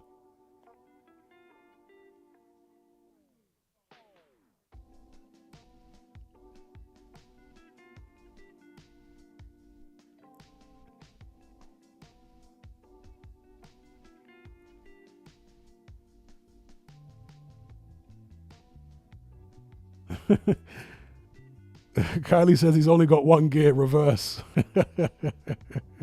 I like that one.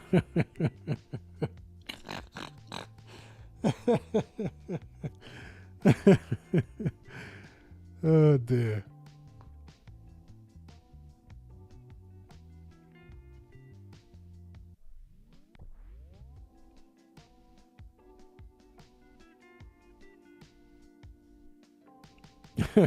Devin says Shakur should only fight in Germany. Germans love boring stuff. You know what? That's an elite comment. You know, during the German era of the early 2000s, late 90s, early 2000s, then going on to the Klitschko era with people like Sven Ottke. You know, Sven Ottke had like, I don't know, 40 or 50 fights and he had about 2 KOs. And back then, the German arenas were literally like Nazi era.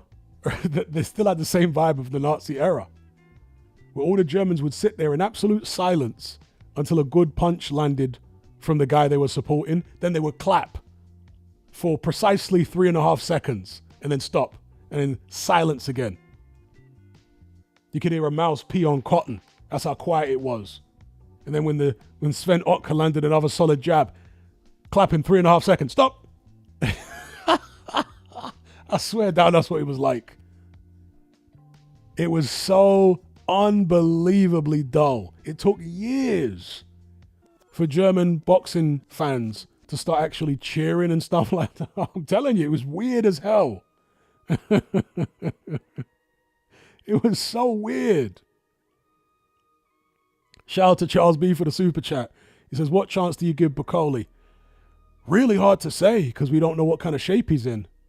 But I'm picking Parker, you know. I'd have to know where his cardio's at. We know where his weight is at, 310. But I'd have to know where his cardio's at. I'd have to know whether he had enough sleep. I mean, who knows whether he's come down with a bug or an illness in the brief time he's been inside. It's just like so many unknowns for Bakole going into the fight. And that's why I'm picking Parker. I'm not sure how the fight is going to play out, but I have to pick Parker just because of the lack of prep for Bakole.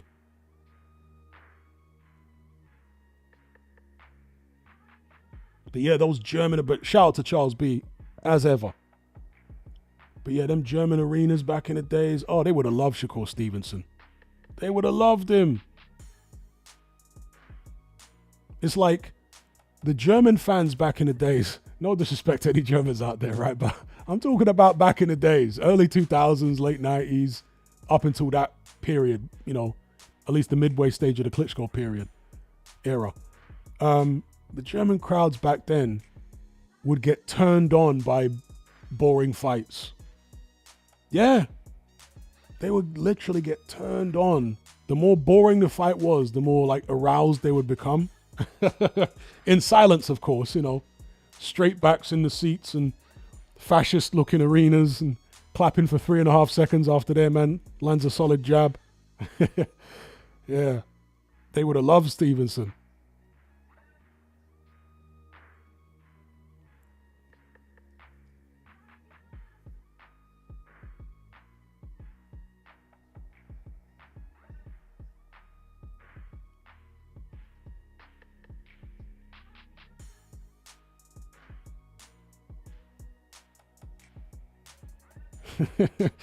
Devin says Shakur promoted by Bernd Bonter. There you go. Oh God, that era was so awful. The Sven Ottke era. How did they fill arenas with that guy? I mean, the mind boggles.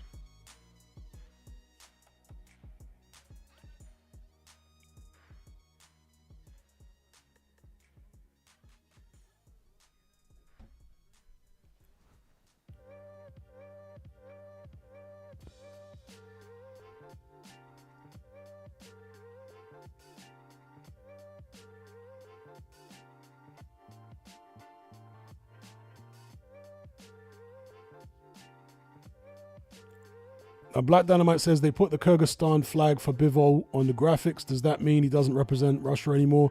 Well, the sanctioning bodies basically refuse to allow One of them, I think it was the WBC, refused to allow Bivol to fight for the title because he's a Russian national, which is really just pathetic. So he had to change his nationality. Very sad.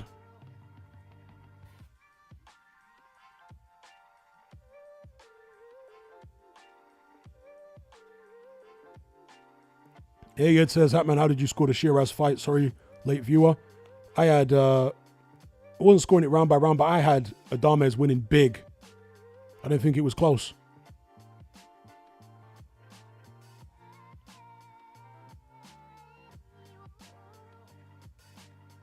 So yeah, I had Adames big in that fight.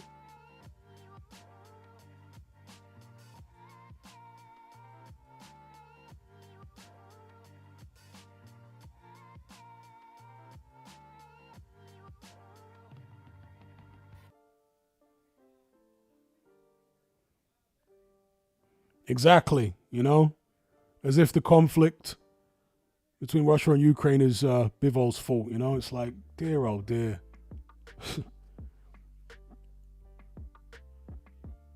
The virtue signaling WBC wanted to punish Bivol for something that's completely out of his control. Shameful.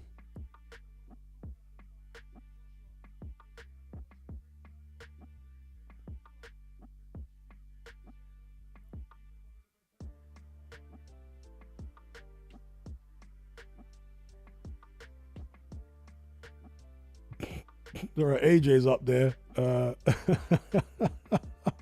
Sean Porter is dressed like some kind of Japanese geisha or something. I think we all know that Sean Porter is, he's got some sugar in his tank. You're not expecting Sean Porter to pop up with a wife anytime soon, are we? Hey, that's his business. Not dissing him, but I'm just saying.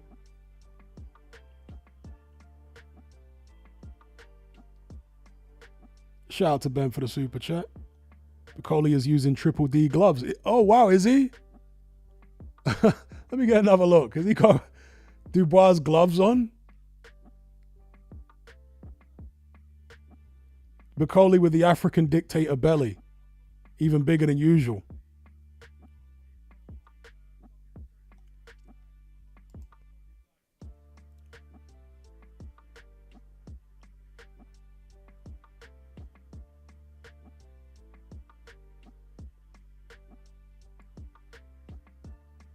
AJ wearing the dark glasses.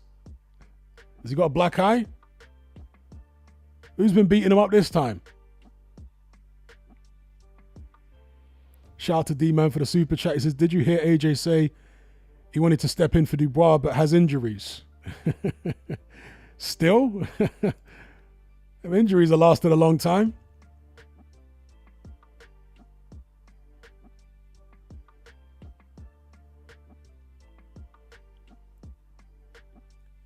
Oh, they got the AI judge again. All right.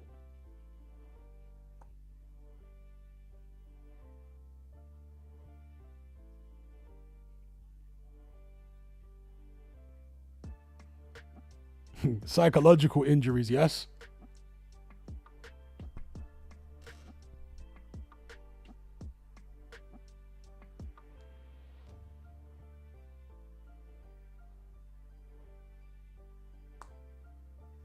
AJ's got as many injuries as work skivers have got dead relatives.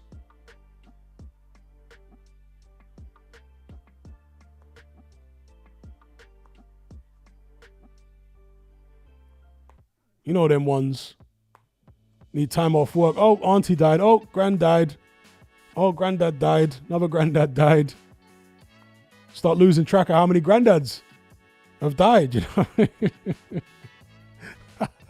have to change jobs to recycle. So you got a fresh set of grandparents again. So they can die all over again.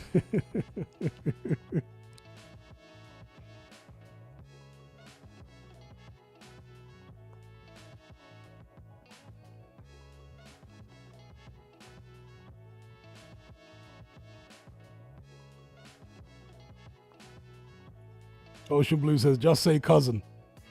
Shout out to Nathan for the super chat. He says, what was Parker thinking coming in so heavy for Daniel Dubois? Yeah, I find it baffling.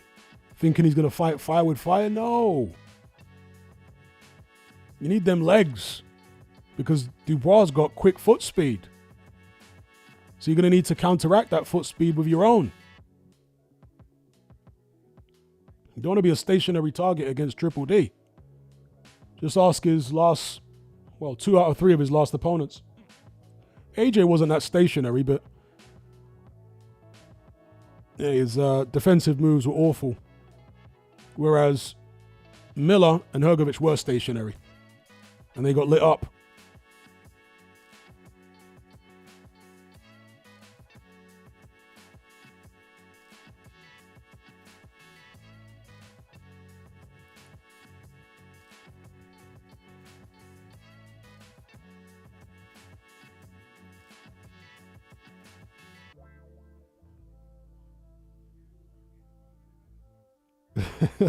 All right, somebody's saying the Pound Shop Ade on TNT Sports tweezes his eyebrows like a girl.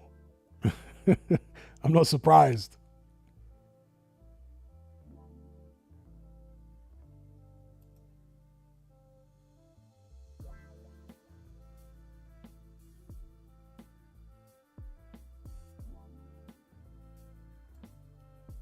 All right, let's go. Martin Bakole coming in.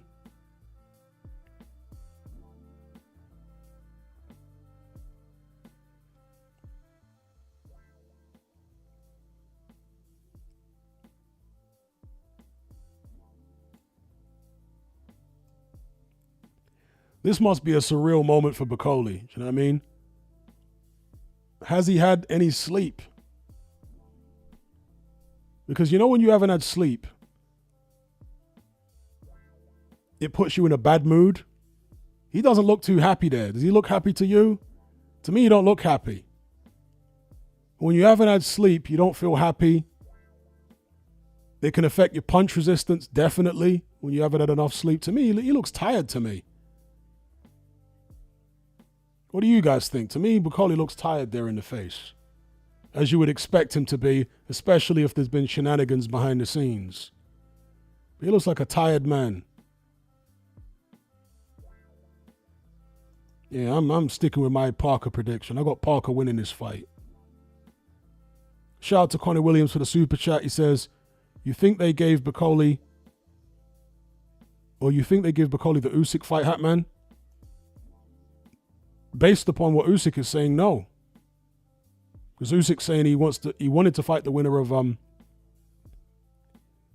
Dubois Parker, because then it would be on. Oh wow, okay. There's me saying he's tired, and he literally leaps over the top rope with a shocking bit of athleticism there for a 310-pound pot-bellied man.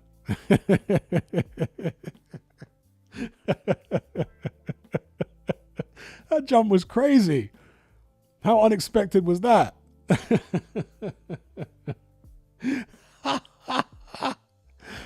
Oh, dear.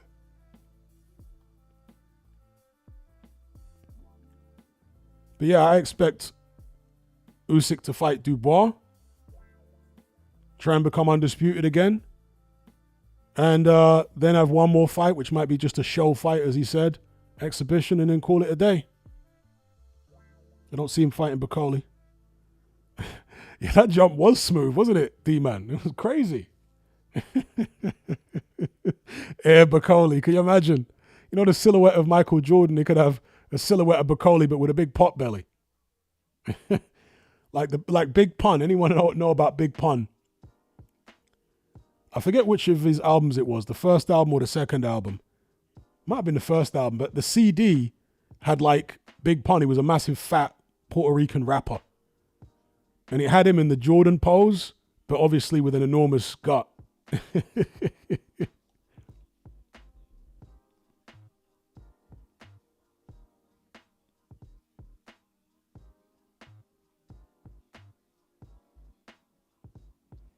Air Bakole. Yep, that needs to be a t-shirt.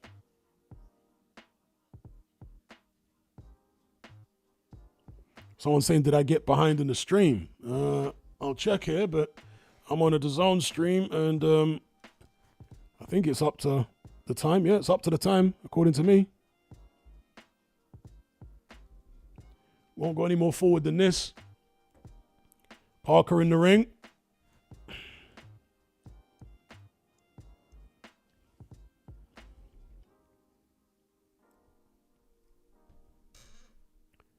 So,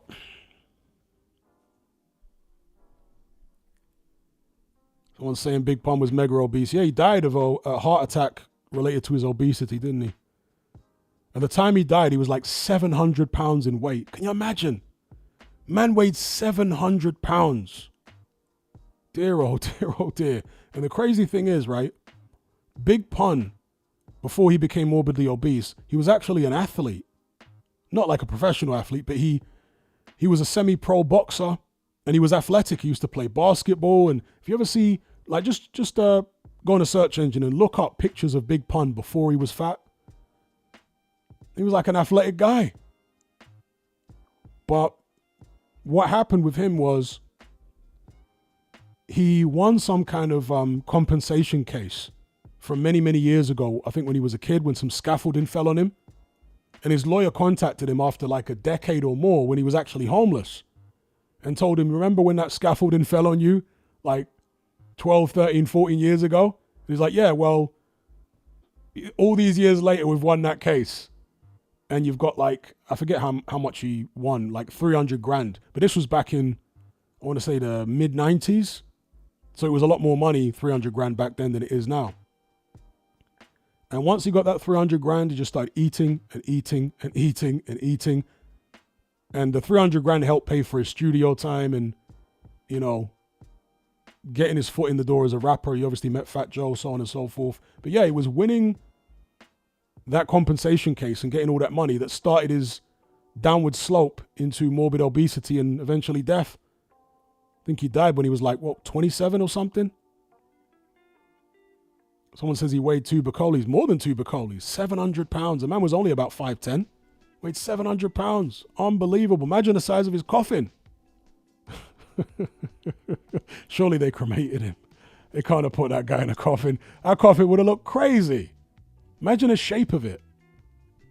Because he was literally wider than he was tall. So the shape of that coffin would have been crazy.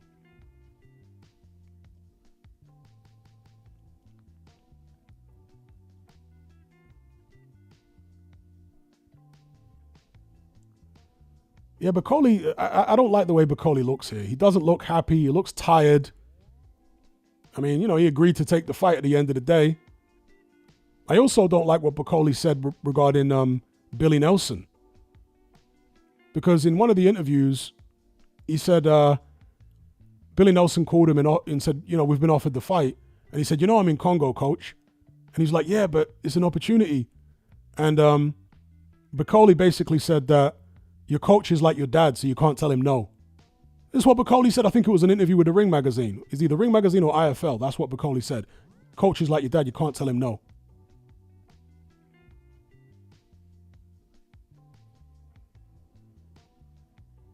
So it's like Billy Nelson has insisted that he take this fight because it's a huge payday for Billy Nelson. Because Nelson is not only Bakole's coach, he's also his manager. So that's 2 cuts that he gets out of Bakole's purse. Far more money for this fight than he was going to get paid for the Ajagba fight, presumably. He's rumored to be getting something like 3 million, I think, pounds for this fight, Martin Bakole, which is a hell of a lot of money. Obviously far more than he's ever earned before. And maybe Billy Nelson was like, yeah, we ain't turning this down.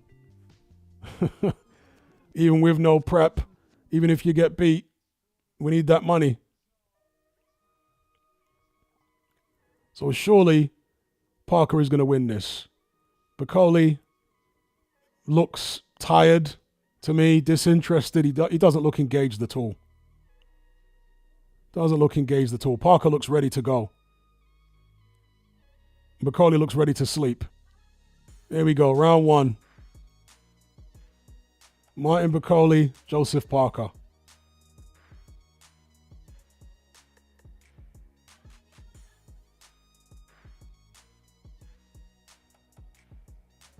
Bakole tentative. You can tell already Parker looks far sharper. Left hook there from Parker.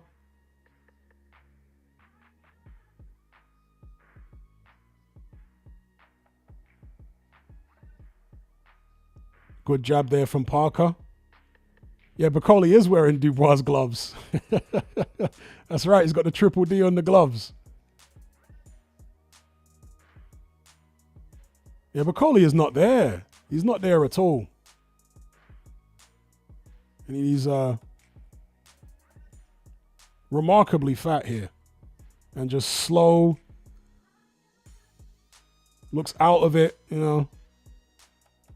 Probably lack of sleep, jet lag. Parker has got to win this.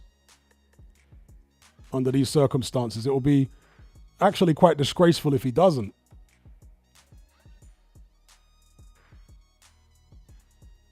Bakole goes for a big lumbering right hand, which missed by a mile. I mean, they say he's 10 pounds heavier here than he was against Takam. He looks even bigger than that. So maybe there's, you know, less muscle. Maybe he's dehydrated. I don't know, because he looks way bigger than he was against Takam. And he was big then, but here he looks really, really bloated. Jabs there from Parker.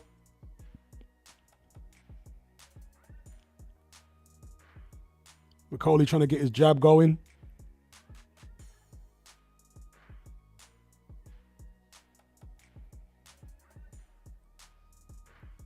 You know, what's Billy Nelson going to say after this? Obviously, there's the excuse.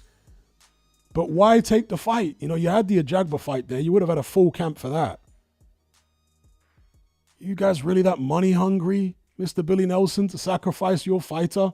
I mean, we saw it in the Hunter fight when Bakole wanted to quit in the Hunter fight and Billy Nelson literally forced him out.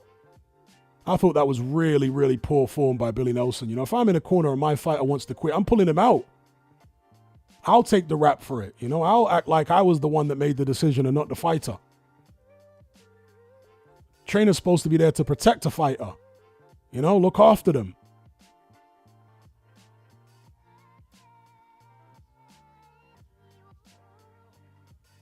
But Billy Nelson forced Bakole out when he didn't want to be there. He injured his shoulder at some point in the Bakole swinging there like an angry hippopotamus. Yeah, so Billy Nelson, ever since that Hunter fight where he literally forced Bakole to carry on when he wanted to quit, I always questioned his morals, you know.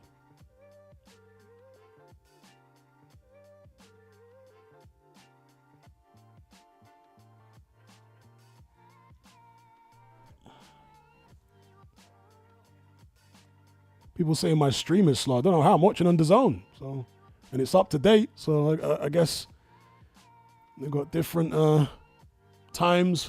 Maybe it's the time zone I'm in. I don't know, but I'm watching on DAZN. So there you go. Nothing I can do about it.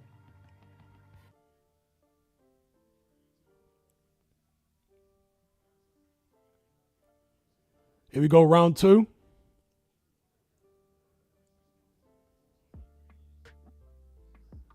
It's as if this is Martin Bakole's dad, who substituted for his son.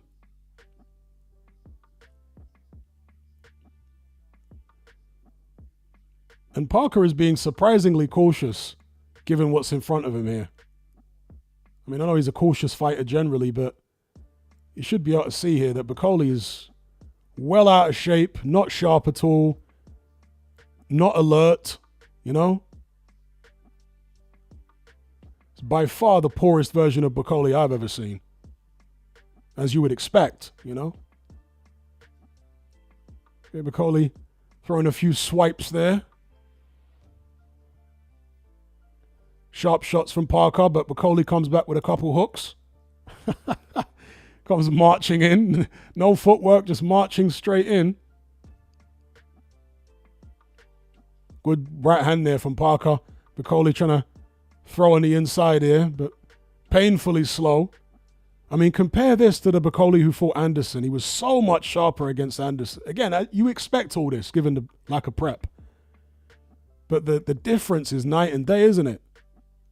He was so sharp against Anderson. His jab was sharp. His movements were sharp. Good body shot there from Bakole, though.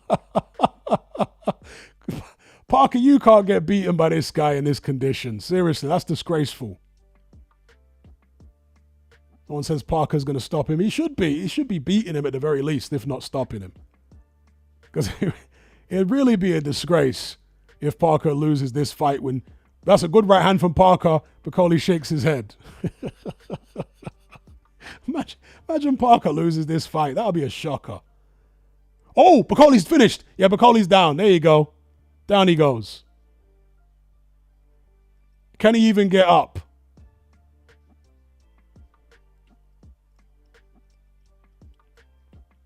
Called off.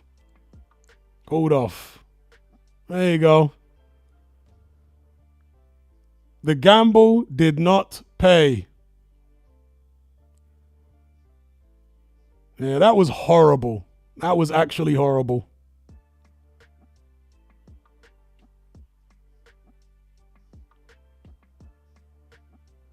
Yeah, a shame. See, this is why you have training camps. Do you know what I mean? This is why you have training camps and you don't take fights on 48-hour notice like some type of journeyman. But Billy Nelson's so money hungry. He's got his guy to come in and, you know, Billy Nelson just wanted the payday. Yeah, they screwed him. They did indeed. He looked knackered before the fight even started to me. And I agree with Harvey there. The fight told us nothing. Bakole's had no training camp. He's come in totally out of shape. He looks knackered before he got in the ring. It's a shame that he took the fight. And Billy Nelson is a disgrace. Seriously. Billy Nelson's so desperate for some money that he's convinced this guy it was a good idea to take the fight. It's a shocker.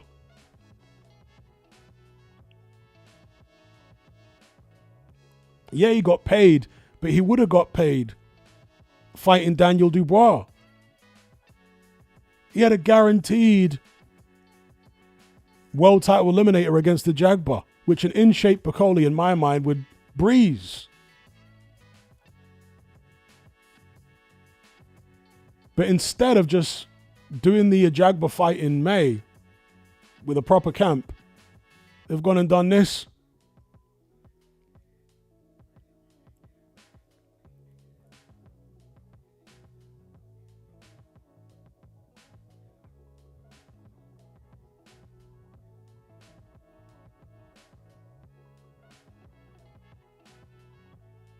Speed says, I heard he only got paid $500K. If he only got paid $500K, then, I mean, that has got to be the worst decision that I've ever seen in heavyweight boxing history. Because there were other people saying he got paid $3 million for this fight. And that still was a bad decision. But if he only got paid $500K for this fight, that is seriously the worst decision that I can ever remember in heavyweight boxing history. I mean, dear, oh dear, oh dear. You do not take fights of this level without a training camp, completely out of shape. And indeed, if it's the $4 million, or the $3 million, excuse me, that I heard it was, then Billy Nelson is getting 10%, which is the trainer's fee, and then the manager's fee might be 15% or something, or is it 20%? So Billy Nelson probably getting $500,000. Unbelievable.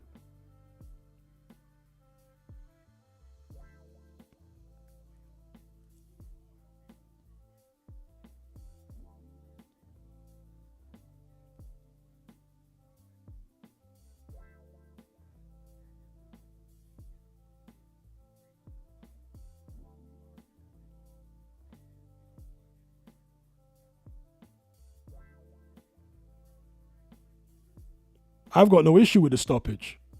No issue at all, because Bakole wasn't even facing the ref. Yeah, he beat the count, but after beating the count, you have to face the referee. Bakole was like facing away from the ref. So I got no issue with the stoppage. And that fight was only going one way. I mean, Bakole on the way to the ring looked knackered. Wasn't there at all. Got in the ring. Unbelievably slow. I mean, he might have been drunk 3 days ago. Do you know what I mean? In the Congo. And I completely agree with Mighty Meatball. Bakole should sack Billy Nelson. Billy Nelson doesn't have his best interests at heart at all. Billy Nelson is on a mission to make himself rich at the expense of his fighter. At the expense of the best interest of his fighter, should I say. Shout out to Black Dynamite for the super chat. He says, that was anticlimactic AF. Warren got what he wanted indeed. He got Bakole out the way now, doesn't he? So an in-shape Bakole doesn't get to go at Daniel Dubois. Nelson is a disgrace. This peed me off, not going to lie. And me too.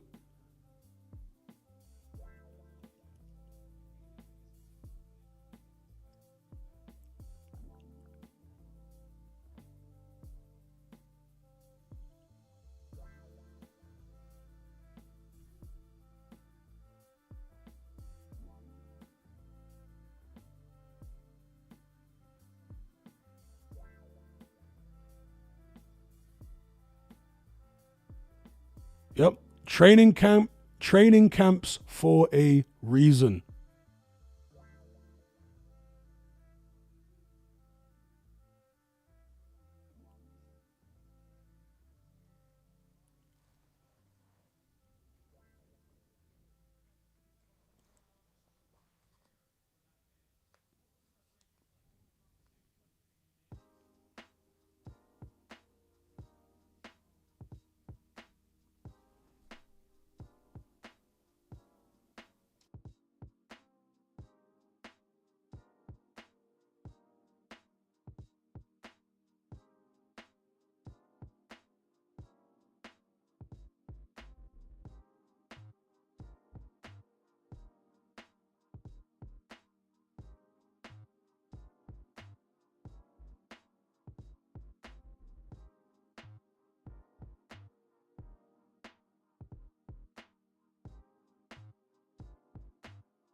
Someone says Ben Shalom is wounded. Yeah, Martin Bakole needs to get rid of Billy Nelson today. Seriously. I mean, the fact he got him to take that fight is an absolute shocker. Because none of us knew exactly how bad a condition Bakole was in, but Billy Nelson knew. Billy Nelson's his trainer. He knows where Bakole's at.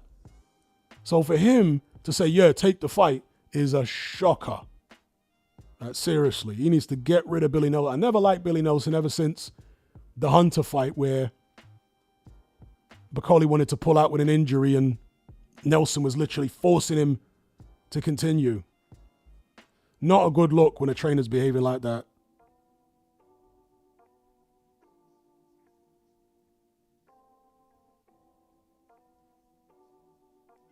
Yeah, Billy Nelson definitely did him dirty. Definitely did him dirty. He's been doing him dirty all along, making him feel like he's family. Oh, I love you, Martin, this and that. He's been playing him. He's been playing him.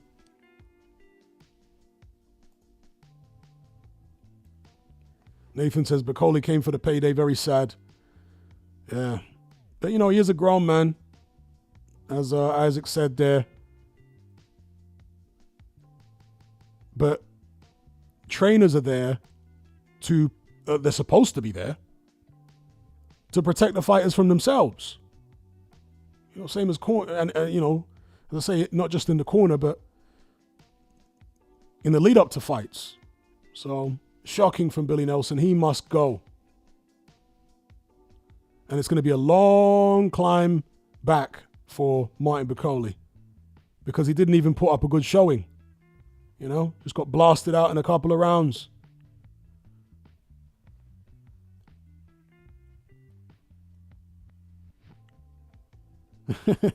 Noise says, Nelson said Bakole had been in Scotland for 8 weeks and had only nipped to Congo. No way. Yeah, absolutely no way. He looked awful. Absolutely awful.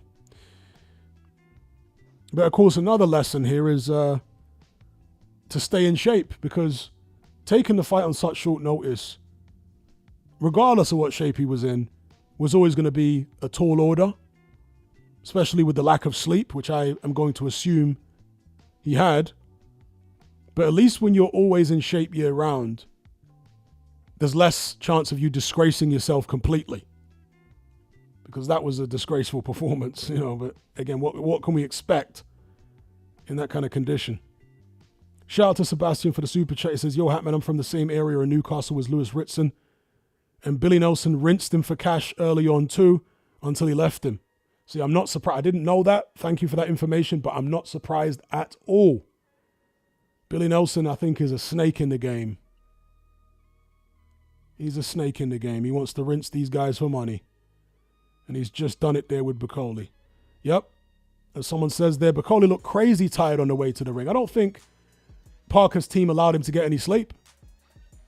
And even if there wasn't an issue with them, like trying to mess with his hotel room and send people outside to make noise and all that, sometimes it's hard to sleep in a new environment. Sometimes it'll take a couple days. You guys ever been abroad and maybe the first night or two in a hotel, you're not sleeping that well until you get comfortable?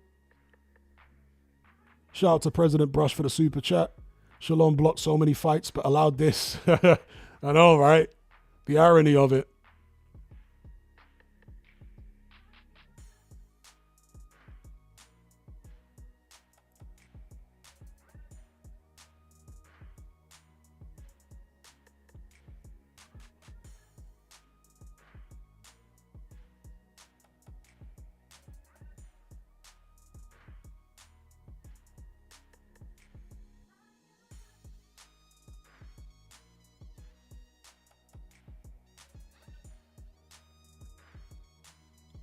Yeah, as people are saying, Bakole was supposed to lose this fight. Indeed, that's why I had to pick against him. That's why I picked Parker. Because the prep was just so bad.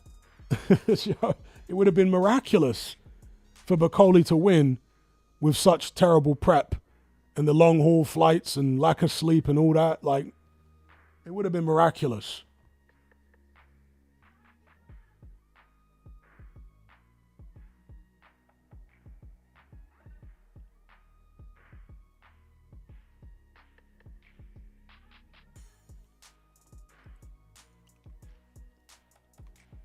So let's get back to some serious boxing here with the main event.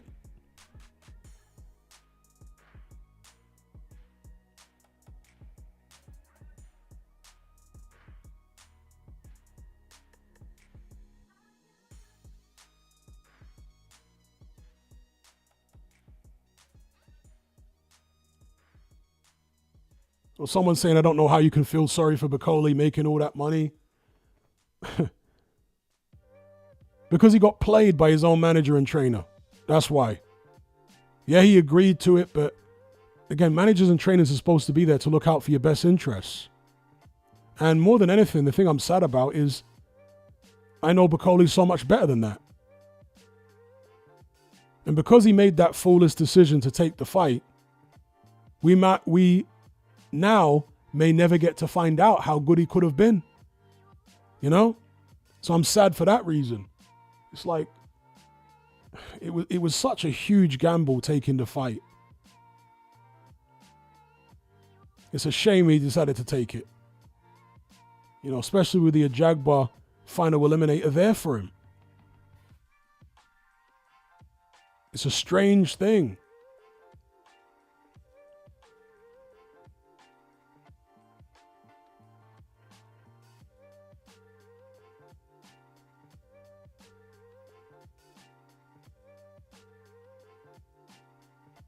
Okay, somebody's saying that this was actually the last fight on Bakole's contract with Ben Shalom. All right, didn't know that.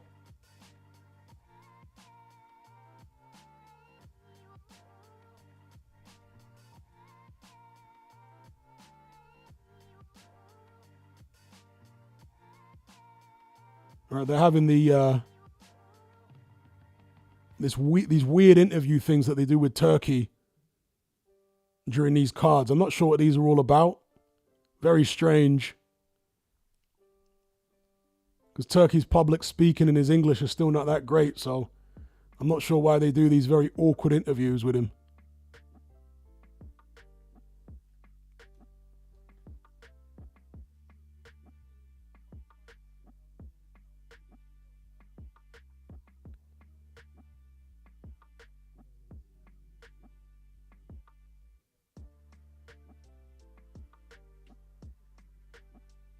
Let's just get the main event on, man. All this stuff is just weird. The flow of the card has been fantastic up to this point. Little 10-minute breaks in between each fight. Perfect.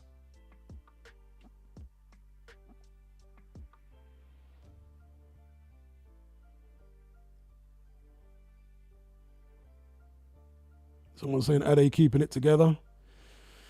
He's employing the patience of a saint here.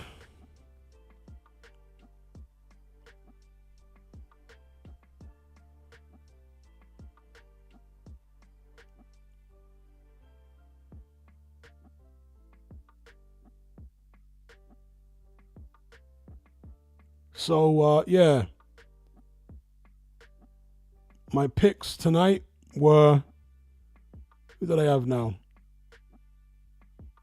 How many have I got right and how many have I got wrong? I picked Buatsi over Smith, so I got that wrong. I had Kabayel over Jiang, got that right. I had Ortiz over Madrimov, got that right. I had Sheeraz over Adamez, got that wrong.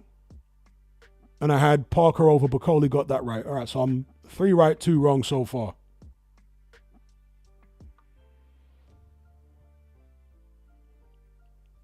And for the main event, it's really a pick 'em for me. I'm finding it very, very difficult to split them, but I did, on the last live stream, go with Bivol on points. Not confidently. But I'm almost tempted to, at the last minute, switch to Beterbiev.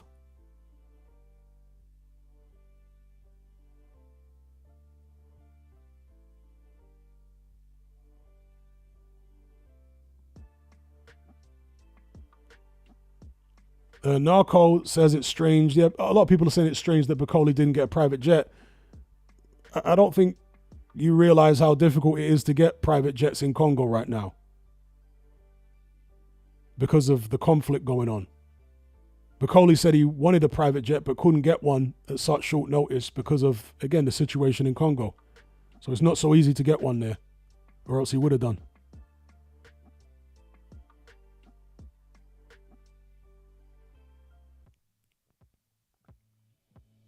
Oh, yeah, I picked Stevenson to beat the electrician, of course, but who didn't, right? So, yeah, we could add that to my correct predictions, but literally 100% of the public were picking Stevenson anyway, so it's not really much of a prediction, is it? The rest of the fights on the card were mostly 50-50s.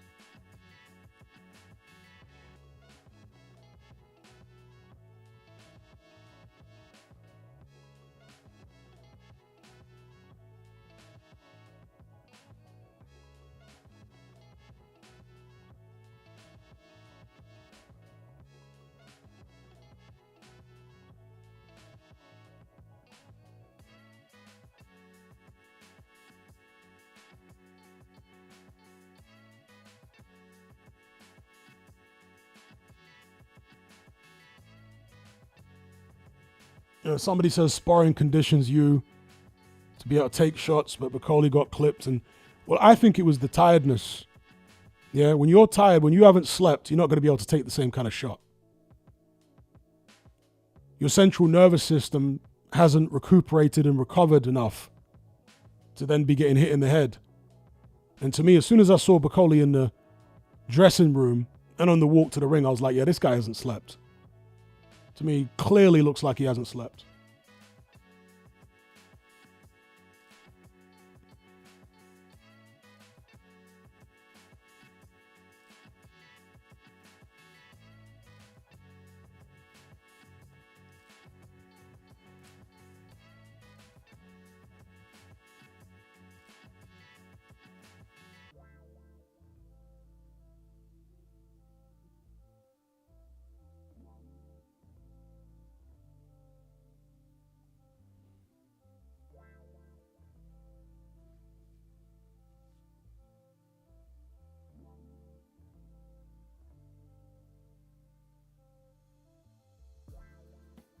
Mazi says the conflict is on the eastern side of the country. Kinshasa is on the western side of the country. Yeah, I'm aware of that. But commercial jets and the people that run the commercial jets, private jet companies and what have you, and even commercial airlines, they're not necessarily looking into the nuance of the whole thing. They're just saying, oh, okay, there's a conflict over there. The media's talking about this conflict. We don't want to fly there right now. They're not necessarily thinking, oh, it's safe here, safe there. So while I'm sure there are still private jets flying around in Congo, some companies, for insurance purposes or whatever the case may be, are not going to want to go there. This is literally what Martin Bakole said himself. So, he literally said in one of the interviews, we tried to get a private jet, but there were logistical problems because of the conflict and it couldn't happen. And in general, Congo's not going to have as many private jets in it as a Western country would, or a Middle Eastern country, like Saudi Arabia or whatever, where they used a lot more.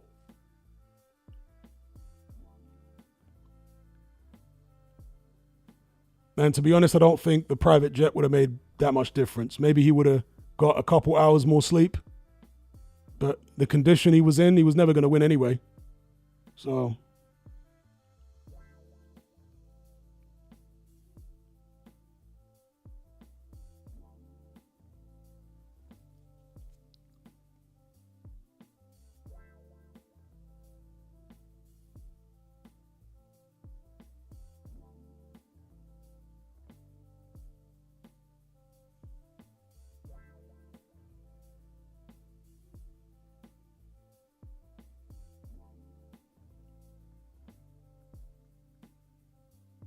Michael Buffer's face looks so weird now he's old. Shout out to Ben for the super chat. He says, you missed my previous super chat. Also, Bakole is still fighting in May. Turkey has revealed. Well, he's got a lot of redemption to do, right? But does he still have the IBF final eliminator? If he's still got the IBF final eliminator, then maybe it was worth it after all. But then again, maybe not. Let me check your other super chat here. So I missed one.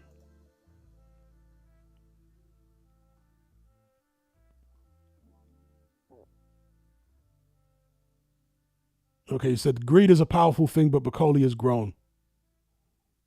That one's also from Ben. Yeah, he's grown. He's grown. But again, it's like, for example, right?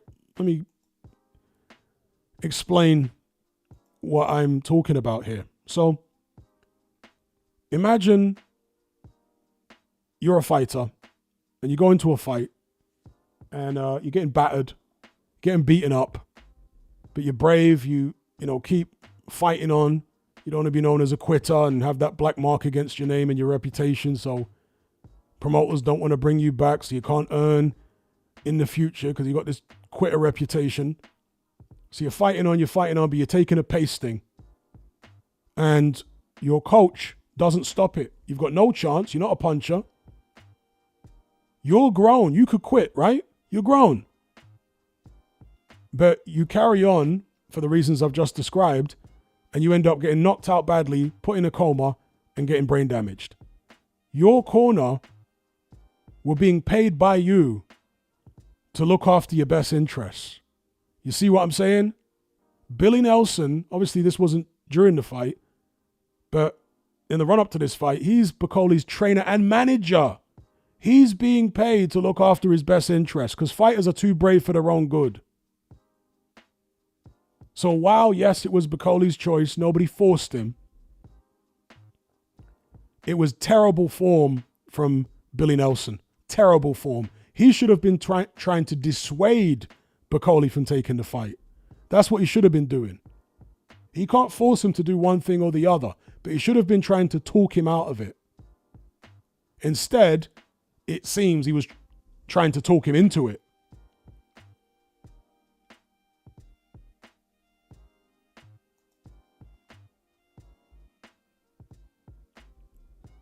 Shout out to Robin for the super chat. He says, Ajit versus Triple D. Could he overwhelm Triple D mentally? Well, look, I picked Kabayel over Jiang. I didn't think he'd stop him, but I did think he'd win. But I wouldn't pick Kabayel over Triple... I mean, would I?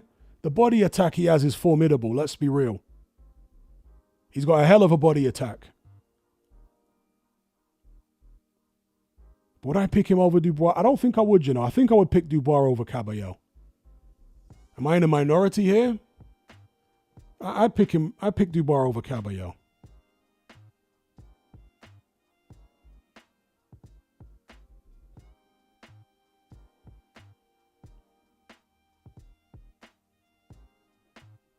Narco says Turkey is the man in the driving seat, not Billy Nelson. How's that? Billy Nelson is not... Turkey is not employed by Bakole. Billy Nelson is.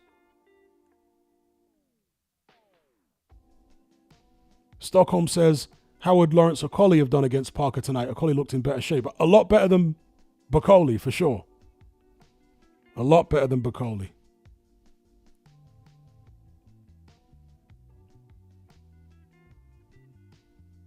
He wouldn't have been jet lagged. He lives in Dubai. It's an hour's flight away. Joe Gallagher's gym is where Okolie often trains. He's trained by Gallagher, right? Gallagher's he heads up the Mike Tyson gym or whatever. I think that's in Saudi. So Okolie would have been far more ready, for sure. All right, here we got Bivol coming to the ring. Bounce into the ring with a rude boy bop.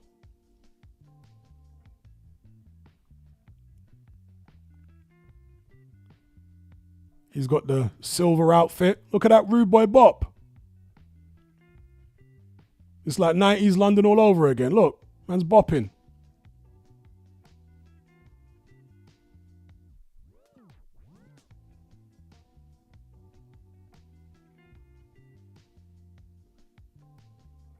I hope the rude boy bop is just swagger and he doesn't have a leg injury or something.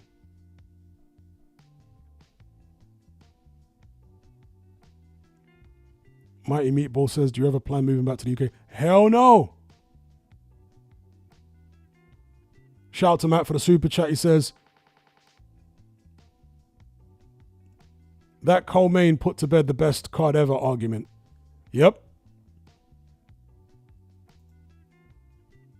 He always said that was way over the top, calling it the best card ever, but some people were happy to go with it, you know?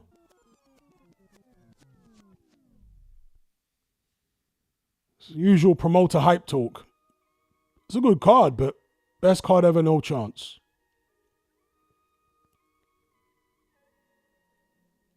And the way the card has played out, it's been decent, but it hasn't been like thrilling, has it? Some of Eddie Hearn's cards back in the days were much more entertaining than this one has been.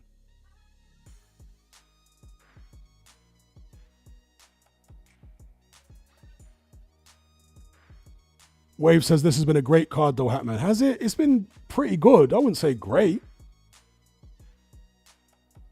I wouldn't say it's been a great card. I mean, Callum Smith beat Buatsi hands down. It was a pretty one-sided fight, in all truth. Yeah, there was some competitive rounds late on, but it was really all Callum Smith.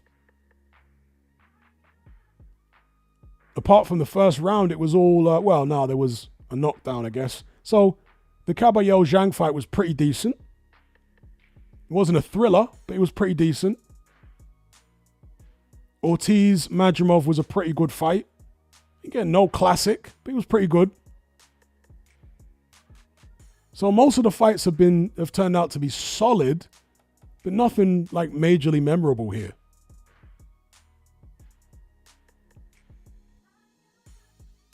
So yeah, on paper there were great matchups, but in practice, it's turned out to be, decent, but nothing that we're going to remember for years to come. Unless the main event can turn out to be special. 5v5 was better, that's right. SS14, yeah, the 5v5 was actually more entertaining than this card. It was indeed. Jiang starching Wilder was hilarious. Dubois against Hrgovic was a hell of a fight.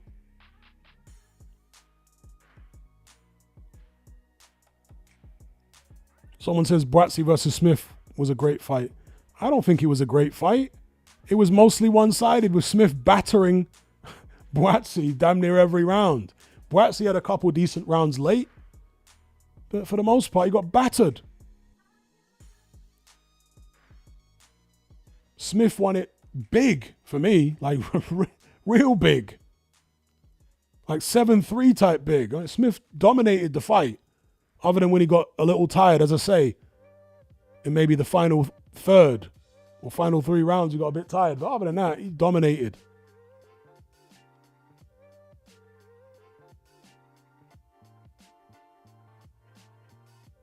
Someone says Madrimov Ortiz was the worst fight.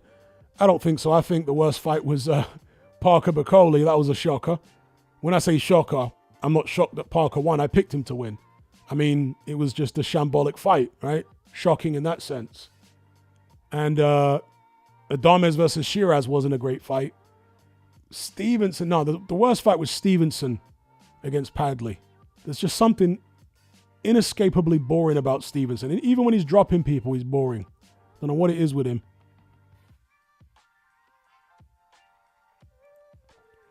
Ayed says, yeah, no idea why people thought Smith was even close. He clearly won. He dominated Joshua Buatsi literally from start to finish. Buatsi got actually outclassed in the fight. He looked so poor in there, technically, compared to Callum Smith. Sluggish, forcing his shots. Smith's bodywork was fantastic. And that's really what messed Buatsi up from early. Is Smith was digging to the body time and time again. And Buatsi's just not used to being hit to the body like that.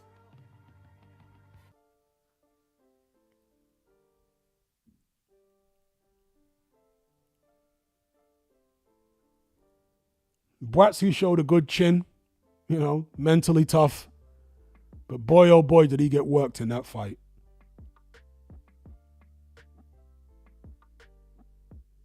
Someone's picking Bivol by KO here. That's interesting. Bivol by KO rather than Beterbiev by KO. All right, we'll see.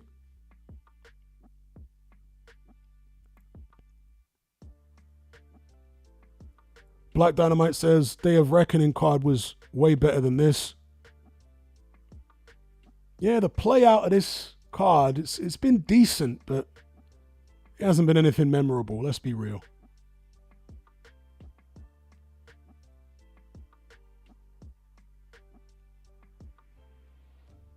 I like Bivol's outfit. Clean in that silver.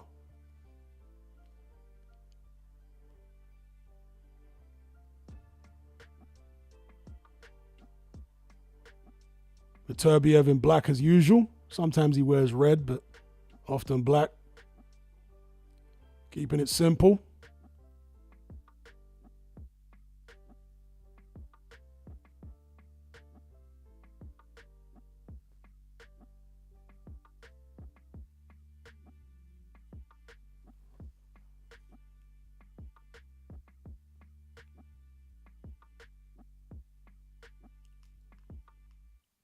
All right, let's get this show in the road.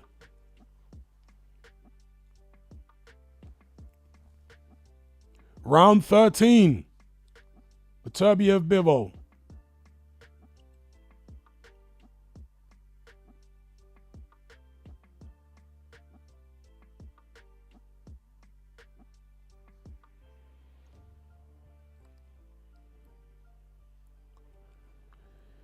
And here we go. Round 13.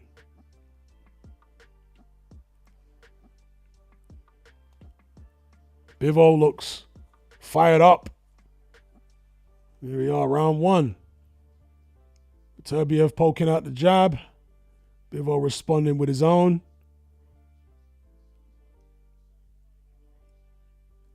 Bivol's got that fire in his eyes, man. He looks peed off. Bivol employing a wide stance there. Holding his ground right now. Yeah, it looks like Bivol wants to be more aggressive here. Very, very wide stance.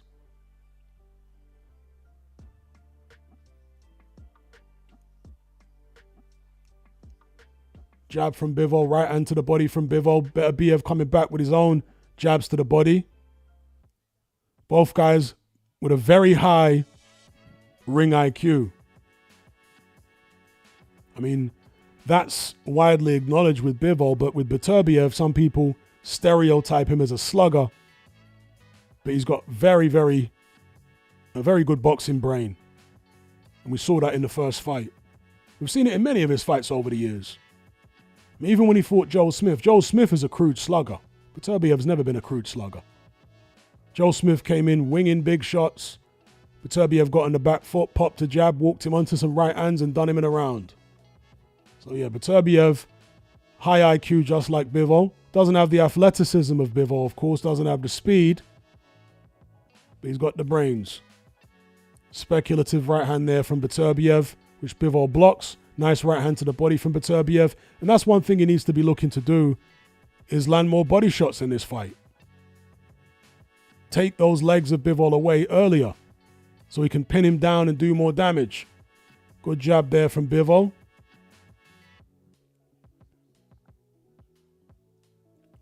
Nice combination there from Dmitry Bivol. And that's what I was wondering in this fight, is whether Bivol will be willing to open up more with his combinations, because the hand speed is so vastly different between the two. I mean, literally, Bivol can get at least 3 shots off to every one that Beterbiev gets off. 1-2 there from Bivol. Jab. Left hook there from Bivol was blocked by Beterbiev. Beterbiev with tremendous physical strength. And is literally carved out of granite. Nice right hand to the body from Beterbiev on the front foot. Bivol on the back foot here. He experimented early on with trying to hold his ground, but he's moving again. Turns Beterbiev nicely there, gets off a 1-2, but those shots were blocked. 1-2 there from Bivol at the end. Don't think it landed particularly clean, but very tight round, just like in the first fight. These guys come from the same, old school Soviet boxing school. So they know each other's moves.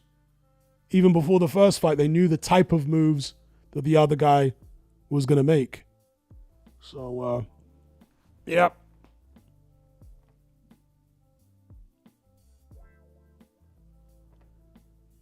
So far, it's looking like another tight fight. Let's see if somebody can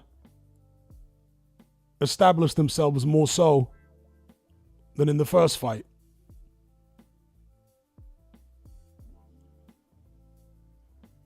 People in the comments saying mostly first round to Bivol. I'm not going to argue with anyone. It was very close. If you gave it to Bivol, yeah, maybe. Remember, I've picked Bivol to win this. But if a round's close, I'm going to tell you it's close. And Beterbiev did land some nice body shots in the first. That's a nice jab there from Bivol. 1-2 from Bivol as Beterbiev tried to jab to the body. Right hand there, nearly landed from Beterbiev. So Bivol got to be careful when he's holding his ground like this, not to allow Beterbiev to time him. And he moved off the ropes expertly there, Bivol. Didn't allow Beterbiev to trap him. Using that footwork combinations from Dmitry Bivol.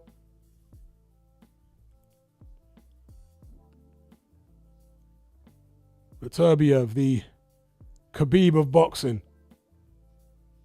Jabs from Bivol. Beterbiev using his own jab there to close the range.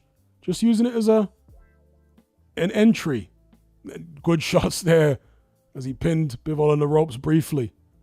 He's not really using his jab as a weapon here, Beterbiev, in this particular instance. He's just using it to close the range, to blind Bivol so he can get close to him and then unleash a shot. So he'll use his jab in different ways. Here he's just using it to blind Bivol to get in close. Other times he'll use it as a weapon. Bivol's jab is actually more solid at the moment than Beterbiev's jab.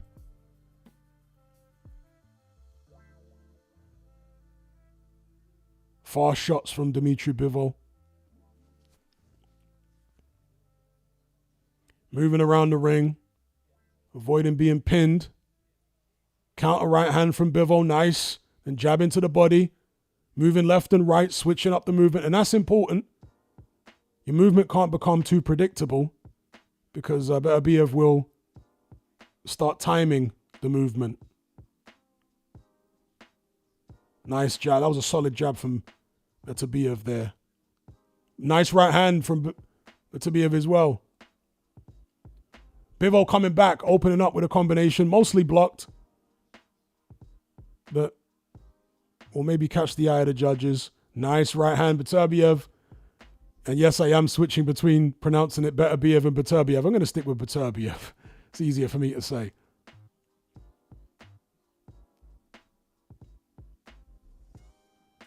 Interesting round. Again, very high skill level, high boxing IQ. Beterbiev getting more shots off this round than he did in the first. Connecting more.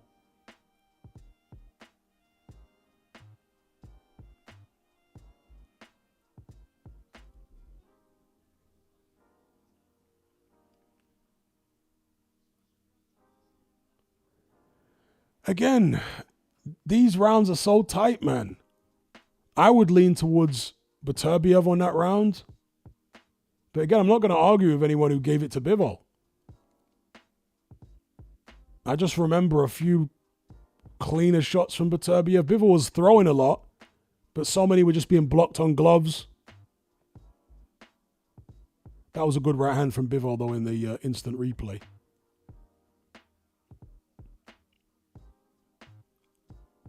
It was a nice right hand from Bivol there. And the good jabs. So it looks like it's going to be another close one, folks. Another close one.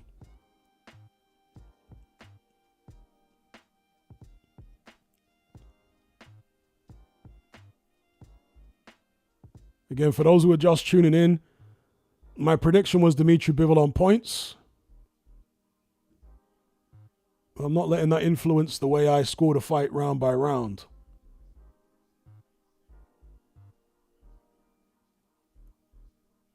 Yeah, Beterbiev coming out faster here at the start of round 3.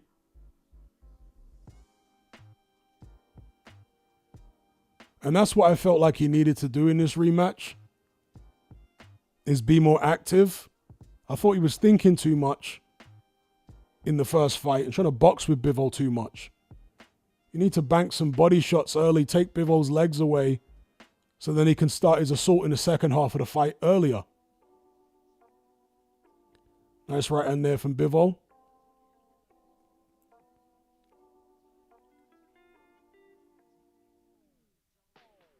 Combination from Bivol. Again, blocked by Beterbiev, but... Oh, Beterbiev tried to come back with a swiping right hand, which Bivol blocked. Both guys finding it hard to land clean, you know? Because the defenses are so good here. And when they do land, it's not with full power. Particularly for Bivol. He's Often moving. Combination there from Bivol. Some of the shots are managing to get through Beterbiev's guard. Nice right hand to the body from Beterbiev there, though. Jabbing Bivol towards the ropes. Applying a lot more pressure this round, halfway through. Bivol moving to his own left. Needs to be careful as Beterbiev swipes at him with a right hand. Interesting change of tempo from Beterbiev here. Really applying the pressure. Hoping to force a mistake from Dmitry Bivol that he can punish him for. Good shots there from Dmitry Bivol. Nice combinations with those fast hands. Another nice right hand from Bivol.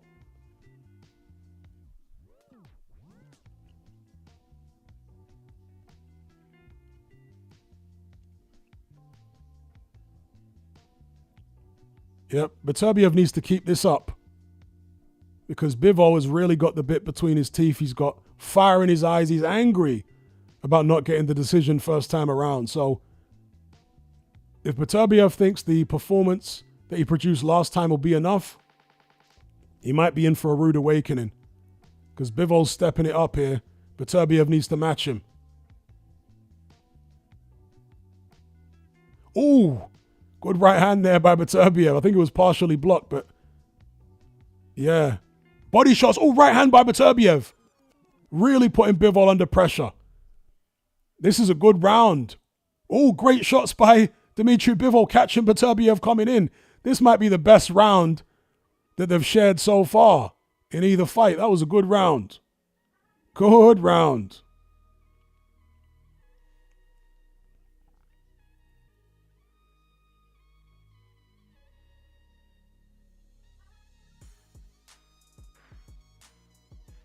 Very good round. Beterbiev marked up on the forehead.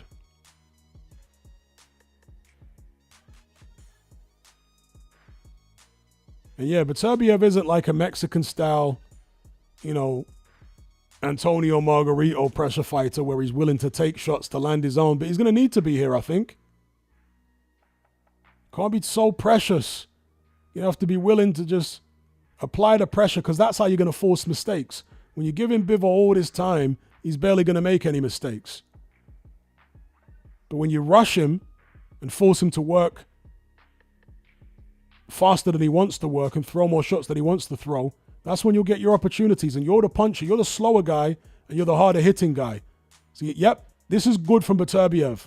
Applying this kind of pressure here at the start of round 4. Needs to keep this up for the whole fight. Seriously. Good right hand there from Beterbiev. Hooks. Putting Bivol under the kosh. Jabbing his way in. So great urgency here from Artur Beterbiev. It's what he needs. He is stepping it up. He is responding to Dmitry Bivol,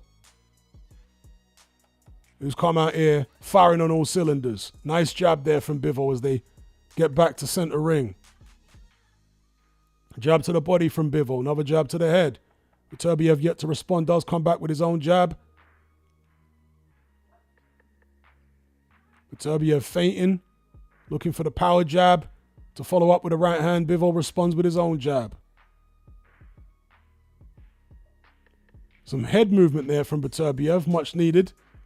Swiping with that chopping right hand, which Bivol takes on his gloves. There's tremendous power behind that shot. Bivol well knows. Again, blocked, but body shots there from Bivol. From Beterbiev. Knocks Bivol off balance with a left hook. I like the way Beterbiev is really trying to impose himself here. I kind of wonder why he didn't impose himself like this in the first fight. Stood off too much in the first fight for me. He's much more effective when he closes the range quickly and forces those mistakes. Great body shot. Left hook to the body from Beterbiev. Bivol definitely didn't like that. Oh yeah, he's on him. Beterbiev looks more comfortable at this stage than Bivol does. Bivol had a nice couple opening rounds, but Beterbiev has found his groove here, and he's starting to make Bivol look uncomfortable. It's only round 4. Right hand there from Beterbiev. Bivol's feet are slowing down. Ominous signs for him. Ominous signs for Dmitry Bivol. Okay, that's a good combination though from him. Creative combination. Upstairs, downstairs. He needs to get his jab off, Bivol, here, because you have to slow Beterbiev's rushes. Have those body shots from Beterbiev got to Bivol already? Because Bivol's looking like he's slowing. That was a nice check hook there from Bivol, though, catching Beterbiev on the way in. Much better fight than the first fight so far. Much better. But yeah, as Jay says there, bad signs for Dmitry Bivol. Does look flustered.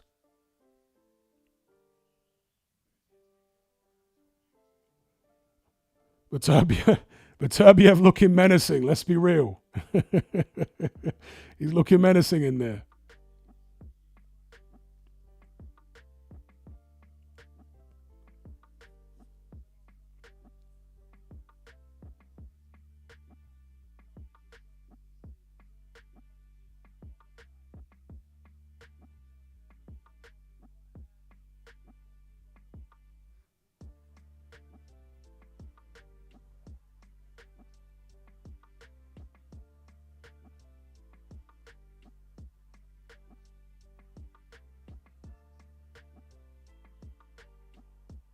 Here we go, round 5.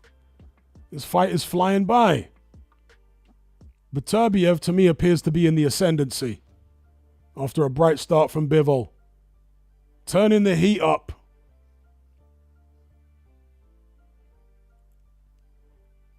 Chris Mannix has got it all even. Can't argue. But the past couple, definitely Beterbiev. He stamped his authority here. Bivol getting back on the jab.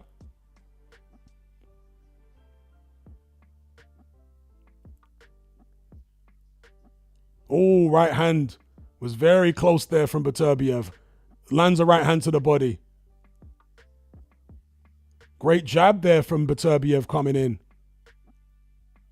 Yep, he's got Bivol on his heels. Not giving him the time and space he likes to box. Great body shots from Beterbiev. Left and right. That's something he didn't do enough in the first fight. Making up for it here. Combinations from Artur Beterbiev. Bivol's output has dropped right off here. Have to be anxious times if you're a Dmitry Bivol fan. Or if you put money on him.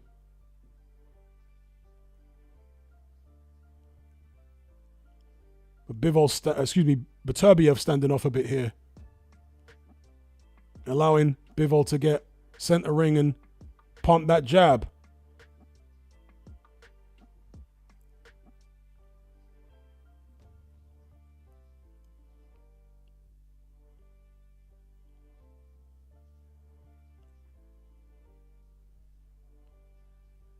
Okay, Bivol getting a few jabs off here. Beterbiev maybe just taking a bit of a breather. But once he maneuvers Bivol to the ropes, you know the shots are coming.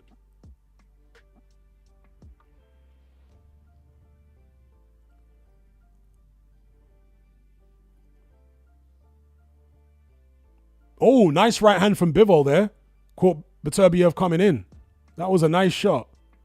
Best right hand he's landed for a while. Beterbiev jabbing to the body, up and down. 40 seconds left in the 5th. Swiping right hand from Beterbiev misses. Bivol back on the jab.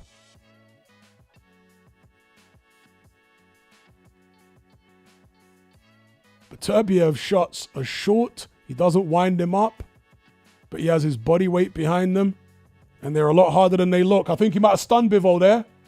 He did. He stunned him. Momentarily stunned him. And then goes back down to the body. Oh, right hand there. Beterbiev landing big shots. Bivol not looking good here, guys. Beterbiev has taken control of this fight.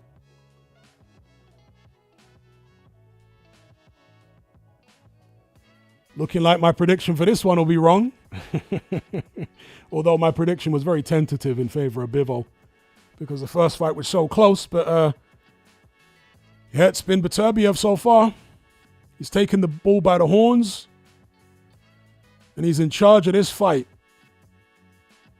The older man.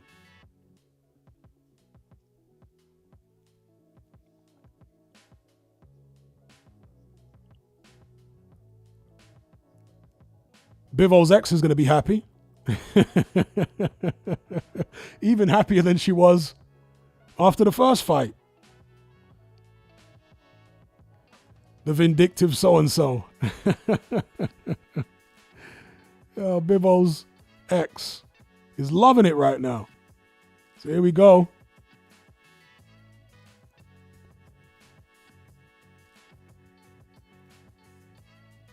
Back to center ring, both fighters, round number 6.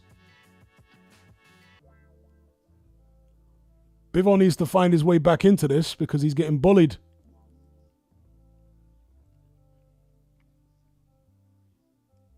He needs those flurries. He needs to be able to freeze Beterbiev to stop this relentless pressure. Freeze him with that hand speed.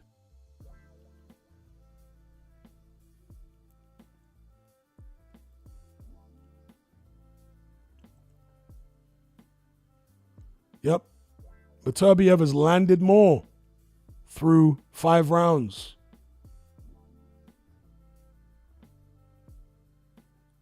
Left hook to the body there from Beterbiev. Bivol tentative, very, very tentative. I think he's felt the weight of some of those Beterbiev shots, and it's made him more cautious. Not just the pressure, but as I say, the power behind the punches. Right hand there from Beterbiev. Poking at Bivol's jab with his, Bivol's guard with his jab. Speculative jabs back from Bivol.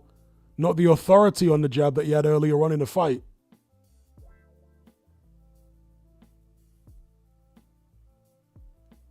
Right hand from Beterbiev blocked. But he's so physically strong. He shakes your body even when he lands on your shoulder or on your glove. In fact, that was something that happened in the first fight, right? He kept hitting Bivol's left glove, and the inside of Bivol's glove was scraping against his face and caused him damage. That's how powerful Beterbiev is. Marauding forward, clubbing away with that right hand. Nice short shots from Artur Beterbiev. Another clean one landed there. This is like the final 3-4 rounds of the first fight, but early on, you know? So yeah, this is a continuation of the first fight where Beterbiev finished strong and he started this one strong. It's like he's got the measure of Bivol. He's remembered how to counteract what Bivol does and put him in his box. But that was a good combination there, though, from Dmitry Bivol. Oh, big right hand from Beterbiev. But Bivol comes back with a left, but he's under real pressure here as Beterbiev catches him in the corner and tries to unleash. Bivol holding on. Yeah, it's getting very rough in there for Bivol. Very rough. But again, why didn't Beterbiev fight with this kind of pace in the first fight? Was it the knee? Was it... I'm not sure what it was, but if he'd fought with this kind of pace in the first fight, he would have won more decisively.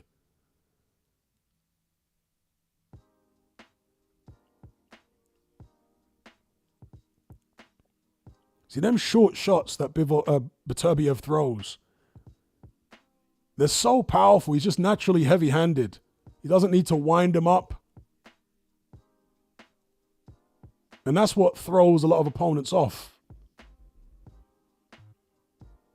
Because when they see the shots coming at him, these little short shots that he's not winding up, they're thinking, oh, they can't be that hard. Yeah, you wait till they land. And you'll find out how hard the shots are.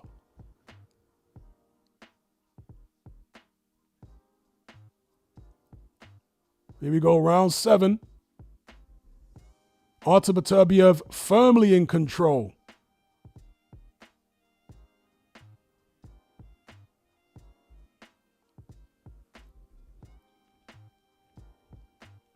Dmitry Bivol really struggling to keep Artur Beterbiev off.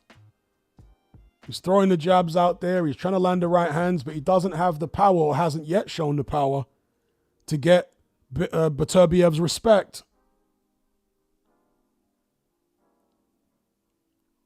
Beterbiev's got the measure of his man, stalking him again, poking the jab out. Sometimes he'll throw it as a weapon, as a battering ram. Other times he'll throw it as a distraction to just blind Bivol, so he can set up a big right hand or a left hook.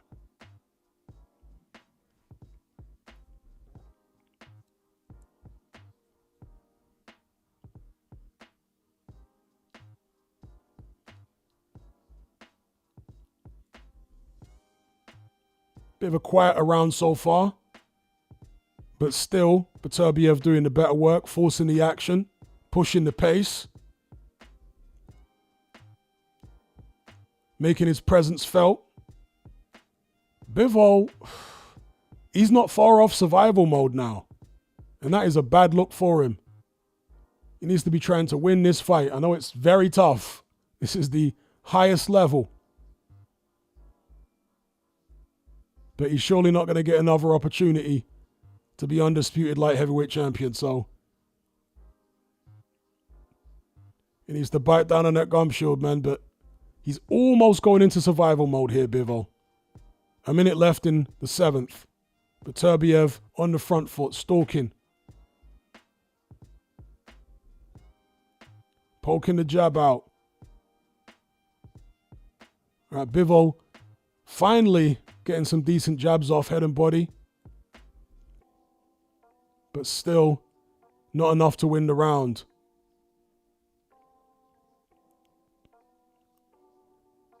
And you see Beterbiev changing the angle of his jab there. That was interesting. Through kind of an up jab or a screw jab there. There's Bivol coming back with a couple combinations, but Artur Beterbiev's head movement pretty good, but he did get caught with the last shot of that combination. Beterbiev not known for having the greatest head movement, but a little bit of improvement on it in this fight. Again, rolling underneath Bivol's shots, but a right hand did land there for Bivol. Good shots from Bivol. So a bit of success in the final 30 seconds of the round for Dmitry Bivol. Was it enough to win him the round? Not for me. I've got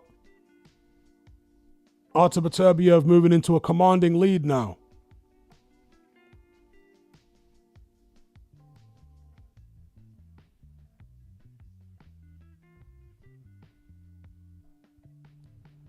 Artur Beterbiev very much in the driver's seat.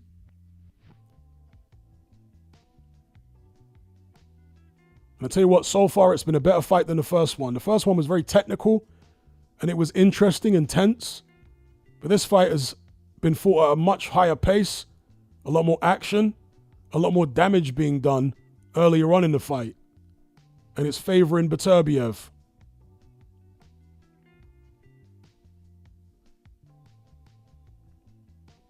Here we go, 8th round.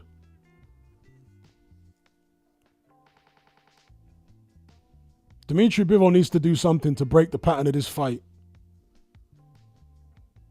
Needs to find something. Body shot, maybe. I know it's very risky, particularly with Beterbiev swiping at him with them chopping right hands, but you know, you won't get this opportunity again, so you got to do something. You got to gamble. We're getting to that stage now, I think, where Bivol's going to have to gamble because, yeah, mathematically it's still possible for him to win the fight, I think.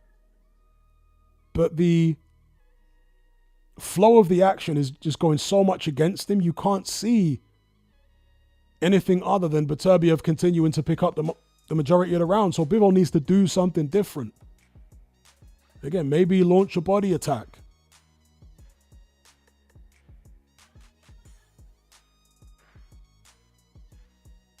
Gonna need to find something. Because Beterbiev, very comfortable in what he's doing right now. Bivol getting some shots off. That was a good right hook there from Bivol. Round Beterbiev's guard. That was a nice one. And it did cause Beterbiev to just stop and think for a moment. So that was a good shot. Nice body attack there from Dmitry Bivol. That's nice. Did he hear me? Getting his jab off. This is better from Bivol here. When Beterbiev is taking these breaks, Bivol has to work. He has to work.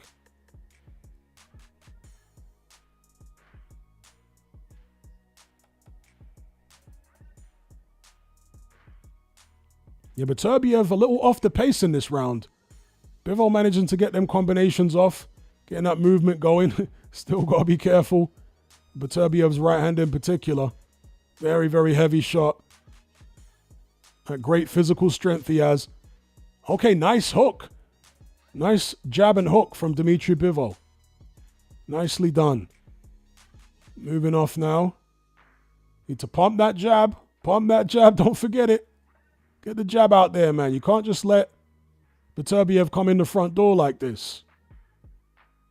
Double jab. The old postman's knock. Hit him with that.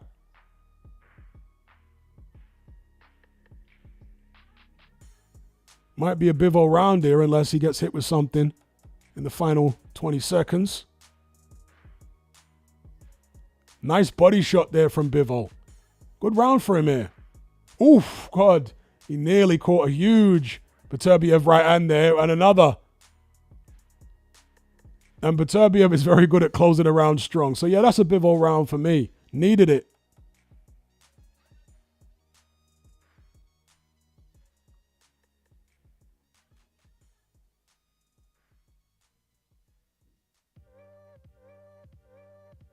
Needed that round. Let's have a look at some slow-mo here. Nice jab from Bivol. Right hand was kind of nearly on the back of the head. But he did good work. The right hand round the side was nice. Caught Beterbiev on the chin. Seeing the slow-mo here. And a left hook. That was nice from Bivol.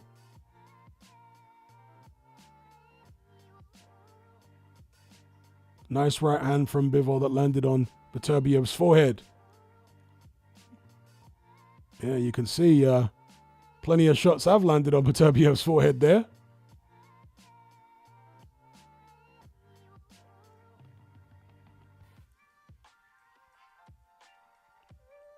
Okay, here we go. Round 9. It's still a winnable fight for Dmitry Bivol, but he's going to need to pick up some rounds here. Like the last one. Nice combinations from Dmitry Bivol. Beterbiev coming out aggressive, but Bivol meeting him on the way in with combos. Chris Mannix has got the fight even. I think I've got Beterbiev ahead. But as I say, it's definitely a winnable fight for Bivol still. It's not beyond his reach at all. With 4 rounds to go, including this one. But it's been a much better fight than the first fight. Much better. Bivol with the jab there. His right hand was a little short. Beterbiev having to take a bit of a breather, it looks like here, because he's exerted himself earlier on with all the pressure. Now he's throwing a bit less. It does come in with a right hand to the body.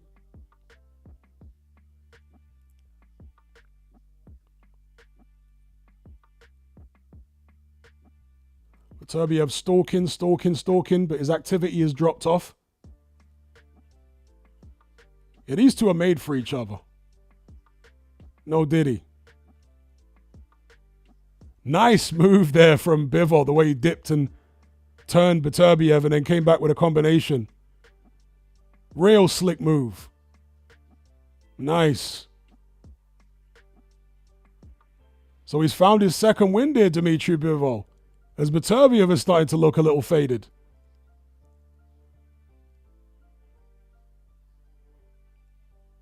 Needs to keep the jab out there, though. Can't let Beterbiev stalk you without anything to deter him or at least blind him. So just keep that jab out there.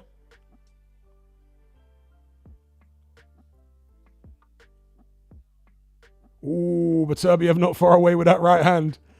Bivol punishing him for getting out of position. Nice right hand for Bivol. From Bivol. Great shots. This is looking like another Bivol round. Nice. Using the footwork, the speed. Beterbiev a bit frustrated. The quick feet, the fast combinations. Oh, yeah. Dmitry Bivol is showing that he is still here. He's well in it. Just needs to make sure he doesn't take anything damaging in the final 15 seconds of this round, and he's got it. Beterbiev looking a little frustrated. Nice boxing in this round from big right hand to the body there from Beterbiev, but too little too late. This is going to be a Dmitry Bivol round.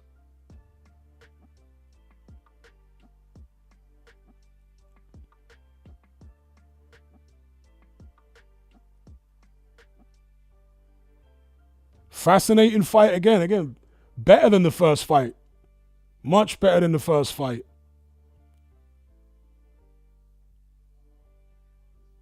Great combinations in that round from Dmitry Bivol.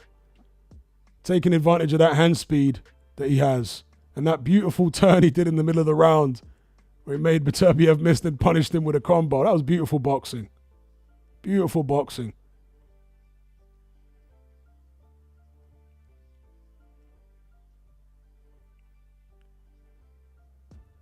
Let's see what happens here in the final three. Intriguing fight. Intriguing fight. At the very highest level. Here we go, round 10. All to play for. Artur Beterbiev, Dmitry Bivol. Beterbiev comes out on the front foot, looking to make amends for what he gave away in the previous round, but he's made to miss as Bivol spins out of the corner. Bivol on the back foot, looking for an opportunity to land jabs and counters. Beterbiev jabbing to the body. Beterbiev just keeping the hands moving there as he tries to pin Bivol down, but unsuccessful.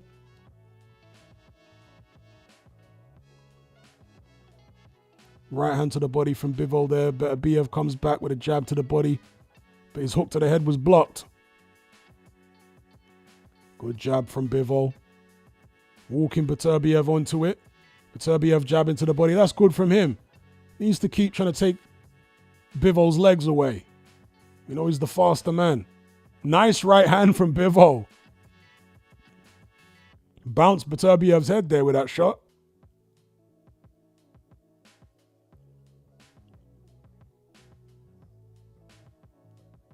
Right hand to the body from Beterbiev. Neither guy throwing that much in this round, but Beterbiev is pushing the pace. Bivol's in danger of letting Beterbiev have this round just with his aggression because there's not much to split them in terms of punches landed. Beterbiev looking for the right hand, Bivol coming back with a counter right hand.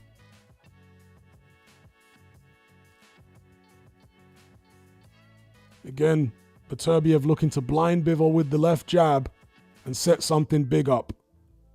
Nice jab to the body from Beterbiev, but Bivol responds. Nice combinations from Bivol. Rocks Beterbiev back on his heels. This is good. A minute to go in the 10th. Beterbiev again jabbing upstairs and downstairs. Bivol jabbing upstairs. Right hand there from Beterbiev wasn't too far off. Bivol needs to stay off those ropes. I think Beterbiev is nicking this round, guys. It's close. I think he's... well, actually, I don't know. Them right hands to the head. Bivol's reminding me of what he did earlier on in the round. This is a close one. Nice right hand there from Beterbiev, which got round Bivol's guard. Bivol needs to wake up in these final 15 seconds. This is when Beterbiev likes to turn it on and steal the eyes of the judges.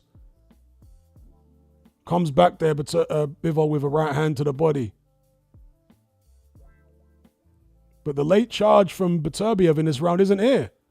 It's actually Bivol that finishes slightly stronger. So a close round there. Give it to whoever you want. That was close. That was close. All to play for going into the championship rounds. Who's going to snatch this? Richard Draper says very close. Too close for me to call. You guys call it. Nice combinations there from Bivol. It's another close one. Another close one. Like I said earlier on, these guys are made for each other. No diddy. Stylistically, they're made for each other.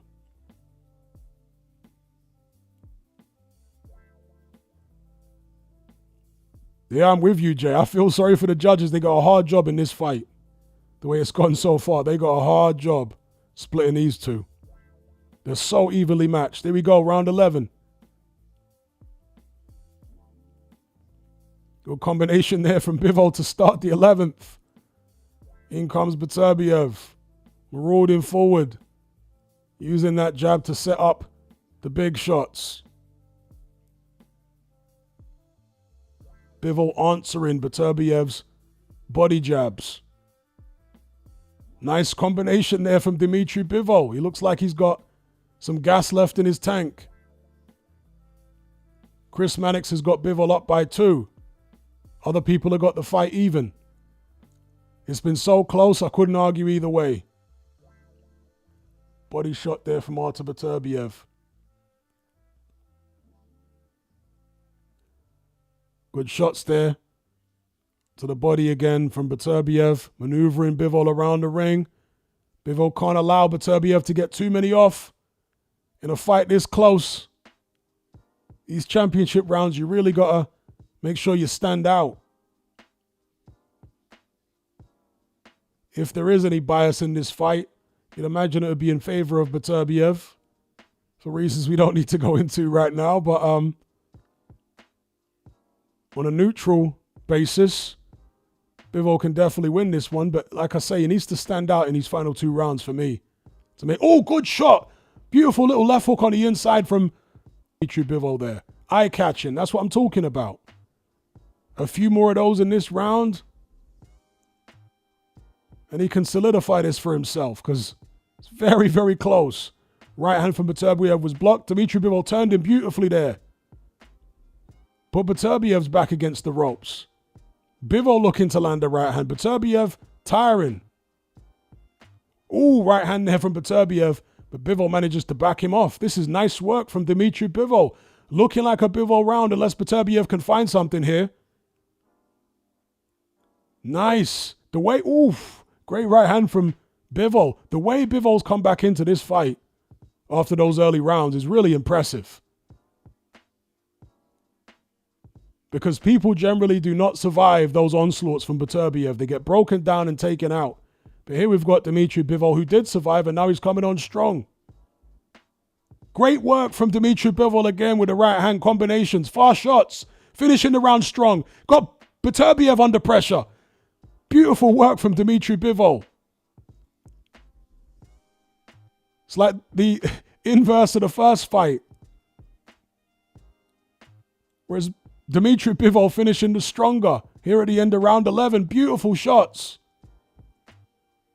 Big round for Dmitry Bivol. Beautiful.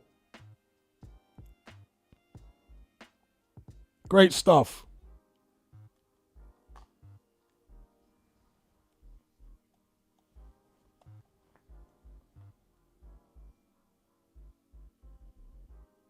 Some people are saying my sound is dodgy. Other people are saying it's perfect. Not much I can do about it here, guys. Other than restarting the stream, which I don't really want to do. I'll turn the mic down a little bit, see maybe if it's clipping. Is that what the issue is?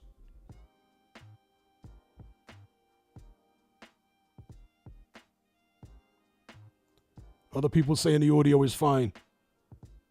I'm just going to turn the mic volume down a little bit. That might help. It might be hitting the limiter too hard and cutting out because of that. Turn the music down slightly as well. So here we go, final round. Artur Beterbiev, Dmitry Bivol. Been a fantastic fight. Much better than the first one. All to play for. Dmitry Bivol has come back fantastically in these championship rounds. Chris Mannix has got Dmitry Bivol ahead. I couldn't argue. He's come back so well. Better than I thought he would. I mean, he looked worse for wear in the first half of the fight.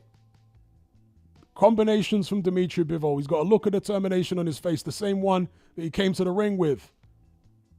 Letting those fast hands go.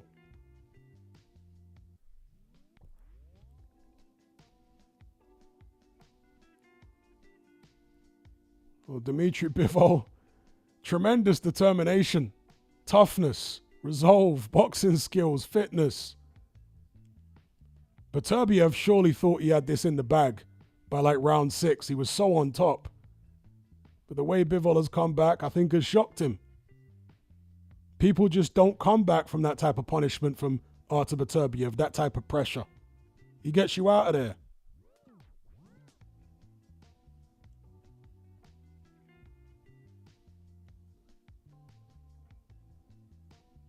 Beterbiev coming with the right hand, maneuvering Bivol towards the ropes. 1:30 left to go in the round. Right hand from Beterbiev, partially blocked by Bivol. I'd like to see Bivol solidify it by landing some big ones in this round if he's going to win the fight. Because again, I can't imagine they'll do him any favors.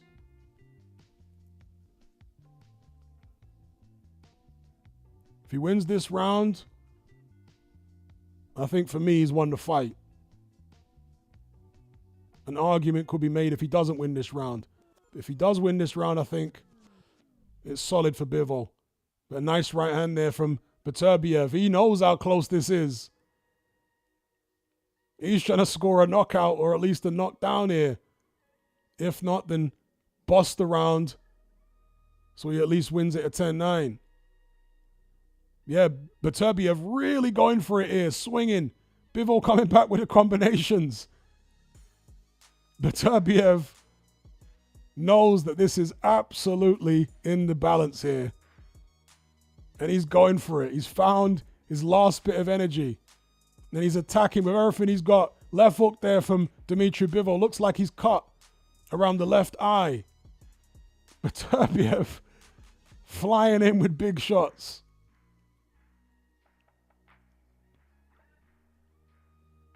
Ooh, big shots there from Bivol catching Beterbiev on the way, and I'm nearly lost for words. Great fight. Great fight. Bivol cut badly there in the final round. His eye leaking. But that was a great, so much better than the first fight. Not like the first fight was bad, but that was so much better than the first fight. So much more action, higher pace, more clean punches landed. That was a great, great fight between two absolute elite boxers. Shout out to Learning Quietly for the super chat. He says, great fight, thanks for the coverage. Thanks for being here. Thank you for the super chat. I think Bivol nicked it. Shout out to Will Murray. I think Bivol nicked it. Both guys up their game. That's the really impressive thing about it. Normally in rematches, one guy will up their game. But in this fight, both guys up their game. Let's see who gets it. I'm saying Bivol. That it was close.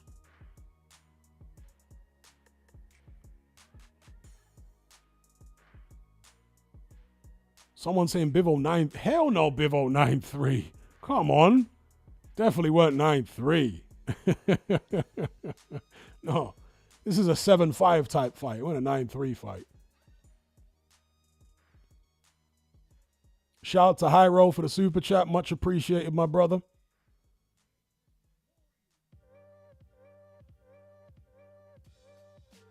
This is a 7-5 type fight. It's close. 7-5. What am I talking about? Yeah, 7-5. That's 12 rounds. Yeah. Someone put 7-4 on there and it kind of threw me off. I was like, how can it be 7-4? Shout out to Solomon for the super chat. Big up Solomon every time.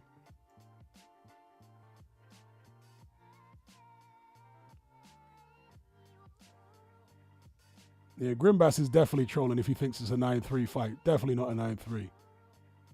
Either way, it's not a 9-3. It's much closer than that. Respect between the guys afterwards there. Sean Porter scored it a draw. Let's see what the judges have it. Don't make us wait. Shout out to D-Man for the super chat. He says, AJ needs that same determination as Bivol. Yeah, well. Been waiting a very long time for AJ to find that kind of determination. Yeah.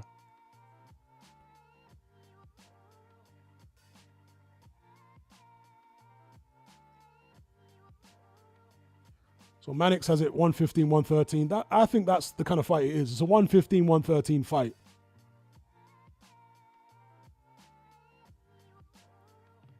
Oh, wow. Draw on one card.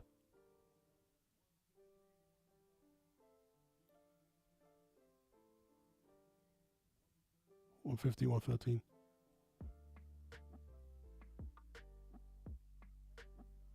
Dimitri Bivol gets it. Eddie Hearn finally wins one. Look at Eddie Hearn's face. He was getting trolled earlier on in the night by Oscar De La Hoya over the Madrimov fight. Eddie Hearn finally wins a big fight. Okay. Okay. Yeah, I think Bivol deserved it. I think it was like, as I say, a 7-5 kind of victory for Bivol. He pulled it out the bag. Gets revenge. Well deserved. And they're going to have to do it again now. Yeah, it's definitely a trilogy incoming. It's definitely a trilogy incoming. They're one apiece. Beterbiev is going to be peed off because he let it get away from him. He thought he had Bivol in those middle rounds. He thought he was going to wear him down and either win clean on the cards or stop him.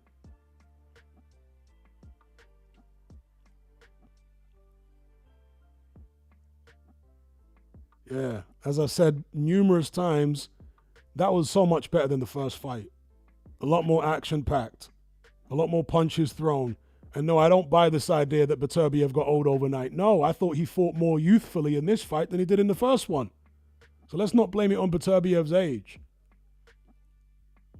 It was strategy. It was skill. And Dimitri Bivol just marginally outdid Beterbiev on the strategy front. Shout out to D-Man for the super chat. He says, just won $500 for Bivol to get majority decision. Hey, big up. The drinks are on you.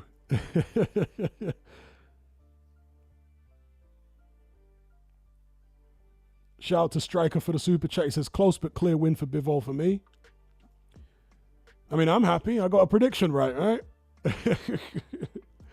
think I got most of the predictions that I had for this card. I got most of them right. I got a couple wrong, but the majority right, so I'm happy.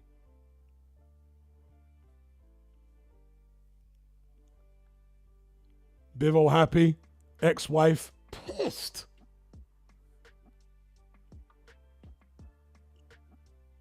The ex-wife is crying into the pillow now.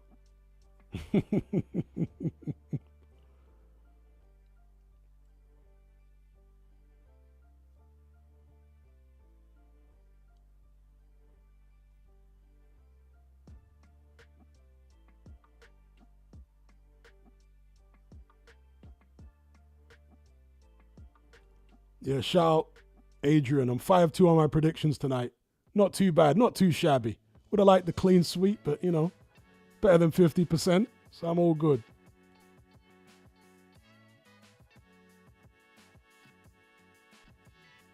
Yeah, you could see Bivol when he was marching to the ring. He had the eye of the tiger. That determination in his eyes, he was burning with a hunger for revenge. Literally like Rocky, you know? So I'm happy for him because he had to come through some very, very tough moments in that fight. Shout out to Martin Wood Wilkinson. I'm glad you enjoyed the commentary. I enjoyed doing it, especially for the main event.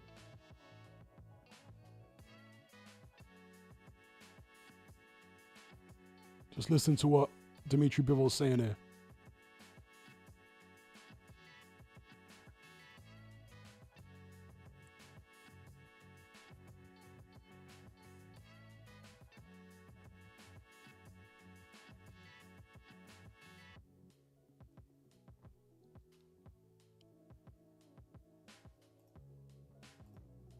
Shout out to someone for the super chat. He says, the real loser in this fight is Bivol's ex. Indeed.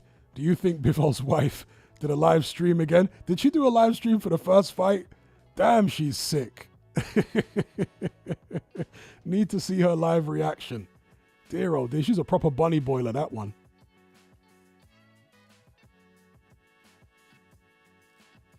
She's a proper bunny boiler.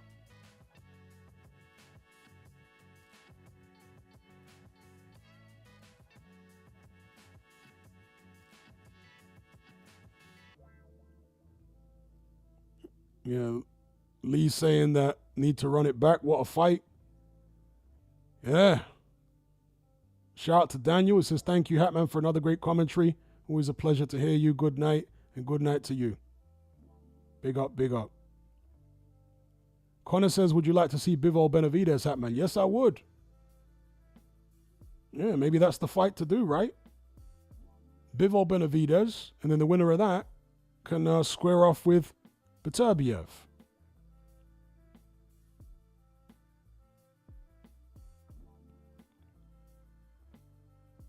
Issa says, got to give Bivol his flowers. It looked like he was about to get stopped after the 6th. And he boxed almost a complete shutout after that. Yeah, it was a great turnaround. Great turnaround. That's what made it such a great fight. The ebbs and flows.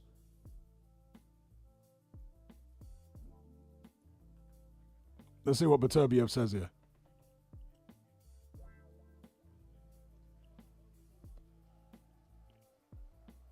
Beterbiev fought a great fight himself. It's just Bivol was slightly better.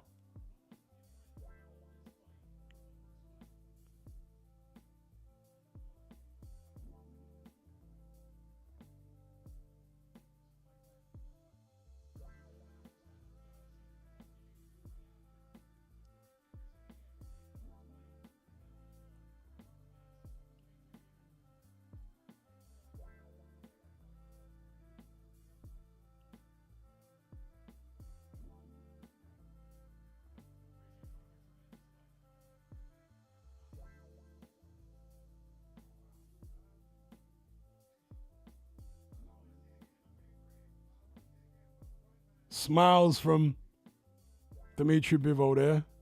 Beaming.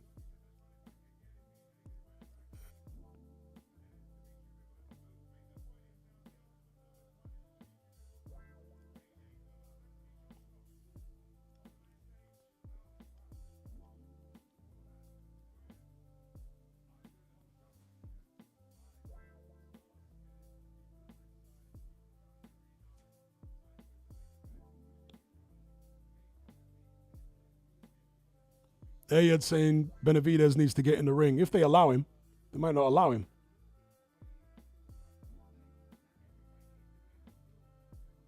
Oh, so we've got another WBC belt. How many belts have they created?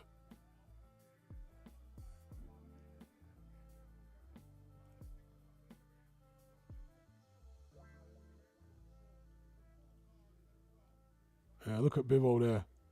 The ex-wife drawing for the vodka and sleeping tablets.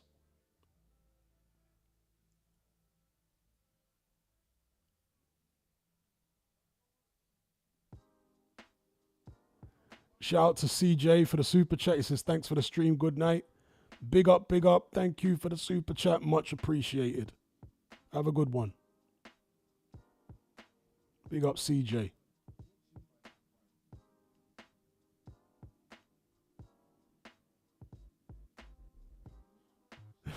Someone saying no Warlord in the ring this time. Big up Matt for the super chat. He says, no. I don't want to see a trilogy. Benavidez, Bivol, please. This wasn't that entertaining. Oh, gosh. I have to disagree with you, Matt. Thank you for the super chat, but I was very entertained by this fight. However, I do agree that I don't want to see an immediate trilogy match. I would rather see Bivol fight Benavidez first, then the winner of that can take on Beterbiev. Because really and truly, this is not like the heavyweight division where there's loads of contenders that you'd want to see fight for the title. At 175, other than Benavidez, there's really no one that you'd be urgent to see challenge Dmitry Bivol or fight Artur Beterbiev, is there? So, yeah, I say let Bivol fight Benavidez, and then the winner of that can fight Beterbiev. And in the meantime, let's get Beterbiev in there against someone to get a win. Maybe they could do that on the same card, right? Have Bivol Benavidez, top of the bill, and Beterbiev fighting somebody on the undercard. Maybe, well, he's already beat Callum Smith, couldn't beat him. 175 isn't that deep. You got two elite guys at the top, but the rest of them are like, meh. Other than Benavidez, right?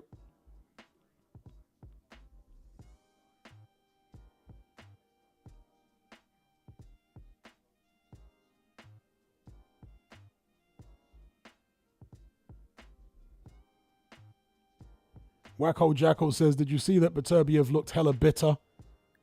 Refusing to shake hands. Yeah, he did look a bit better. But then again, he was talking to Bivol in presumably Russian, so we don't know what was being said. So I don't want to jump to conclusions here, because he did shake hands earlier on, I think. I remember him seeing him shake hands with Bivol earlier on and whatever. But at the end there, when he was pointing the finger, Bivol was just smiling. So I don't know what was said. I guess they were, as I say, speaking in Russian. Big up someone for the super chat. He says, shout out Hatman, great commentary as usual for an entire card. All good fights except Shakur fight that I skipped after one round. Shout out to someone. Much appreciated, my brother. Isaac says, Hatman, who is your pick? I picked Bivol. I picked Bivol on points.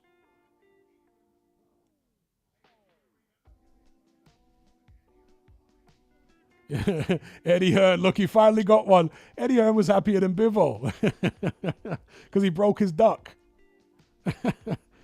Eddie Hearn broke his duck. He hasn't succeeded in a big fight for so long. He finally got one. Huh? Shout out to Matt for the super chat. He says, it's hilarious to me. Shakur got booed by the Saudi crowd even. Yeah. That guy is the ultimate cure for insomnia. Shakur Stevenson, dear oh dear. I literally had to put my stream on intermission. I did full commentary for every single fight from round one to the final round, except for the Stevenson fight. I couldn't do it. It was so soporific and boring. I literally had to take a break and go do some other stuff while that fight was on. It was awful. Shout out to Matt.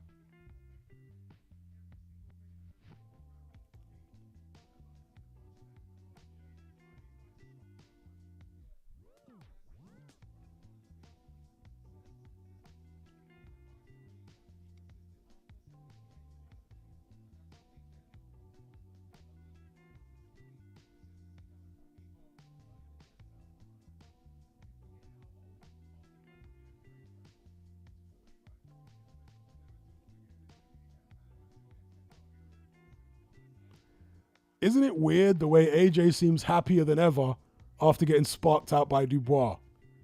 I've never seen him so happy. What a curious thing. It's like when Wilder got sparked out by Jiang, he's gone into hiding. AJ gets sparked out and he's like happy as Larry, showing his face everywhere. Pressure's off, yeah. That's probably what it is, Jay. Pressure's off. That's what made him miserable and anxious for all these years. Now he's like, oh, well, I've been completely done in front of everyone, so pressure gone.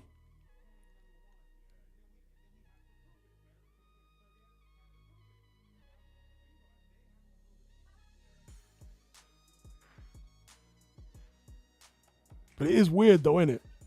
Like when he was on top, you never saw him this relaxed and comfortable. And now he's been beaten down and he's pretty much washed up. Now he's like the happiest you've ever seen him.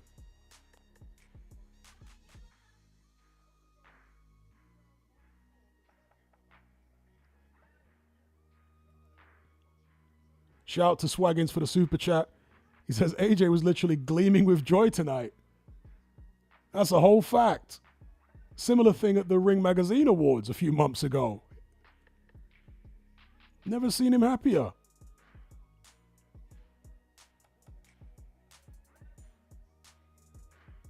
Ayed says Duke got Adames right. Yep, he predicted that one correct.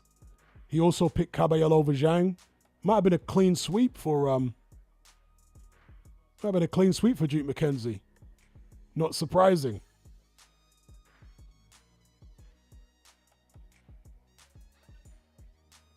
Yeah, Adames definitely won.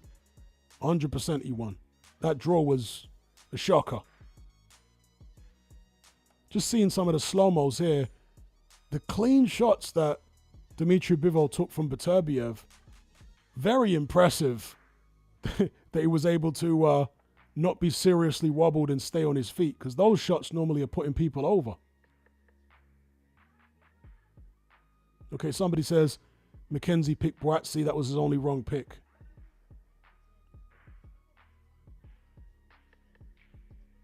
And Eddie Hearn.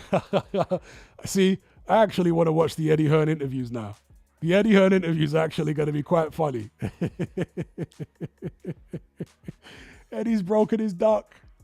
When was the last time that Eddie Hearn won a major fight? One of his fighters won. And even with Bivol, he only co-promotes Bivol, because Bivol is also promoted by World of Boxing. So he's only got part of Bivol. But he'll take it, right? So when was the last time before tonight that Eddie Hearn one of his fighters won a major bout? I swear it's been a long time.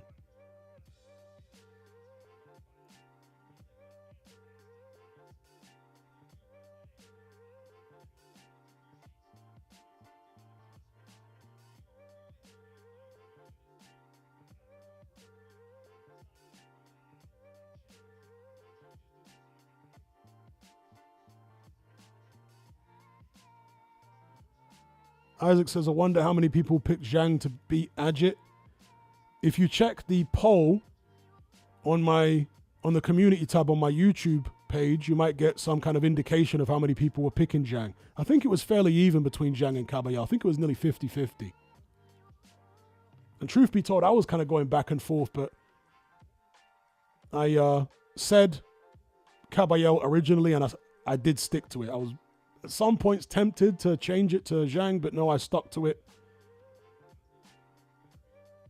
You know, before the opening bell even, I was saying, yep, I'm going with Kabayel.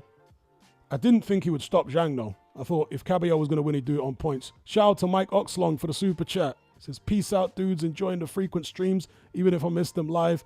Catch up on them when I'm out jobbing in the van. Big up Mike Oxlong. Foundation.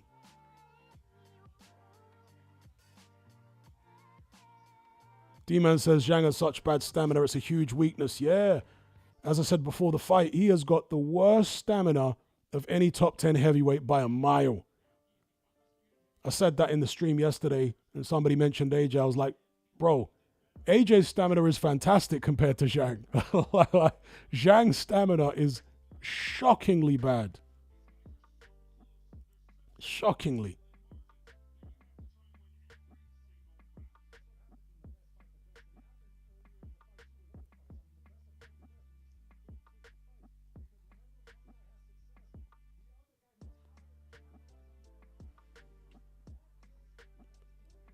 Ayed says, did Jiang quit? You could say he did. You know, he had the fight beaten out of him with them body shots.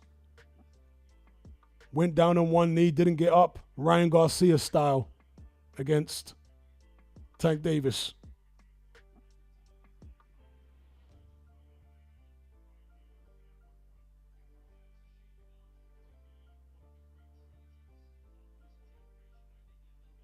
Matthew says, no stamina, then body shots work.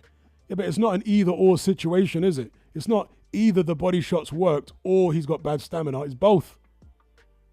Jiang has always had terrible stamina. He's proven that in fights time and time again. No gas tank at all, like against Joseph Parker. Wasn't getting hit with loads of body shots against Parker, but he totally gassed out down the stretch, threw no punches in the 12th in a close fight and gave it away. Against Jerry Forrest back in the days, fell apart. Nearly got stopped because his stamina was so poor. So it's not an either or, it's both. He's got terrible, awful stamina, diabolical stamina. And that was exacerbated by Ajit Kabayel's body attack.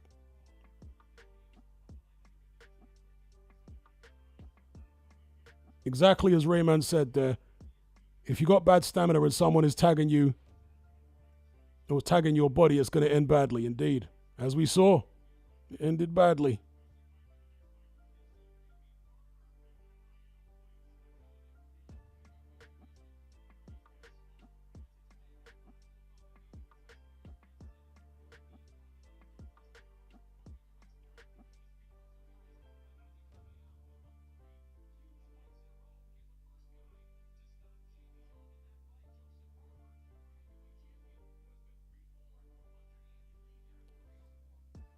All right, peeps.